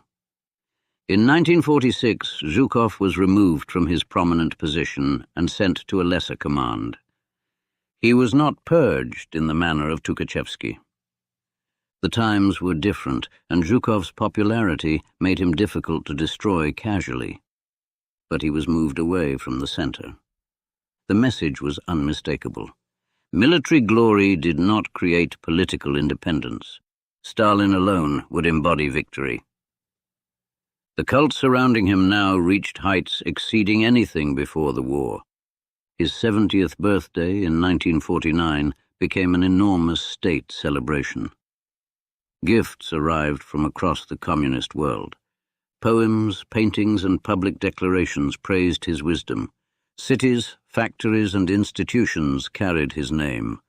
Histories elevated his military leadership. Biographies described his revolutionary career in increasingly heroic terms. The man who had begun life as Yosef Yugashvili had become a public symbol so vast that the human being underneath it almost disappeared.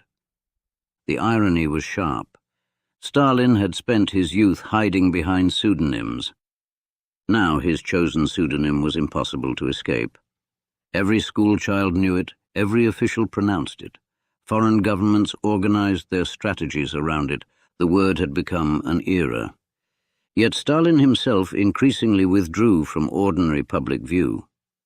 He spent substantial periods at his dachas, particularly the Kuntsevo dacha outside Moscow. Government business came to him. Meetings often began late and continued deep into the night. His working rhythm distorted the lives of subordinates. Officials waited for telephone calls. Ministers remained awake because Stalin might summon them. Dinner could begin near midnight. Films might be shown afterward. The gathering could continue until dawn. These evenings have sometimes been described almost comically because of the drinking, teasing, and crude humor. But beneath the surface lay fear. A joke from Stalin could humiliate a minister. A question might contain a hidden accusation. A toast could become a test. The ruler watched people. His guests watched him. Nobody could simply leave because he was tired. The dacha became a strange final version of the underground rooms of Koba's youth. A small group, late hours, suspicion, whispers, political survival depending upon reading other men correctly. The difference was that Koba had once feared the police outside the door. Now the police answered to him. His physical health was deteriorating. Stalin had long smoked heavily. He suffered from hypertension and other ailments. His appearance aged noticeably during the post-war years. He took longer vacations in the south, particularly in Abkhazia and Georgia. Age did not mellow him. If anything, the final years became increasingly ominous. In Leningrad, a new purge began against senior party officials. The so-called Leningrad Affair of 1949-50 targeted figures associated with the city's party organization, including men who had risen during the war. Alexei Kuznetsov and Nikolai Voznesensky were among those arrested and eventually executed. The accusations included factionalism, economic misconduct, and attempts to create a political center independent of Moscow. The precise motivations behind the affair remain debated, including rivalries among Stalin's lieutenants, but its political function was clear. No regional power base would be allowed to develop outside Stalin's control. Leningrad carried symbolic weight. It had been the cradle of the revolution. It had endured the terrible German siege. Its party organization possessed prestige. That prestige could not become autonomy. Again, wartime heroes became post-war suspects. The circle contracted. Then events beyond the Soviet Union produced another unexpected expansion of communist power. In 1949, Mao Zedong's forces won the Chinese Civil War and established the People's Republic of China.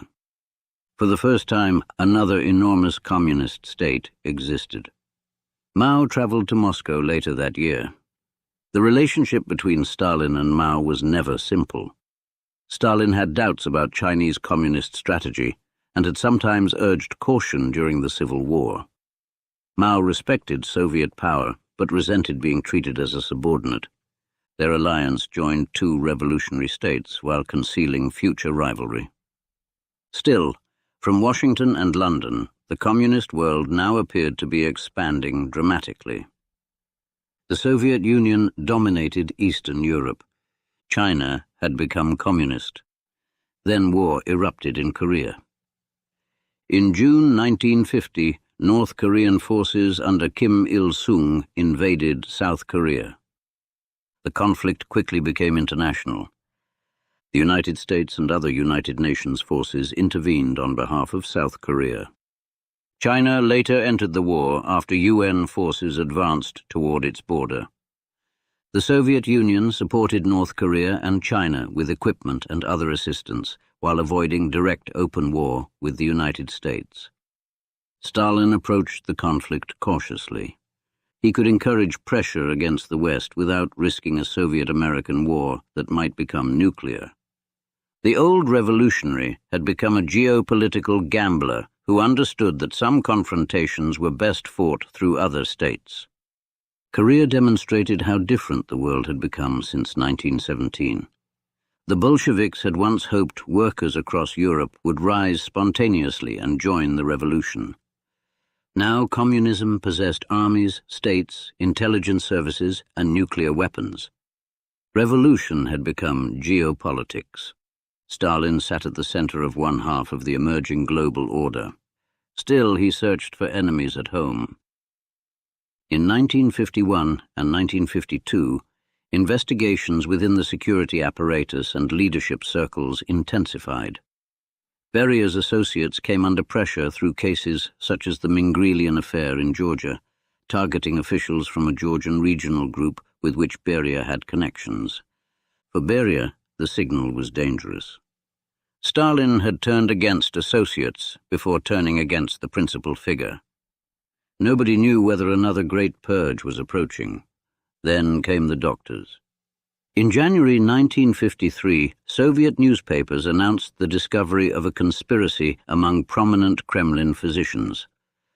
The doctors were accused of deliberately giving harmful medical treatment to senior Soviet officials and of participating in a terrorist organization linked to foreign intelligence.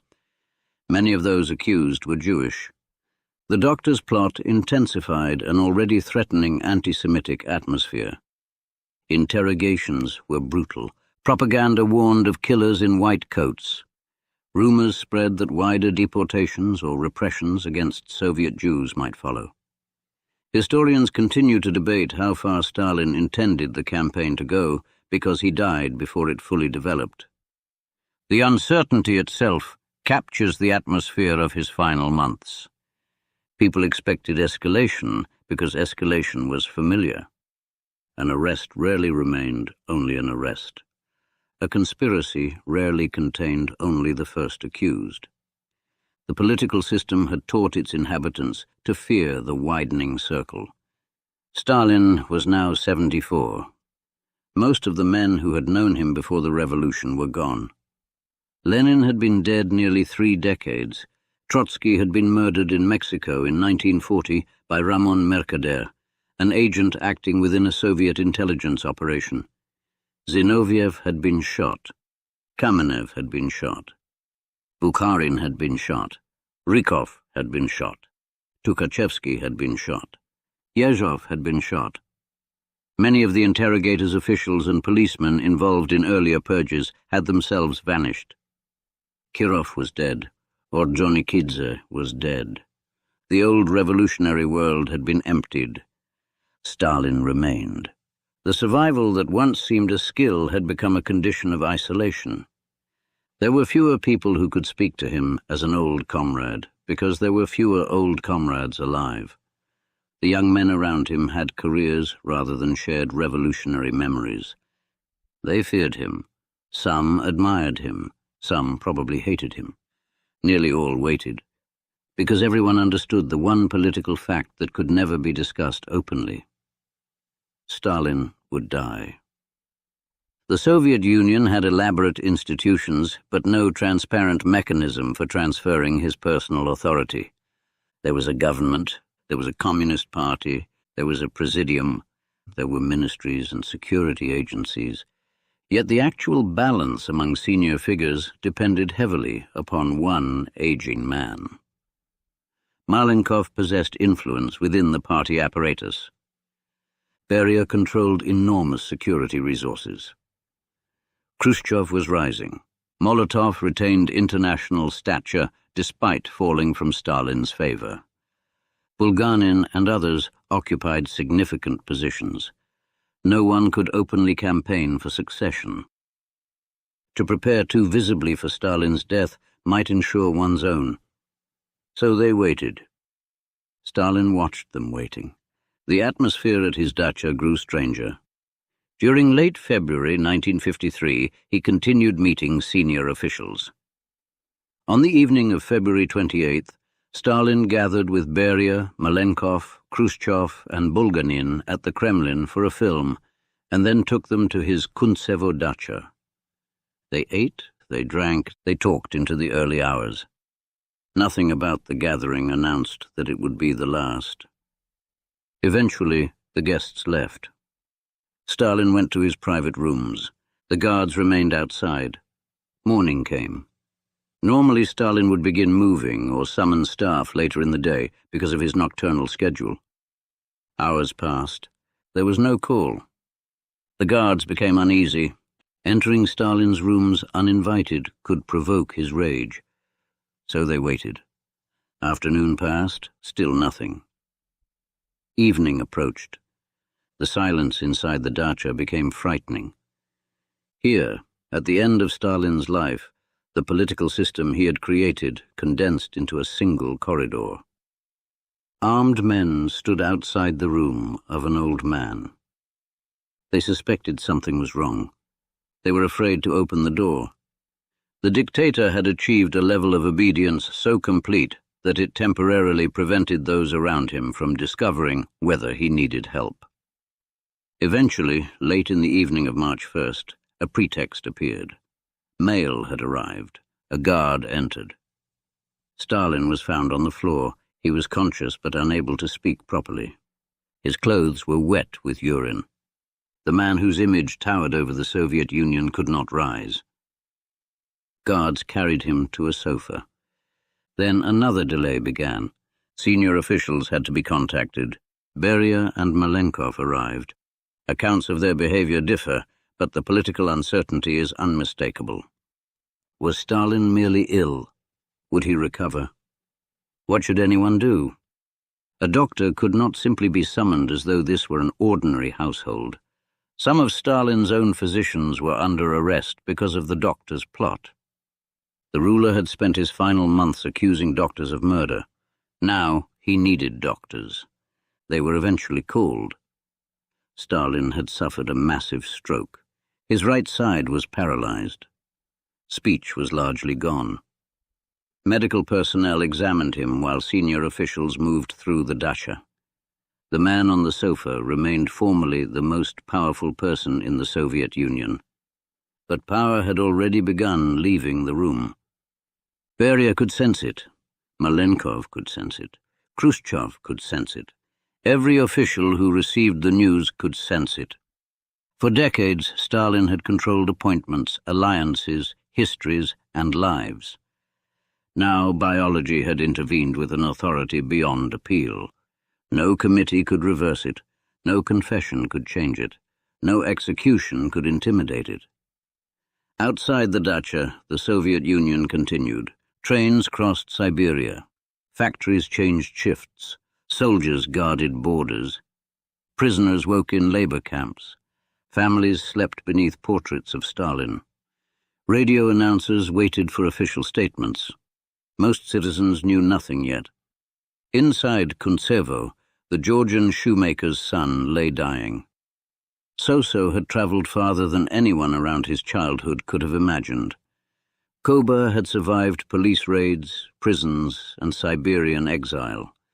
Stalin had survived revolution, civil war, famine, purges, and the German invasion. He had outlived enemies, rivals, comrades, and victims. But survival had finally reached its boundary. The guards no longer feared waking him. The ministers no longer feared interrupting his work. They were beginning to fear something else. What came after Stalin?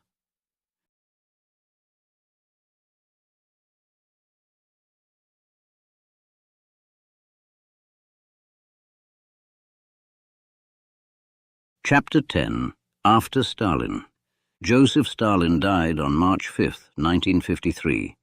The official announcement reached the Soviet public through the language of solemnity, grief, and historical magnitude. Radio broadcasts slowed. Newspapers printed black borders. Citizens gathered in public places beneath portraits of the leader whose image had accompanied them through industrialization, famine, terror, war, and victory. For millions of Soviet people, Stalin had been present for so long that imagining the state without him felt almost impossible. Some mourned sincerely. Others mourned because public behavior was expected. Some were stunned. Some were frightened. Others, especially those who had suffered arrest, deportation, execution of relatives, or years in labor camps, received the news with emotions they could scarcely express openly. The country had lost its ruler, but it had not yet learned how to speak honestly about his rule. Inside the leadership, grief was mixed immediately with politics. The men who had spent years watching Stalin now began watching one another. Georgy Malenkov stood near the center of the succession. Lavrenti Beria controlled the security apparatus and possessed enormous knowledge about everyone around him. Nikita Khrushchev had built a strong position inside the party. Vyacheslav Molotov remained one of the most experienced statesmen in the Soviet system. Nikolai Bulganin and other senior figures occupied important posts. No one inherited Stalin's authority automatically. That absence revealed how personal his power had become. He had ruled through institutions, but he had also stood above them. The party, government, police, and military possessed formal structures, yet for years the decisive question had often been what Stalin wanted. Now Stalin wanted nothing. The vacuum was immediate. At the Kuntsevo dacha, officials had already begun making arrangements before his death. Once it became clear that he would not recover, leadership responsibilities were redistributed. Stalin's enormous concentration of titles and influence would not pass intact to a single successor. This was deliberate. The survivors had learned one lesson from living beneath him. Allowing another man to accumulate Stalin's degree of power could become dangerous for everyone. Collective leadership became the immediate principle. Whether the participants genuinely believed in collective rule was less important than their shared interest in preventing any rival from becoming another Stalin too quickly. Beria appeared especially powerful.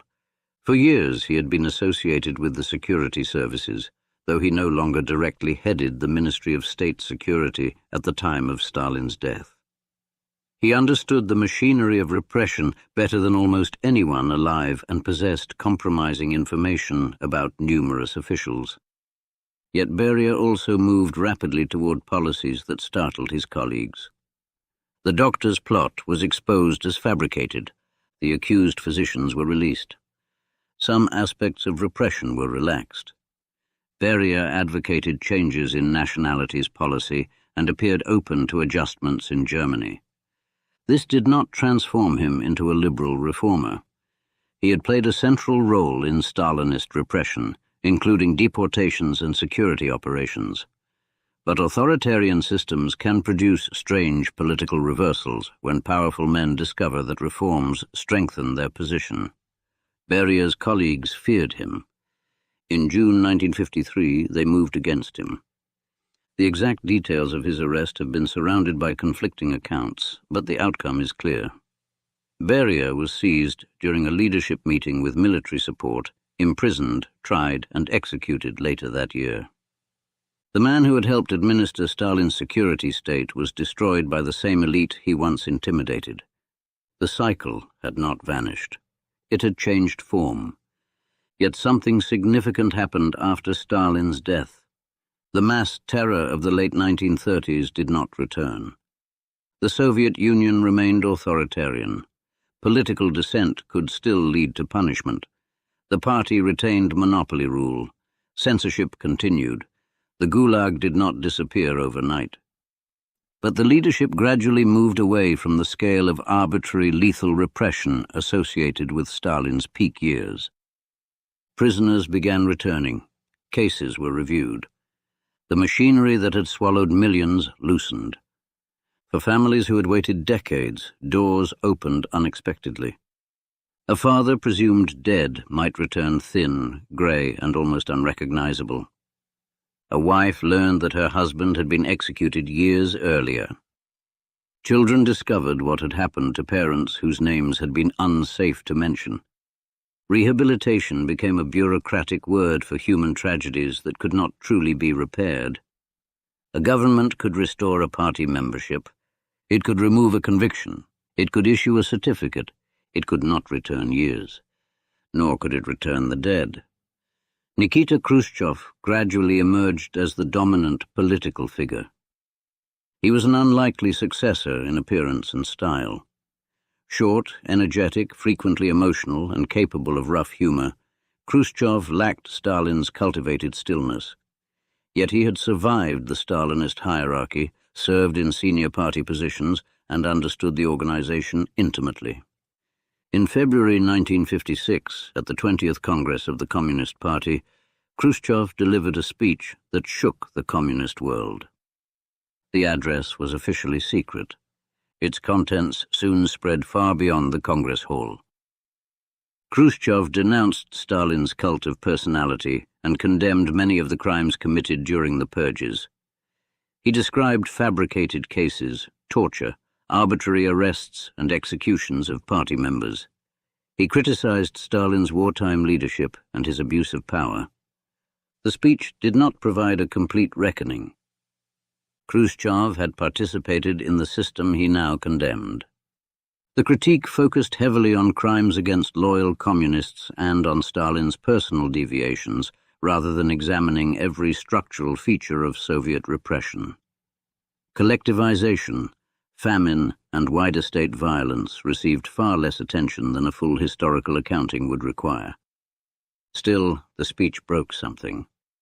For decades, Stalin had been described as Lenin's faithful disciple, military genius, father of peoples and architect of socialism. Now the leader of the Soviet Union was telling senior communists that much of the official image had been false. The shock was profound. Some delegates wept, others sat in disbelief. Communist parties abroad struggled to respond. For people who had built political identities around loyalty to Stalin, the revelation could feel almost like religious collapse. The former seminarian had become scripture. Now parts of the scripture were being declared counterfeit. Across Eastern Europe, the consequences contributed to political upheaval. In Poland, unrest and reform pressures increased. In Hungary, the crisis became far more severe. The Hungarian Revolution of 1956 began with demonstrations demanding political reform, greater independence, and an end to Soviet domination. For a brief period, it appeared that Hungary might break free from Moscow's control. The Soviet leadership hesitated. Then Soviet forces intervened. Tanks entered Budapest. The uprising was crushed, thousands were killed, and many more fled the country. The event demonstrated the limits of de-Stalinization. Stalin was being criticized. The Soviet sphere was still being defended by force. The empire-like structures built after the Second World War outlived the man who had helped create them. Stalin's body initially lay beside Lenin's in the mausoleum on Red Square. The symbolism had once seemed permanent. Lenin and Stalin, founder and successor, revolution and continuation. Then, in 1961, amid a renewed campaign against Stalin's legacy, his body was removed. It was buried near the Kremlin wall. The physical demotion mirrored the political one. Cities bearing his name were renamed. Stalingrad became Volgograd. Statues disappeared. Portraits came down. Texts were revised again. The Soviet state that had once rewritten history to elevate Stalin now began rewriting history to distance itself from him. This created another difficulty. How could Stalin be condemned without condemning the system that had produced him? If one man alone caused the terror, then the party could remain innocent. If institutions had enabled him, the implications were more dangerous. Soviet leaders generally preferred the first explanation. The cult had gone too far. Stalin had violated socialist legality. He had abused Leninist principles. The system itself could therefore be preserved by removing the distortion. Historians would spend decades examining whether that distinction could survive serious scrutiny. Stalin did not create Bolshevism. He did not create the one-party state by himself. Political repression existed under Lenin. The Cheka, censorship, suppression of opposition, and coercive economic policies all predated Stalin's dictatorship. Civil war had normalized extraordinary violence. The ban on party factions had narrowed internal political competition. The Communist Party already claimed an ideological monopoly before Stalin achieved supremacy. Yet Stalin transformed these institutions in scale, intensity, and personal concentration. He took an authoritarian revolutionary system and drove it toward an extreme form of dictatorship. The difference was not merely quantitative. Under Stalin, suspicion penetrated the governing elite so deeply that even senior loyalists could be arrested on fabricated charges. Economic policy became associated with forced social transformation on an enormous scale. Deportation could apply to entire populations. Political biography could be altered by decree. Historical memory could determine whether the dead were heroes or traitors. The state became powerful enough to reshape society while remaining fearful of the society it had reshaped. That contradiction defined much of Stalinism. After his death, Soviet leaders attempted to preserve the strength while reducing the terror. They succeeded only partially. The USSR remained a formidable industrial and military power. It launched Sputnik. Yuri Gagarin became the first human to orbit Earth. Soviet science and engineering achieved extraordinary accomplishments. Education expanded. Living standards improved significantly from the devastation of earlier decades. Yet political control remained restrictive. Dissidents faced surveillance, censorship, imprisonment, or psychiatric confinement. The Eastern European satellite system continued. The Cold War divided the world. The Soviet state never escaped the centralized political culture inherited from earlier decades. Stalin's shadow stretched beyond government. It entered memory. For Soviet families, experiences differed radically. One family remembered a father who rose from peasant poverty through Soviet education and became an engineer. Another remembered a grandfather taken away at night. One veteran credited Stalin with leading the country to victory over Hitler. Another remembered incompetent orders and staggering casualties. A Georgian might view Stalin through the strange prism of national origin, a man born in Georgia who became ruler of a state dominated politically and culturally by Moscow. A Ukrainian family might connect his name with collectivization and famine. A deported Chechen, Ingush, or Crimean Tatar family might associate it with removal from ancestral land. A prisoner who survived Kolyma remembered cold, hunger, and forced labor. One biography could contain millions of incompatible memories. That is why Stalin remains difficult to write about without simplification. To describe him only as a monster explains little. To describe him only as a modernizer conceals the human cost. To describe him only as a wartime leader erases the purges that weakened the army before the German invasion. To describe him only as a paranoid tyrant can obscure the careful political intelligence through which he defeated rivals and built institutional control. The discomfort lies in combination. He could be patient and impulsive, strategically calculating and catastrophically mistaken, capable of learning from military failure while refusing to acknowledge political failure, deeply committed to ideology while repeatedly shifting tactics, personally modest in some habits while tolerating an enormous cult around himself, suspicious beyond reason, yet operating in a world where genuine conspiracies, espionage, and foreign threats existed. He cannot be understood by reducing him to one psychological word, nor can psychology alone explain his rule. Stalin required institutions, police officers made arrests, party secretaries implemented directives, officials classified households, prosecutors signed documents, interrogators obtained confessions, engineers built industrial projects, writers composed praise, neighbors denounced neighbors. Millions also resisted, evaded, survived, adapted, and occasionally believed with genuine conviction that they were participating in a historic experiment. A dictatorship of Stalin's scale could not function through one man's hands. His responsibility remains central precisely because he shaped the incentives, approved the violence, selected officials, and repeatedly pushed the system toward harsher forms. But the machinery extended far beyond him. This raises an uncomfortable historical question. What allows one man to become Stalin? The answer cannot be found only in Gori. His childhood poverty did not predetermine dictatorship.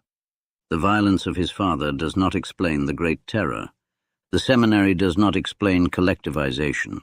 There is no childhood episode from which millions of deaths logically follow.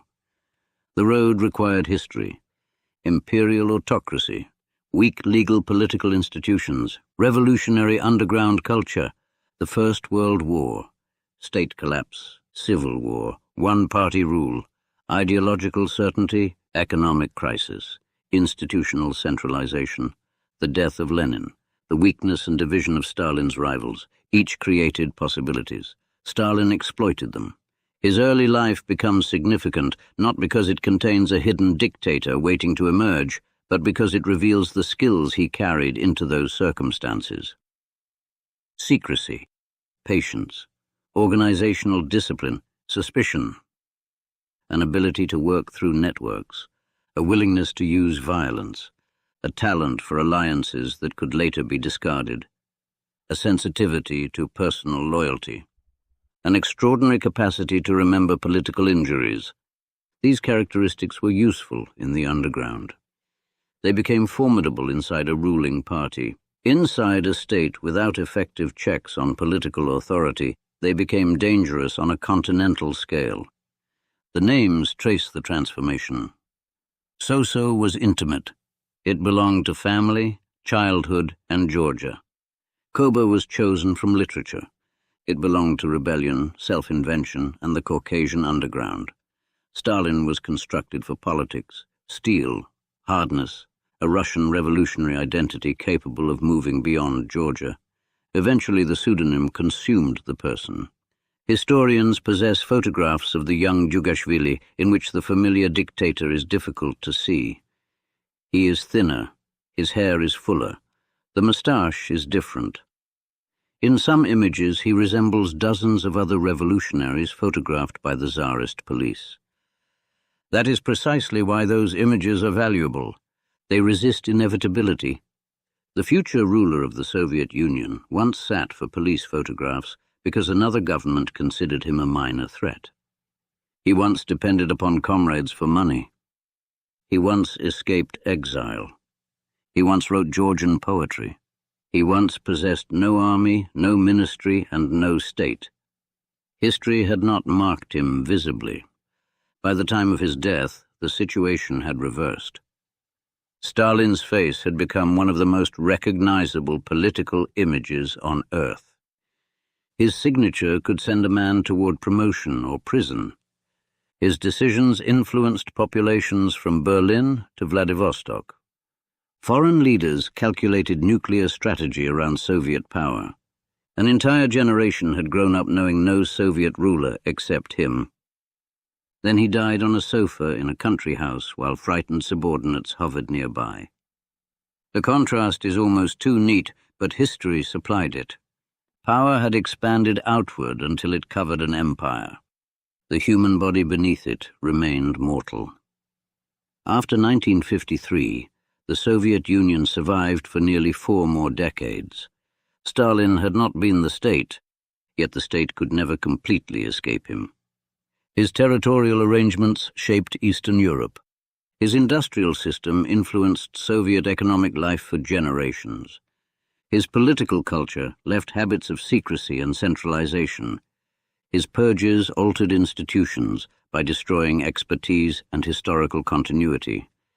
His victory over Nazi Germany became one of the foundational memories of Soviet identity. Even leaders who condemned him governed structures he had helped create. When the Soviet Union finally collapsed in 1991, arguments over Stalin did not disappear with it. They intensified. Archives opened, documents emerged, execution lists bearing signatures could be examined, records from collectivization, famine, deportations, and the Gulag became more accessible. Historians reconstructed mechanisms that propaganda had concealed. At the same time, public memory remained contested. Some emphasized terror and mass death. Others remembered industrialization, wartime victory, and superpower status. In Russia and Georgia, debates over Stalin continue because debates over him are rarely only about one dead ruler. They concern power, order, national greatness, revolution, security, state violence. The price societies are willing to pay for rapid transformation, the meaning of victory, the ease with which fear can be renamed vigilance, the ease with which political loyalty can replace truth. Perhaps the greatest danger in remembering Stalin is allowing his later scale to erase his beginning. If we begin with the dictator, he appears almost supernatural. The mustached face rises above Moscow. The police obey. The generals wait. Millions move according to plans signed in offices. The individual becomes too large to understand. That is why we began elsewhere. Gori, a small town beneath the Caucasus. A shoemaker named Beso. A determined mother named Kiki. A boy scarred by smallpox.